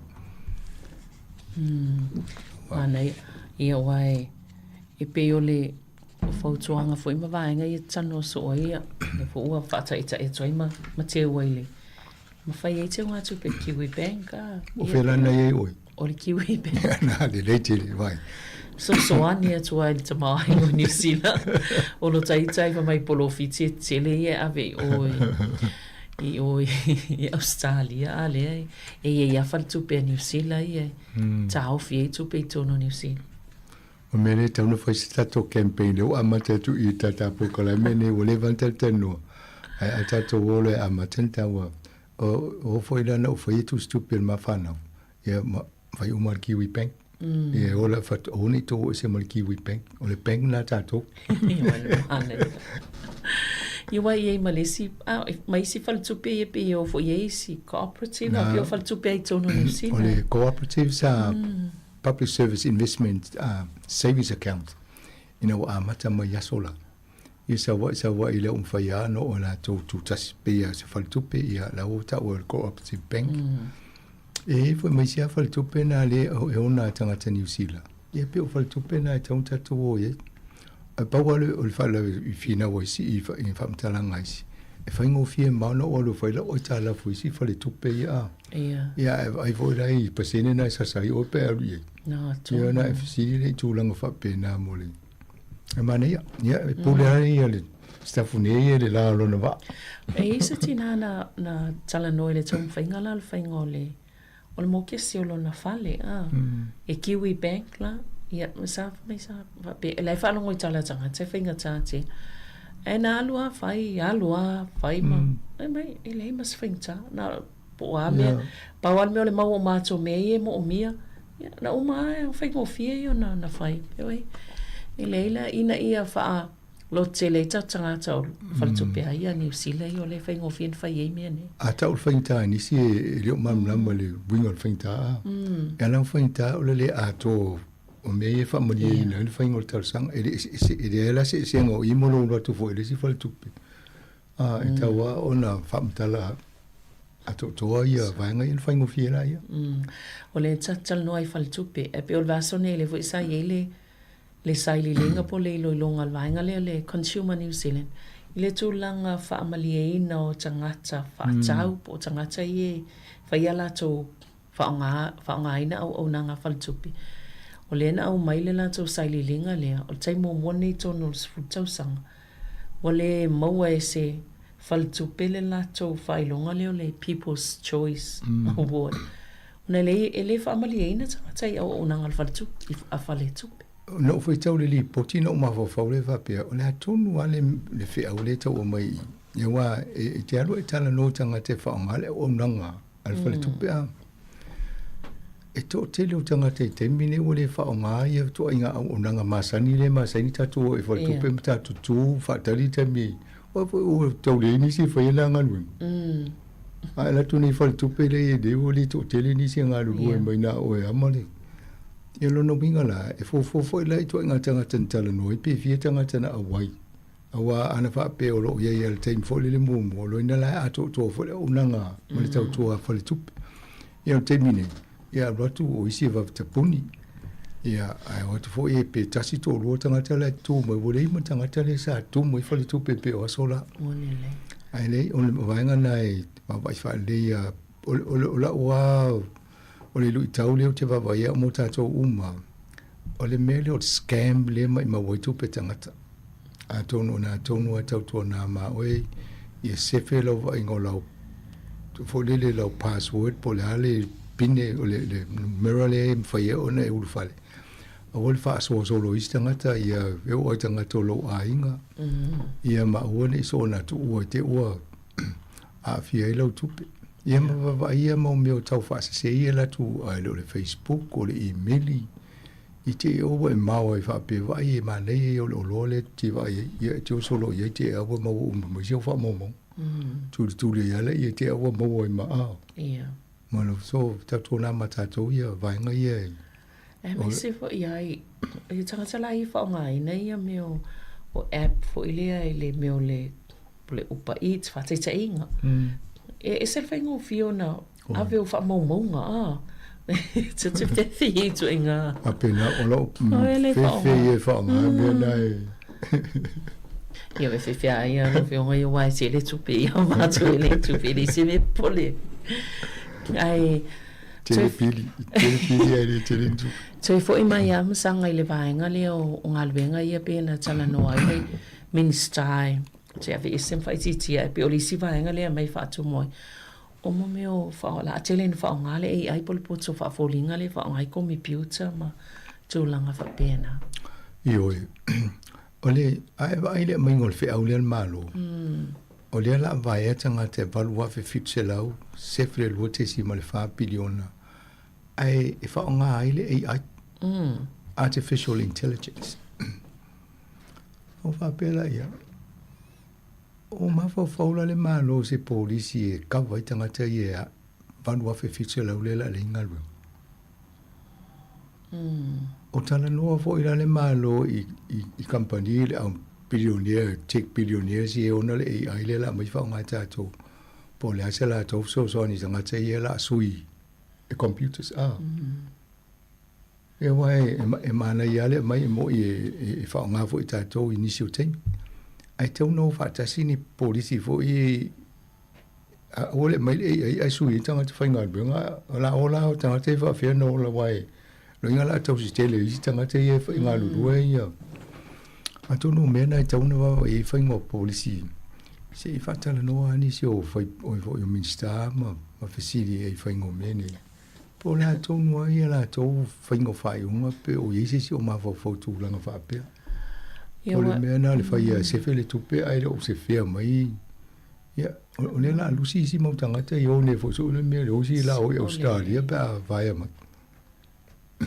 O le si vai nga pe le fa longo tu fo i le komesina le o nangal malo o le fa pe e moni pe wo e alo fono tanga tai ave isia ia fa mota la to ngalwenga o no fa ititi o to pe ye alo ia pe o fa mai o le alo i fainga tu ai what's tau ona sui ni fainga o mene o tanga te fainga luenga malo o te talia lei wai i vo termino o malua o va ia mo le office mo tau IT ma me e anga luenga te lo so swani me ai la fo i vai nga mo mi ai le ia mo mer tu fa singo fa mo mo tu le tu na e su ye nga luenga e mo o new ta o le new roles me va pena nga luenga fo e su ye nga luenga tu ai o me la nai tau na va ia office ma minister afa pe le la fa ngal ai tau fa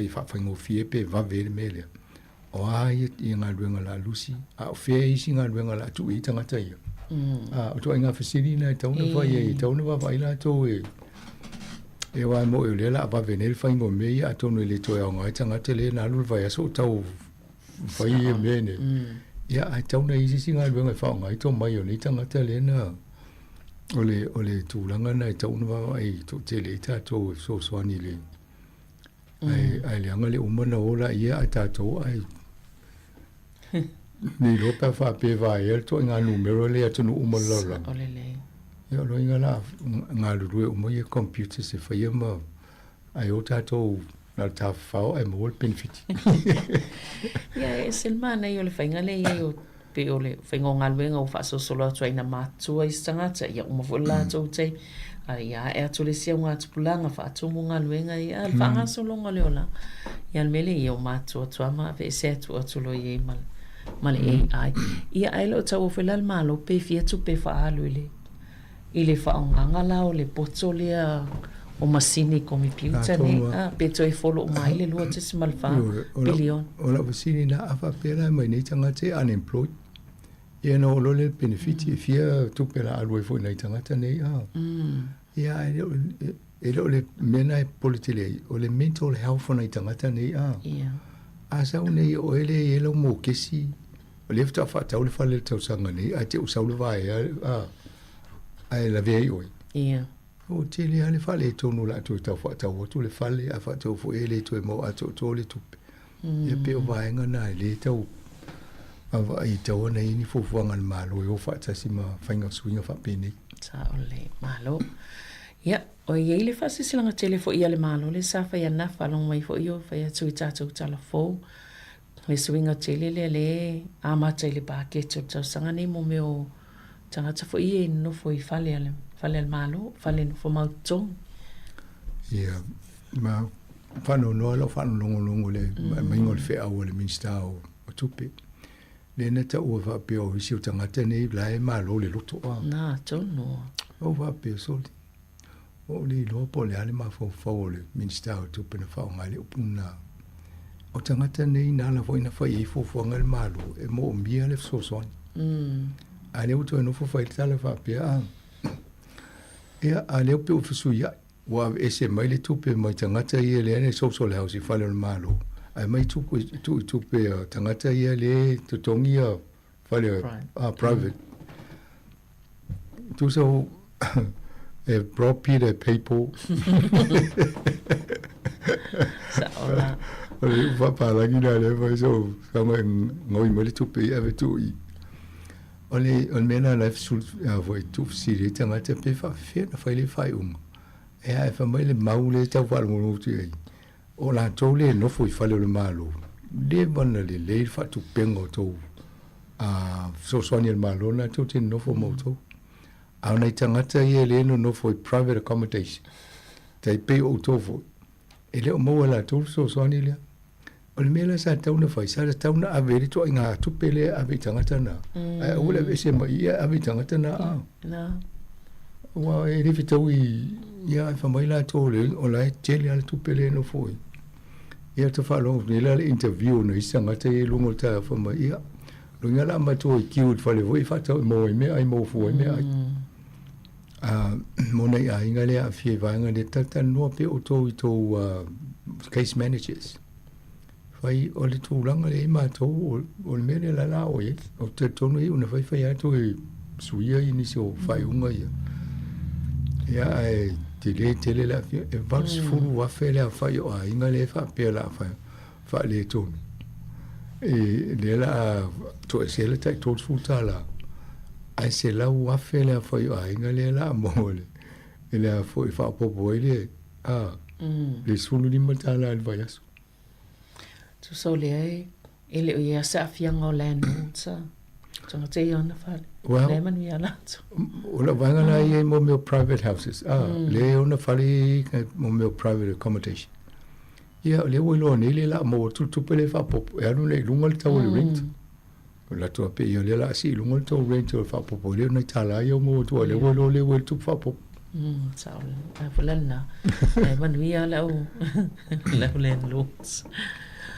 Ia Tātui fo ima iwa inga i o le AI ia atonu msanga PCC a tanu vanga ia leanga le watele na wha o ngā ia o le fo ina na maa wai le poti nei vai ia so le pi o le tele o ngā luenga i tono o New Zealand wa wha o ngā le AI e wha interview pe wha tala noa i tangata i ngā ia wano whai ngā luenga no inga pe te latu ia wai e le sau whai lau interview te latu wha tala noa il masini pe wha tala noa fo ilunga i whai se po se video call po so inga fainga fa pena mo mi o company ai mo fa finga luenga i to tele ai tanga te mo mi ai telephone mo application server e mo mi la to nga so so ni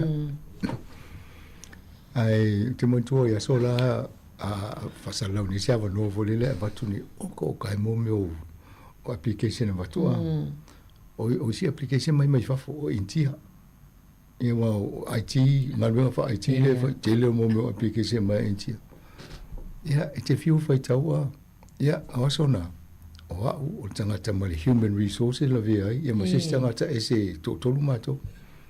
Ia na tufa lole, ia vai lole, ia va pe tolu sfulu ia mo application. Ia ta sfulu mātou.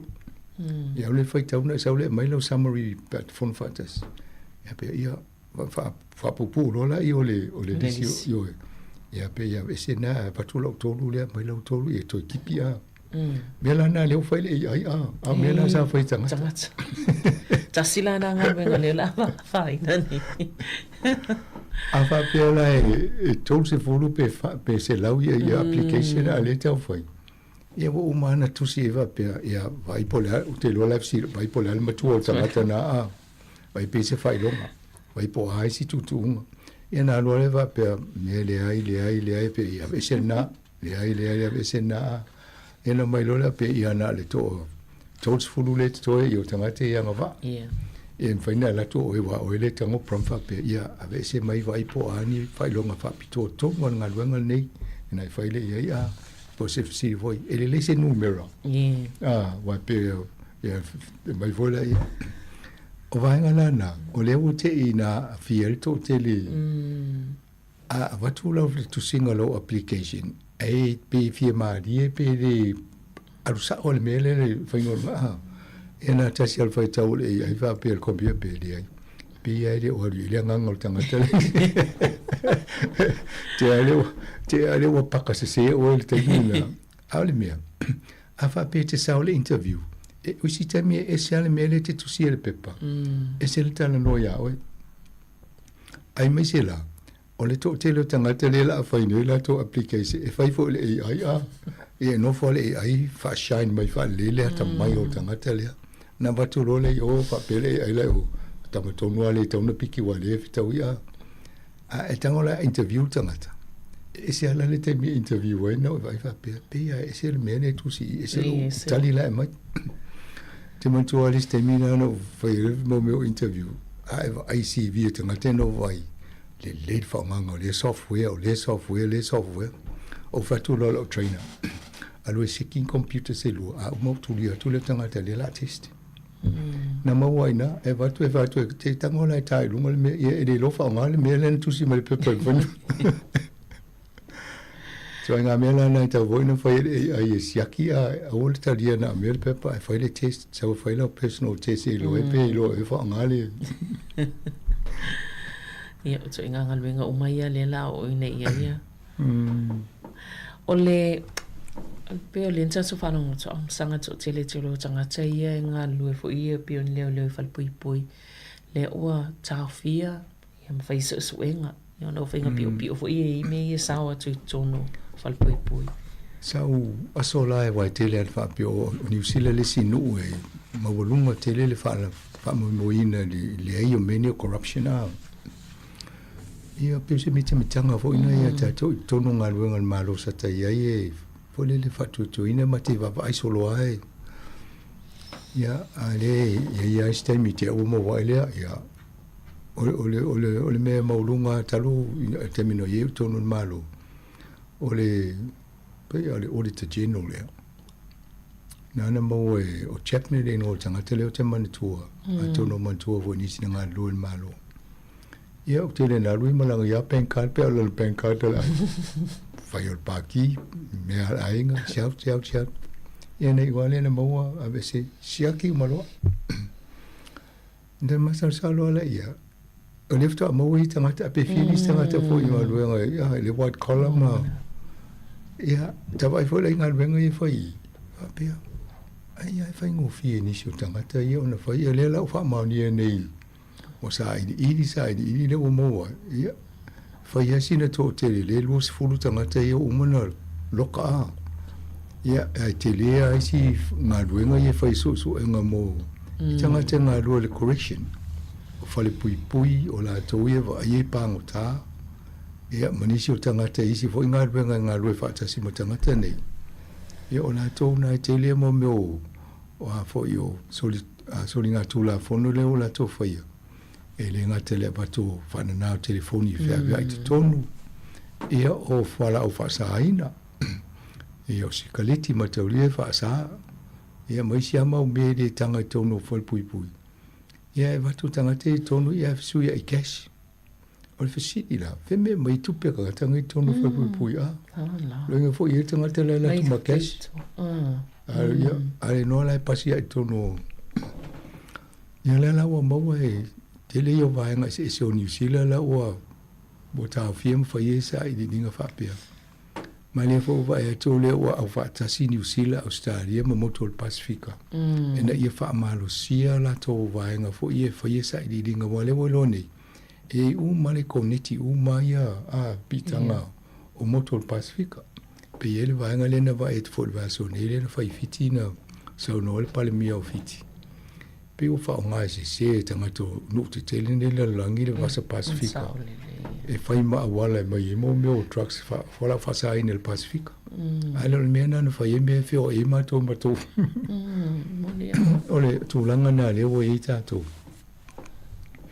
Ya to no mo tato a por kala me ma la fa fonga wai e fo ina yo tato tanga te. Ya sola sa tele na fai yo tato por kala me a fai tato a fo le asi singa mo inga sengati. E la vea to I ma fo le to isi ina tanga te te talo fo le mo la to ina Yesui. Ya le ova e to le ye matangata ye le so so ni e fa o lo fa le se o tangata ni ai le tau fo se wala ina ia va ve tau fia. Sa le le. Ya, ano atono pe yo no va va ats full time. Ya tino fo yo talunga le sa alo ats fo fa yo le va yas tele talunga se le. O le na va so mo mulina la va ia to le fo ko le ninga au o le si au. O la e mulsu enga champini o soka. A le si tu, o le wana Pacific. O la e o le lato sua enga, tai muli le la disband. Le anga o la e tōling di fia, le au soka le si tu, la fia o le la au so le sam, au si au lea. O le la a fa disband, bo fata ape a ua o le lopo le atonu ale tu langa iei.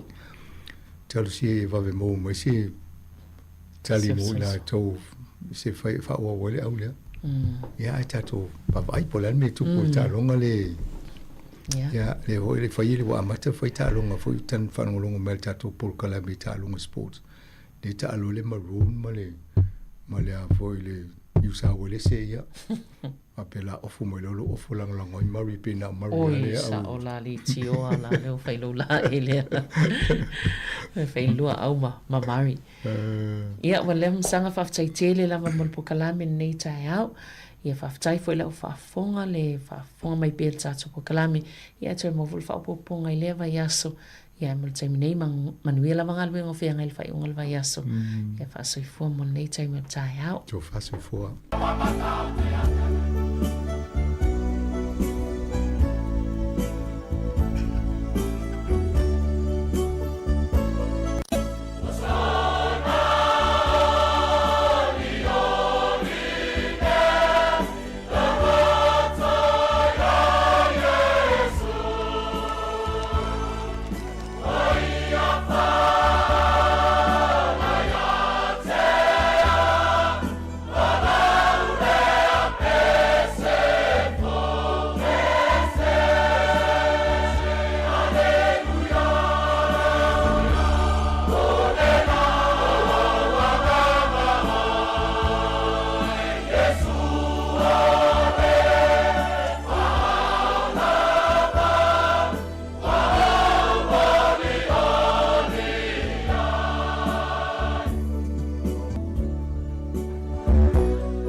O le tautua le si ufonga o le laumua o lo iai fo i le langolango a le New Zealand On Air. O le ua toe lima a toe se fulu ma le 2 minuta na tale o le tula e se fulu ma le lua tale se fulu lua o na whaafonga le whaapoponga o tātou talfau ia mo le awauli ia te pena mai le whionga e la wana o tilao matala mai Sāmoa le sunga e atase Salam Sam ia o na talo le tale tasi o na taliu leo tātou whasala launga i Sāmoa e peo na masani ai ia sanga fua maastofi mai le tula tasi o le tula tolu i lungo tātou penga te whailangi o le Facebook ma le YouTube ia mafuta ma le sunga e atase Sailana tautua mai Sāmoa i le awauli nei.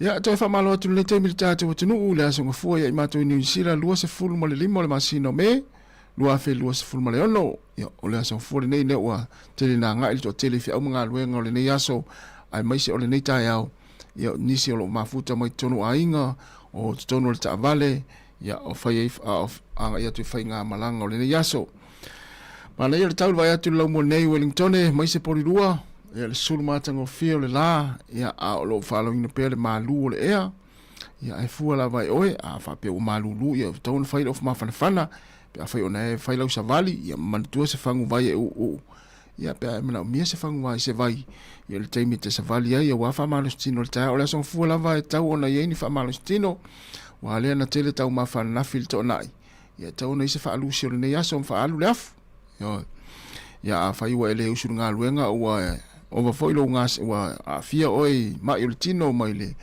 aswan nafi ya so so malos lava yo ele au nga na e alu nga luenga mai usu nga luenga ele a tolo malos e tau lava ona se lau pasene ia le malos ya to ya ya wale fa tonu ina nga luenga ile aso male aso ya afai wale usu ona wa tele foi tau sami na nafi ma le ma fai ai ona usu nga luenga ya tau le le o so ta inga mal fale fai nga luenga ia to mo wailo wa no ia fai wa e ngase le vili fale fai nga luenga fiul fale fai nga luenga e vili mai o ala matua e mo lava fai lau malo longa ia tau lava ona lava le so ta inga ia wa le so ta inga ia e le fai lau nga luenga ma mo lo wa no le o to e se full 2 minuta na tale o se full lua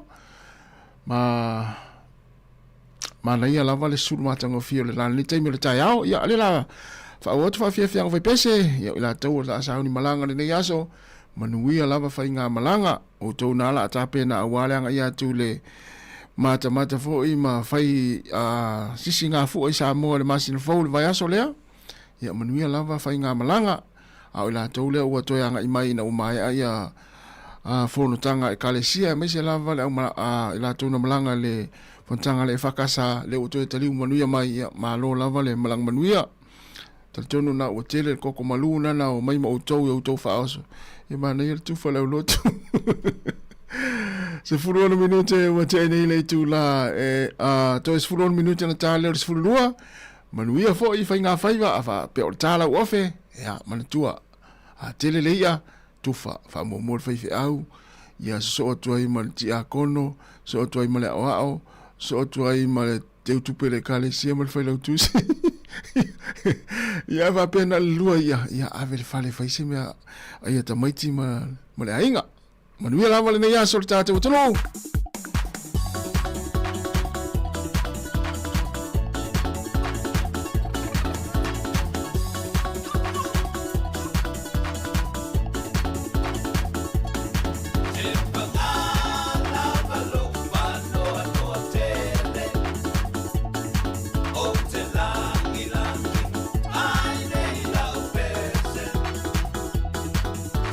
Why not?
Fianga malesunga aswa Felicia Mikaele le nei vai ngo fa fianga pesenga sui fifilo yo si fonga lo mo Wellington ina ua to se full tasi minuti na tale o le tu la se full mo le lua ia mana tua ia tatu ni Wellington na to fa manatu yo fa mo le so tai ao yo tu pui o le fulu ia o tu pui o le malulu tu pui o le covid o tu yo le tale vivini ia mo tangata matua awone imsia la wa vanole nei ye eteanga i tai au pe avena i matua mainga ye faia la tu pui ye e fatonu ina le fa mo le ina le BIPC no kisel house ina i New Town ni Wellington e amata le fa mo le afoleiva ye yo o atu le afole lua te le taimi yo ye tapena leima aven na ye tatu matua le vai taimi wa pesil fulu mal tele fa mai ya mani yale ave fai ola tui ya ma ainga po whanau ya ave fai tui ya wal pui ngo so se wha mai le o lo tatou feola pea tu lou lava o tatou milo whaatasi ma le wha mai le o le COVID e le i te wha pea si wa mai ale ua whale le wa uma ese le wha mai ni nei le ai o lo tatou iai pea ma tatou milo whaatasi ma le nei wha mai ya ua lewa tele ya ona pepesi ua maua yale to tele ya pe o masani pe se fulu vo ile le tulanga lo ile temi nei ya lava pui ama lava ta pena ma ya ma fai pui ya ele se me a fiete le ai tatou ya famla to tu la vaenga na la so ta yao le so lua se fulma le no memo tatou Wellington ya ile ya tatou pui na e fai ile kale sia BIPC New Town ya na usi le fi o me tatou le to atusi ya misi lava tātou o lalam papa au ino whanga na pe i New Town ia wha solo ane ina i Kilburn ia maisi no o latalata ni na o le monisi whamtalanga ia na whaso tai lea o le sunga lafu e ke na sio i le o lua tasi o fitu lima wha valu tasi lima o lua tasi o fitu lima wha valu tasi lima ia moni vaenga te fia mala malama atiri ai ia i tui pui mo le aso atai au leo to iwa minute ona tale o le tu la sifululua patalo fatu le sunga ia fish ia malo lava manuia lava ngā luengo le aso fish ia whapefo ia le sunga festival o mafuta mai na ia i le laumua o Australia o Canberra ia mo to tele i mafuta mai lunga le tio whalongolongo le tasi o le tesi ma le tasi whamo ia whapefo i lunga o tātou upenga te whailangi ia olo mai mo mai le to tele ia ilungo le TV ia olo ki mai ai mai mo mai ai ia i le maau le tele le ia so male nei tai au ia malsunga se uso le ngalua me le spito lea ia te valu minuti na tale o le tu se fulu male lua ia ma le te pena ne loa pe toi fa vela le loa le tau maftanga ia po taunga na nafi ia tali le sual to ina malo matua le la tars fulu lua tatou le koka ia mala no fale se fe ala ia ilunga la tars fulu lua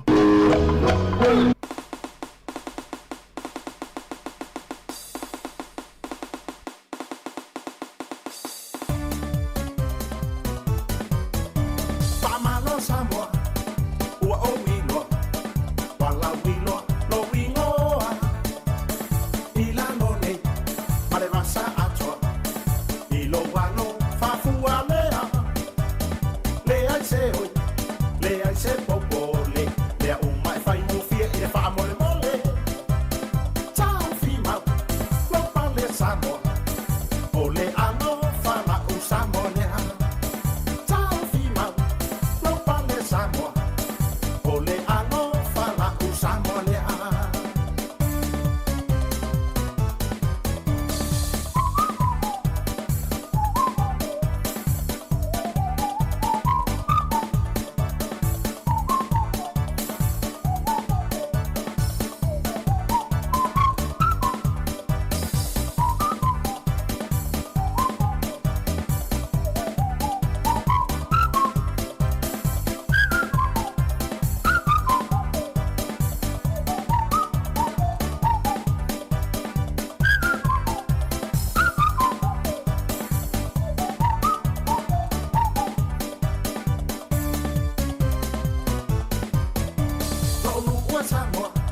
Talo whātu I le nei au auli se whaopoponga o talafau le si ufonga o le longmua. Sili atu le toa tauru se fulu I ta itai o le sia ese o aukilani o la tu sai nia se tusi o lo whai tio ina malo si ai le malo ona o le pili lea ua iluma o le parlemene wha malo si ai le ave seo tangata o lo o momoe solo I polo tito fale o loa ma ofisa I tonu o le taulanga.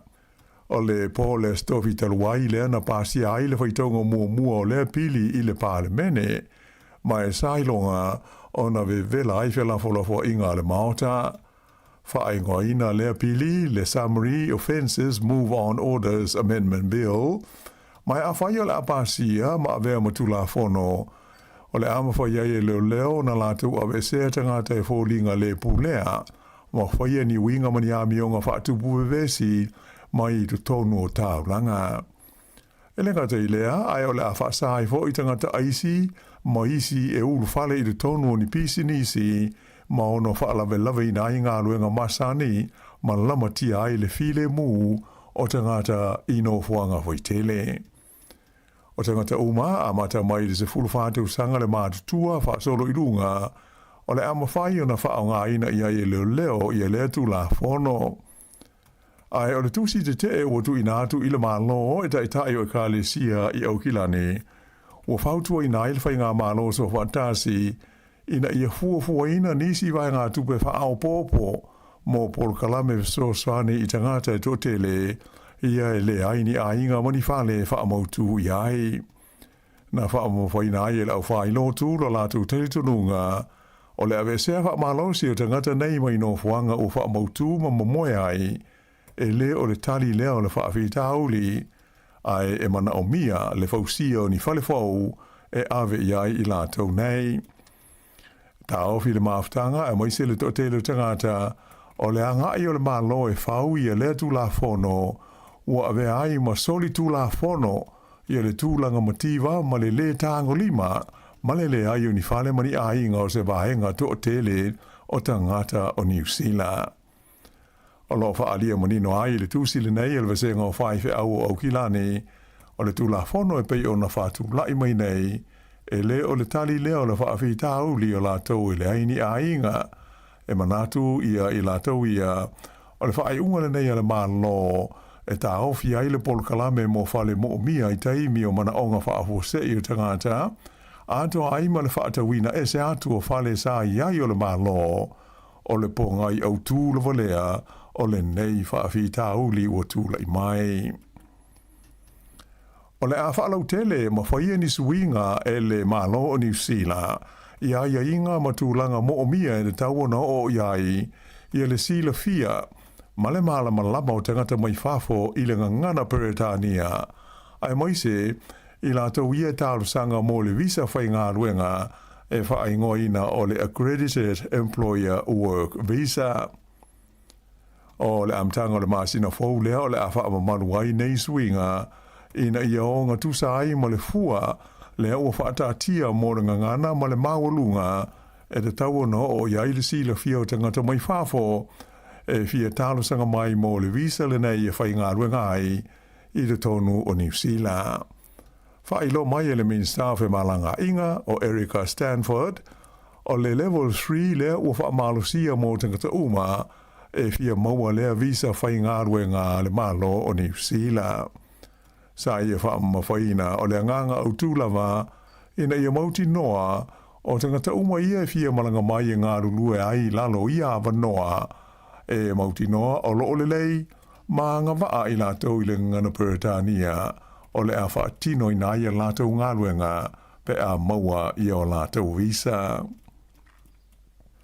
Na whaia se solo te te ea tangata whai ngā ruenga o le mā lo i o ngā rutono le lo mua i Wellington nei leo sa nafi, e whai tio i nai fuafuanga le mā lo New Zealand, e vaea i a nisi tangata whai ngā ruenga le mā lo, mai ngā ruenga o loo iai le teimi nei.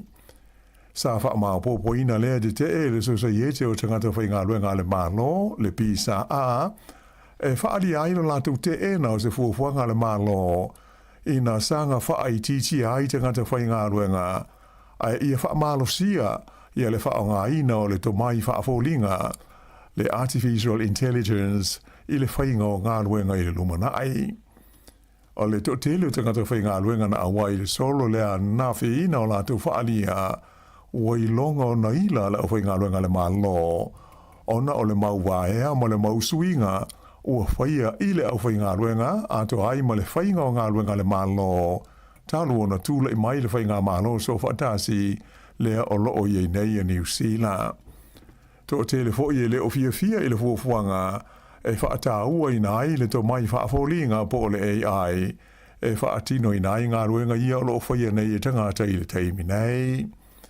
Whailo mai le Palestine o le whaalaputongo o Unis so whaatasi e lau whai ngā ruenga, le Council of Trade Unions o Sandra Gray, e le ai se vaenga o le tunu o le asao mai i a whaina ma wha le tonu, e ma fua mai ona o le whaai unga le whai ngā mā lo, awa o le mea moni lava, o le a tupu nei, o le a malo lo, ia ma tutuli tangata mai a lātou ngā ruenga, a mata mai lava i kaitaia i le tumutumu o le motu i mātu, e o atu i inwe kākol, le ai au pito i saute o New Zealand.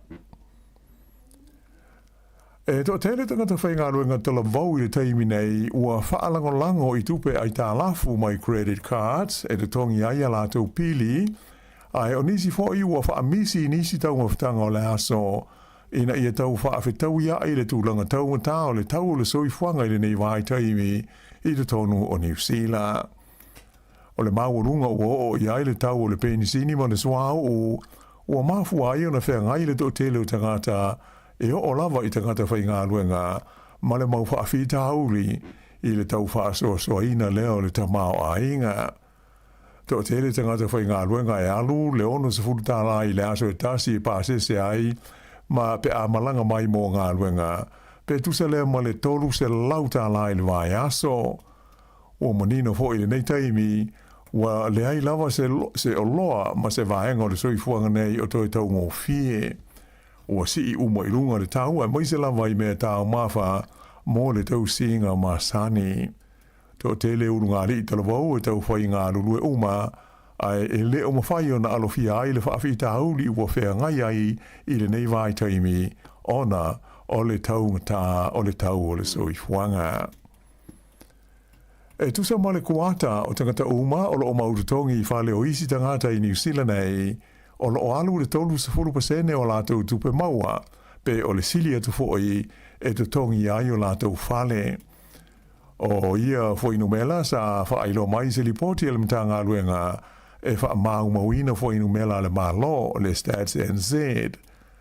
E se fulu lima tā la le o le asitia iai ele whai ngā malo le tupe so soani e te tongi ai whale o le malo o lo nofo ai la whai ngai o ele se laus fumal tasi awhi o tangata e maua lalo a lātou tupe maua.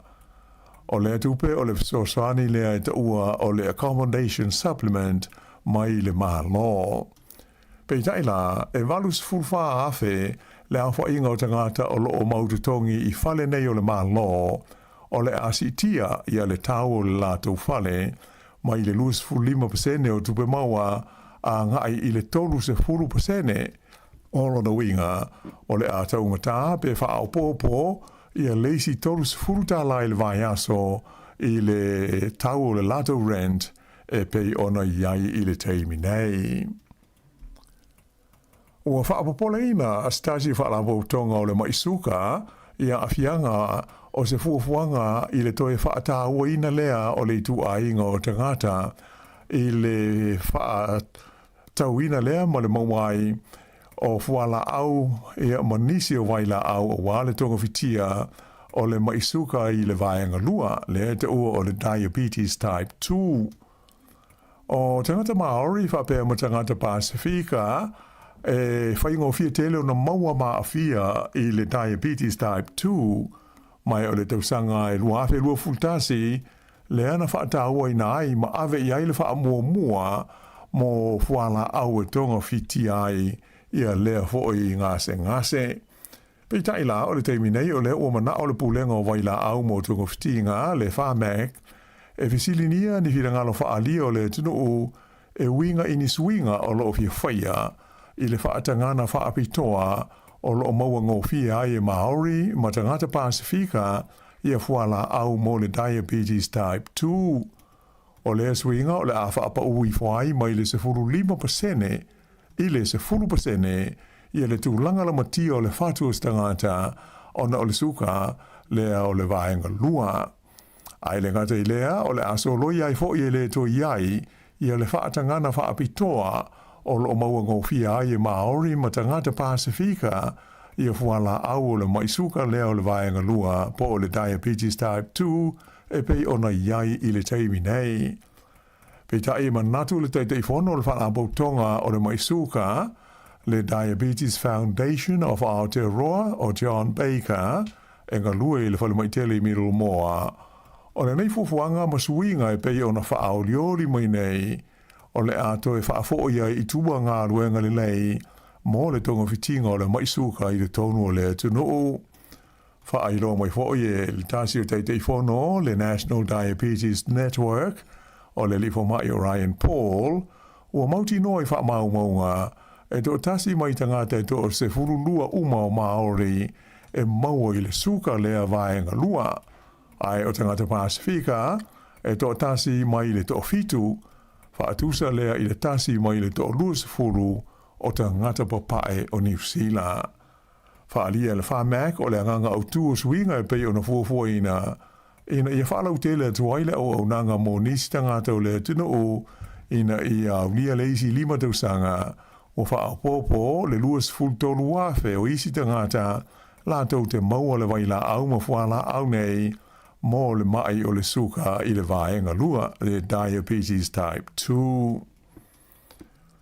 O whailo mai le pulisili o le company waalele o le New Zealand o Nicole Ravishankar o le malanga fau lea ua whaatulanga ina nei mai le ai o kalai stete e anga I atu I Perth o le awhiso soni tele I le to tele o tangata o New Zealand ia o ngā rurue ma whai ngā ruenga i ro tonu o maina eli minerale o au se tā lia i sifo.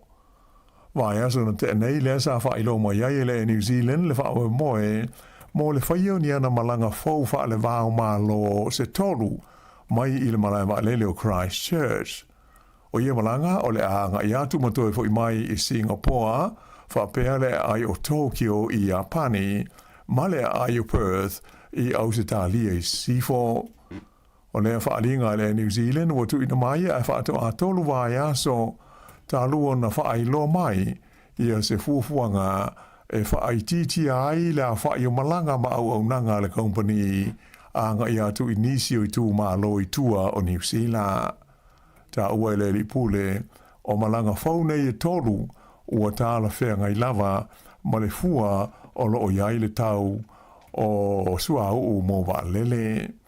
Ta ua hoi le li pule e lena o malanga wha alo te whale ia ua wha aititia le e New Zealand ai te le fo isia na au nanga wha le wao ma lo ua wha aititia ona o tu langa taunga o le wha atino ina e maa fua mai i le sitia o le suao o ma le pen seni. Ua whaia se wha maua la longa alo ia le suiso upu o le patia le Labour mo ta upu tau tupe le fionga le ia pe Star Barbara Edmonds i le Minister tupe ia Nicola Willis ona oniana saunoanga sa whaia le whai unga le vai aso. O le taimi o Fesili Matali i se whaatasinga le patia le Labour na whaia i le whai unga le vai aso na iaini la fonga pe Star i le tamaita i Minister tupe whapea o ia o stangata fōringa i pato ai tino i solo whanua.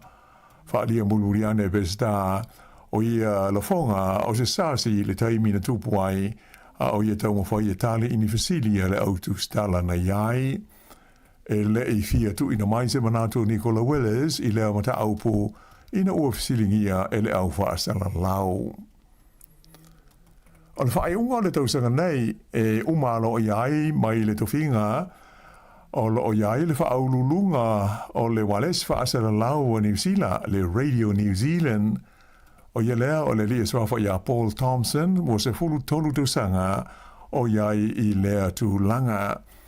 As for le taluai lea na whailo mo iai le te whono le komiti whaafoe Dr. Jim Mater o te sema o le tausanga ua mawai sa whailo aialo ia i le lipule i le komiti whaafoe lana fuafuanga e whaamaea ma umalo ia mailona tufinga i le whaai unga le tausanga le nei luawe luas furuono. Peita ai ua wawe ona tu ina mai e le whaalinga alo ia ona onisi o mea ua moli mawina le tula i mai e a awhiai leo tu whinga. Amtanga o le masina le sa whai tio i nai e le sui pāle mia le taita ai o le patia le actia David Sāmoa i le pūlenga o le Radio New Zealand le ana i ta wai e ta ua le mauti noa e le lei i la tau e vea masui e le komiti whaafoe awa o la tau i e tau na whaia se whaai unga i le pūlenga o lea whaala potu patonga le malo. O si moa i lona tūlanga o ia o le sui pāle mia o se tasi leo le au whai seo le Radio New Zealand ai whapea mo le TV a New Zealand lea fo isa ma wha iai na whai tionga ai whapea wa fia le TV i mata opu whaapolo kiki. Ua suia le ngō le pol kalame whaaitu mā lo mō tā longa mō tā ngata mātutua o Wellingtone. O rea nganga o lea swinga ina ia talai la wanoa mō te ngata uma ua atoa le tai onus furu tausanga le soifua e a wai ma whaatasi ai i lea pol kalame tā ua. O le ngō fau o whae ngō ina ia tā longa o le active at any age lea o le atari malo ai le Wairarapa Event Centre i le nuu o Carterton i le aso lua o le vai aso nei. Whaelo mai le sui o le komiti whaafoe o lea whaalawo tonga o Miera Walker o le nganga ma whaawo mo e o tū ina i ona ia le au mātutua e au mai maa awhia i ni tā longa mani por kalame whaape nei e whaangai o iai le tino na ia tā o fo i o le ngona iei mua o ia tā longa Senior Regional Games sa fōlinga ai o ni tā longa e sue ai ni pine mani wha ai longa. Ai o le aunga ina ia hawa noa ia tālonga mo so stasi fia awai ia ma whapea ona to leni ai ma wha amalo stino ma mawai fo i mali fia pe a mafuta atu i isi tangata mātutua. O le whai unga lea o telefou.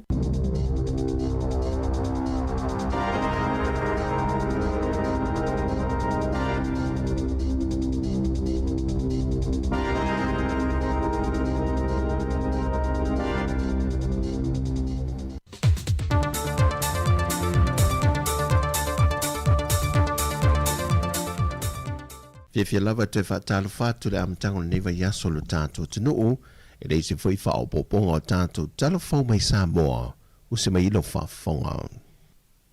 Wa mai a whaata oto le porokala mea atoa mo tawurumanga o le whaamana tuina o le ono sa fuma le whātou sanga o le tuto o tasi o lo tātou mālo. Le amatātou le asafareido le vaiaso le nei, e le solo au tā alo umai le tūlai valu le tāi alu māmaoto le mālo, so ai malea so to na ile tu lai valu le tai ao e fatu te ele ta alolo le malai te fau I mo le no o le aso sa ile tu lai lima ile a fiafi o le a fatu te ele sau ni ngā loto e le moto tupulanga le ka le si e whaka sa I songi au lumana I ai le tai ao le asunga fua I sau ni ngā masani o le sisi na e o le fu o le tanga vaya Sāmoa ma sa vali wha arualo mai le tu lai ono se o atu le tu lai hiva.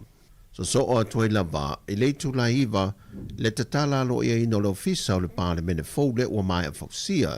Ma le tu la se fudma le lua wha tulanga ina, o le ainga masani wha ale malo. O wha fia fianga wha ale anga nuu I le asunga fua lava le tu la tasi, I le malai tia fau I muli nuu. So o tuai matu unga fau tasi, wa wha tulanga mo le tu la whae le fiafi, o le asunga fua lava lea. Mai le tūlai ono le fiafi lava leo le asonga fua o atu le tūlai se furu le pō. O whaafia fianga so I whewhiloi I lo mamauta o le māloi mtangia le lua. Whaatūlanga ina le porka lame le aso lua e le tūlai afo le valu anga I le afo le tūlai se furu. O le a whatau tei e le sauninga o le te tala aloe e ina o le whane o le maui vai moso. Ma mori moli atuai I a teufunga la au nofuanga e wha ua whiliwhilia. O le aso lua lava lea ua whaatulanga ina mai le tūlai se furma le lua le malai tia whau I muli nuu, o le a whaatau tei e nai le sauninga o le tau au e nātou, o pine tau waloa le mālo mo I la tau ua mai a tō fia. O na sa so le mwhaafia fianga whaaleanga nuu le tūlai lua le awa uli, I le malai lava I tia whau I muli nuu. O whaafia fianga so e whiwhiloi, o le a whaatulanga fo I le aso lua lea, mai le tūlai onu le a whiawhisa I o atu le tūlai se fulu. Ma le aso lulu wa whaatulanga li tūlai fitu le tahe ao, o tu unga fautasi. O na whaatau tei e leo le sao ninga whai o le tuto tasi, mai le tūlai iwa le aso lulu lava lea se o atu le tūlai lua, e le malai tia whau. O na soe le ma le tūlai ono e o atu le se fulu, o fia whai o, e whaatau tei e le maota o le whaanapo putonga soka le apia park. O na whai o leo le sao ninga mon whaangaso longa, o porkalame umo whaatulanga o le nei tausanga e whaamna tuai le tuto tasi o lo tātua tanu. Mai le tūlai ono I le tūlai se furu le pō, o whaafia fianga sui whewhiloi, e lo māmaoto le māloi matangi ane lua. O lo whaatupula ia pēle sori ngā tūla whono le ngoi ma le talepe whale le atanu. Le foi watu I nātua el matanga luenga o leo leo I lunga o penga tu whailangi malana I tūlau. E tālusanga I nei le whesoswani e le marulau telo le atunu e pēna māsiri ai. E le sa e lia leo se ali na maua le leilo nā tai me poe ata le nupi whaa. O ia to e sea nisi o mea to tino, mai te tono se tasi o poto, o le whanapoptonga nupi whaa. E na ua fsilingi el mtanga luenga o leo leo, e le toi alia e ma whaa o popo le whai numera, o ia I tu ai ngā sori ngā tūla whono, ma whaa I loa mai ai, o le tele lava o sori ngā tūla whono le talepe whale manangoi, o lo mafuri lava le tūpao tala vau, au I lātou nei, a le o le toi mawhai o na whaawa wina o a onga, o le ai o ni ngā luenga. O le soli tūla whono le ngoi ma le talepe whale, o lo o mōlia I le ali, pe a whai atu I nātu I te tonu. E nanto tasi I le swinga I le laulau a whono le fontele le kāre si e whakasā, e na ua mai ala na fontanga o le neitau sanga. O le sunga ia vise si o sanga, Wa tofia i le tofinga o le teu oa po le teu tupe le kalesia. Ai o le tofinga te fono lua whiluono lua whilua sifun le fitu o le sunga ia pāle mia tau ili ma le sui te fono wa toi palo te nei le sunga ia ene fatu le sā. Ma le sunga le whailau tusi ia taipisia le lua. O le sunga ia vise sio wa sui tu langa i le sunga ia me le pone i sara. Le foi wa tofia enga lue le nuu. Wa talia le whamasinonga le talo sanga le lunga li e ana le polo kalame le moto vi inga mai au se talia. E toi wha wau le la polo kalame i lunga o pengta wha ilangi e pe on talo sanga i nai e maua se le ni wha wau viso swani lona a inga. Ai olo wha wau i nei lalo o tu unga e tapu ai no la toi tango fia pe talo no ina se vaenga e tasio mata opu ua fola sia mata oto nei le whamasinonga. Ai ua te ena e le whamasinonga le talo sanga a le tamaya a siata vau liko e whaia mai eila na mōni mau whaonga ina o pengta whae langi ai au mau lava i New Zealand.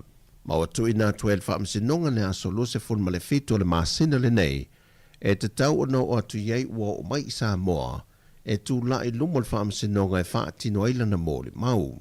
O le tangi le tamaya a siata le whamasinonga ona o le whaalenga ina o le tamari anga o se tangata e ala i whaasara launga leunga li i le la por kalame le moto vi inga. O le atuli lo pēr au telefou le taunu unga o lea fo i mata aupo. O talafouia i e leanga le leo le tua le amatango neva yaso lo tātua tunu pele whaasoi foia.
Malo linga lue enga e fesilinga le so. Oi ole lupe fa le umu fa be ku malo. Inga fa ka wa nga wi la malo si pungo wa I au le fa ki la au va ese fu malekas. Ese uma fio anga wa fir fi ya kas. Nga kuele isawa oe o nga eiloa o oe nga wha ia mo le fui fui mo Sāmoa. Nga ruenga selo ila ua ai hama ua masang ia i me le leiwa e whai. Au wale kani ai whai e mawhai. Au wale whea uso e makanga ko lou loko e keme whai ia. Lupe wha le leo le leo e malol ea. Whai hulu whai wa o ati ngā uso ia e te uia. E tapo i ngā e leo ngā se toto te uile loto. Ole fisin, ole sau, ole mele ole a e tua.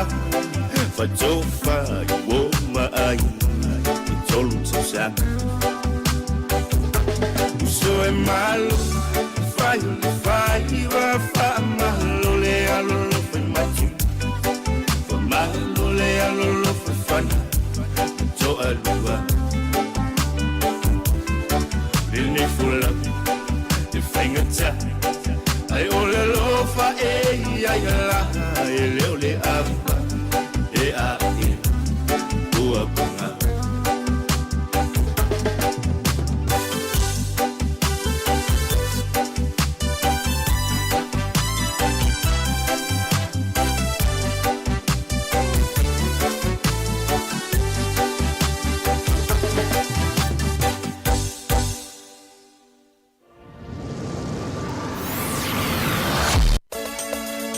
O mawhai nei ona whaatau top up al DigiSound I lunga o le website le ClickX Pacific. Mawhai fo ona lafo I lau se le ni mai cash al DigiSound I Sāmoa tonga whiti mawanu atu I le fi e na o le lima tala. E le leile rate I aso taitasi mai whai mo fie fo ona le sitala I oe. Asi asi le website www.clickx.com. E lafo ai sau top up al DigiSound. E lafo ai fo I sau tupe le mai cash al DigiSound I Sāmoa tonga whiti mawanu atu.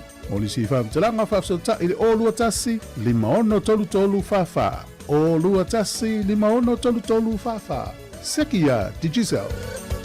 Oni se ona I whasilanga mo nei teimi lewa awha tonu lava le tiulai se fulmale lua, al whasilanga mua mua, e ao ona o wha apoi poi wha ala au tu vanu, e pei le upu I ale malu ma le mamea. O te mua I tapui le tapu a tupo, e pei le whatalinga I le taotolima, I upa ia sau ngata Sāmoa. O upa ia mai le vavau, e o I le wha vavau. O upa ia e le tau wha pa ia ina, ma mamalu e le tau wha mamaluina. A o le nei whaasila silanga I whaasino tonu, I le aulango uma le HRPP, I Wellington nei, o le awhaia le tātou whonutanga I le asfreile, o le vai aso nei, le asa lua se fulu ma le iwa o me, I le itu lai ono, I le afiafi, I le nofoanga I whaiai, numero whaase fulu ma le iwa a, Man Kevin Avenue I Porirua. Whaamna tuatu foi. Olo ia tātou tusi lulu, olo o tutoe se fulu tā lai le pepa, ai se lau tā lai le tusi. Ma neia whailonga mua, o le kuata eka. Ia mai lima whailonga tupe ta I se fulu afe tā la, e ono whailonga tupe ta I lima afe tā la. Mana o mia se pepa lulu, whaamole mole, whaafsota I maina nai, I le numera o le olua lua, o tasi lima, iwa tolu lua wha. Olua lua, o tasi lima, iwa tolu lua wha. Pole taitai whono le sunga, pole taitai whono, ia sulunga, I le numera o le olua tasi, tasi lua, iwa wha, tasi o. Olua tasi lua, iwa wha, tasi o, ma le whaalo lava whaaftai, o lo sainia ele lau a whono. Ia male tātou whaasilanga muli, toi whaamina tuatu tui pui le aso atai au, tui pui o le fulu, ia mo le tau malulu, tui pui o le koviti, tui o le tale vivini, tui pui o le misela, mo tangata mātutua, o le awhaia le whaamoe I le PIPC no Kise House I Newtown, a mata le afoleiva e o atu le afolelua I le auli atai au. O le aungalawa o le nei whaamoe ia pui a oe, malu a inga, ia e maise o le community. Whafsotai le sunga ia lafu e kanasio, ia mo le maftanga tangata mātutua, I numera o le olua tasi o fitu lima, whavalu tasi lima, olua tasi o fitu lima, whavalu tasi lima, whaaftai lava. Ia nisi nā whaasilanga nei taimi a wale no whasilafia le tātou atano, mai se lava ia le nei tu malo Wellingtone, ia I fuafuanga o le awhenga ia I le leiva yasa o lea ua te ale afarisfulua ia manatu na ua faasolo ia tau mafutanga ia o taringa sua o malolonga a ila tau lea na malolo mai le tula se fulu male lua ia tali li sua e mofo isi na fa malo stino la tau ia wal to fianga ia i mga luenga ia ile tula tasi e mo ila tau lo fa o penga luenga ia no na fa malo tu le taimi malo la nga lulue mal tau ata i tiu te mfaiva ia o lo fa o pe le nei taimi ia tau lava o na faima mai inu sina vai tu lo ia pe fai fo isi tau mafutanga mama ia e fo ile fa to fa fo isi ai lo malos ia wal fa wina o nga luenga matiu te o le nei aso tu nai fa fianga ve pesa tar tasi ia mai ale o tato o nanga mal tautua ilunga le ala leo e fa wina le tato tautua ilunga o penga tafa ilangi ia mal tato tautua mai Sāmoa se ipa ia le tula tolu i le fia na nei musika o malolonga ma tau mafutanga o leo au si fofonga o le laumua.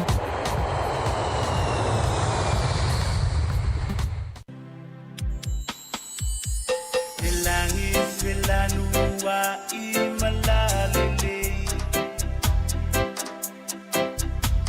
Pe alo faninga o manu e felele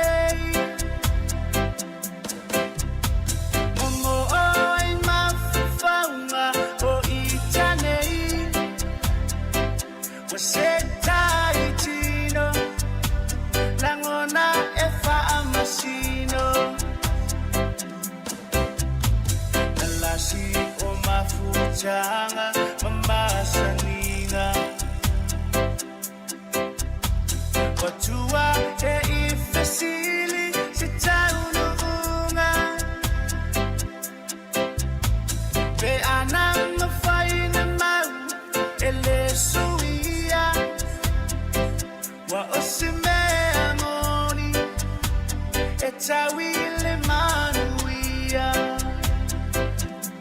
E bo otimu e tafiai Ungeila ngona le faya ina Le lofa e tuma ia souma E moni le uma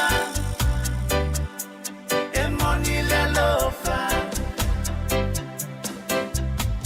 E fano le angesala Mama tingeia E bisa o foiala le inosia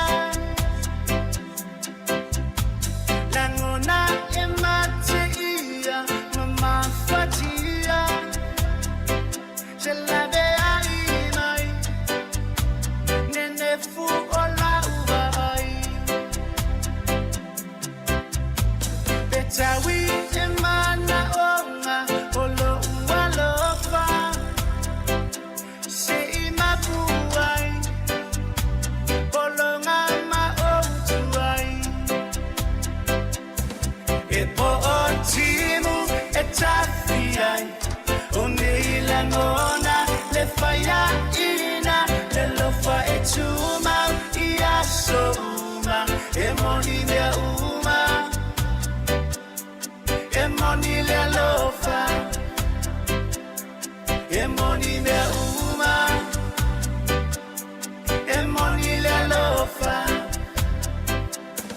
E po otimu e tafiai Uneila ngona le faya ina Le lofa e tuma ia souma E moni le uma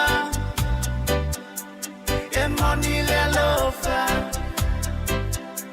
E moni le uma E moni le lofa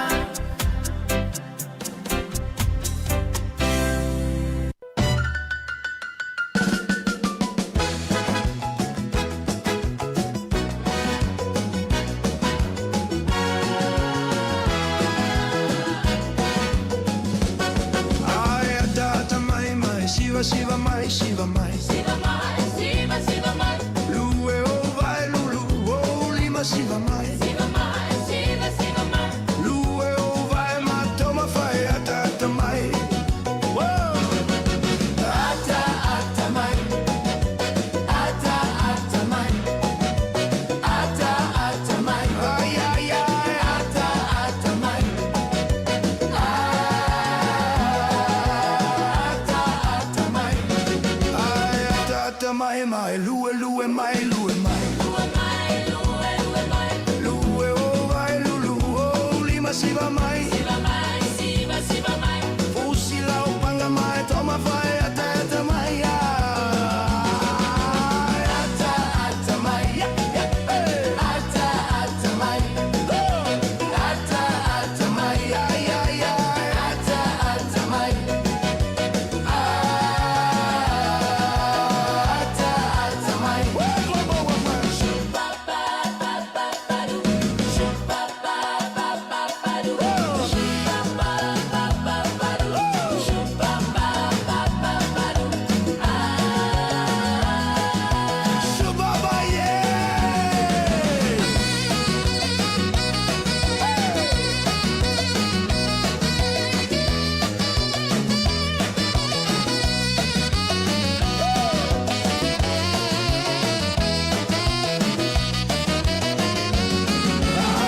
ata mai mai mai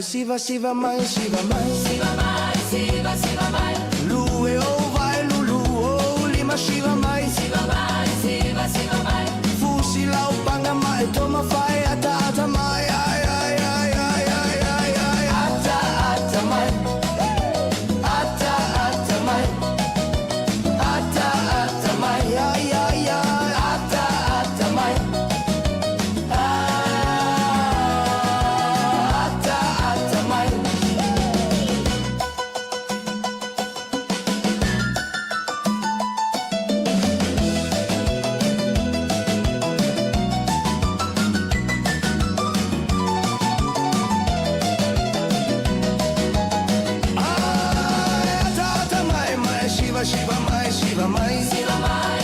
Siva mai lue o vai lulu o lima siva mai fusi la o panga mai toma fai ata mai ata mai ata mai ata mai ata mai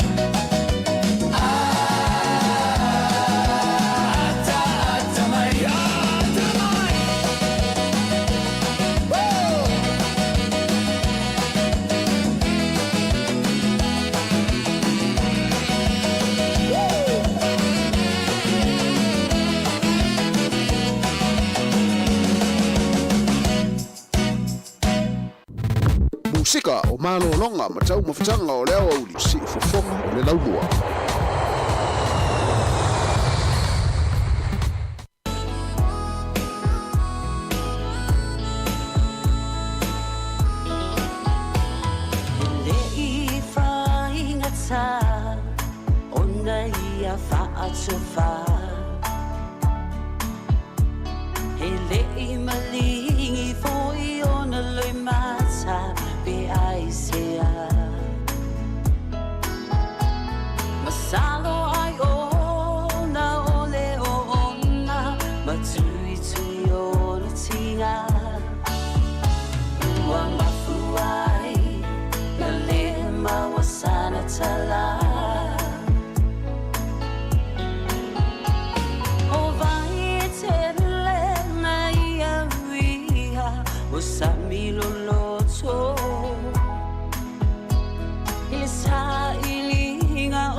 Mo ila uva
timuga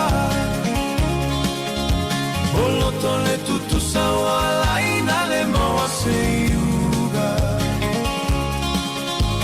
O aia le poe wana upu e se ina dia oe Mana o ai le loto ai vai vai lo utino e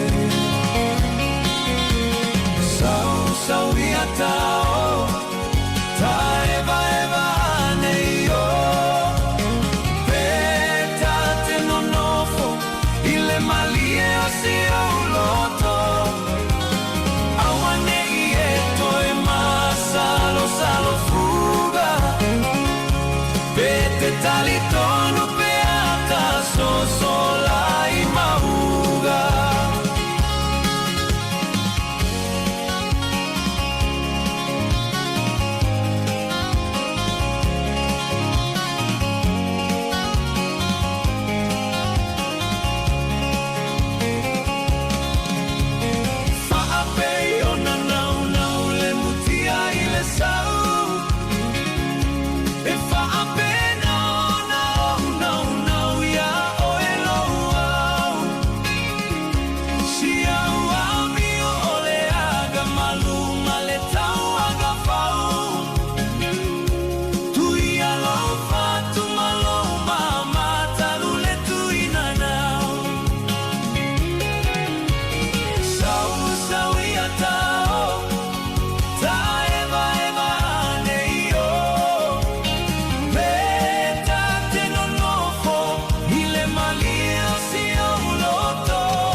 Sika o malo longa ma tau mafutanga o leo au si fofonga o le launua.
Malisi lo mua ina ua toe ono minute ia ona tale o le tula tasi. Ia ua yeli manatu le ua mai a mana tātou tautua. Ia ilungo le ala le o le tasi ono tesi mana tasi whamo i lato lo o mafuta mai ai tono a inanga mana ngā ruenga. Ia o le a nai minute po le tula tasi ona taliule o tātou whasalaunga i Sāmoa. Ia le tautua mai le sunga e tāse se ilungo tātou pinga tawhailangi se pa ia le tula tolu i le fia na nei. Ia ai mole atu whaaftai te le lawa le tātou atinu. Ia e tu sai o lau lango. Ia o le tātou maaftanga maafana mai lawa le tātou na leila. Se ia pa ia mai le ni taimi o le ua mai aile whama ina le tautua le si fonga lau mua mai Wellington e New Zealand nei. Ia ai whamanulu atu Sāmoa ua sala se maa tautua. Ia ma se maa ngana ma le sunga le ia o ia tu whaifiso. Ia whamangalo so maa whale tonu. Ai ia manuia lava ia le anga iatu le nei aso i fuafuanga mga luenga o lo whenga iai. Tātou tue whiro i tai au tai masani. Ia mai le si whonga lau mwe Wellington. Mātou te whātou whāwhāso i fua. Ia le tātou atinu manuia fo i le nei aso.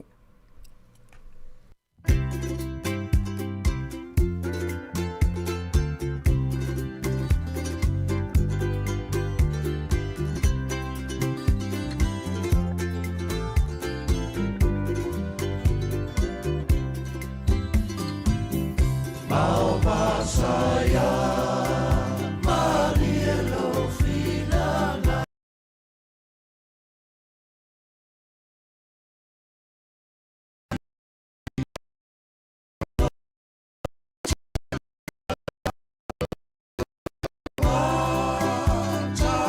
usi aku sama eteu uai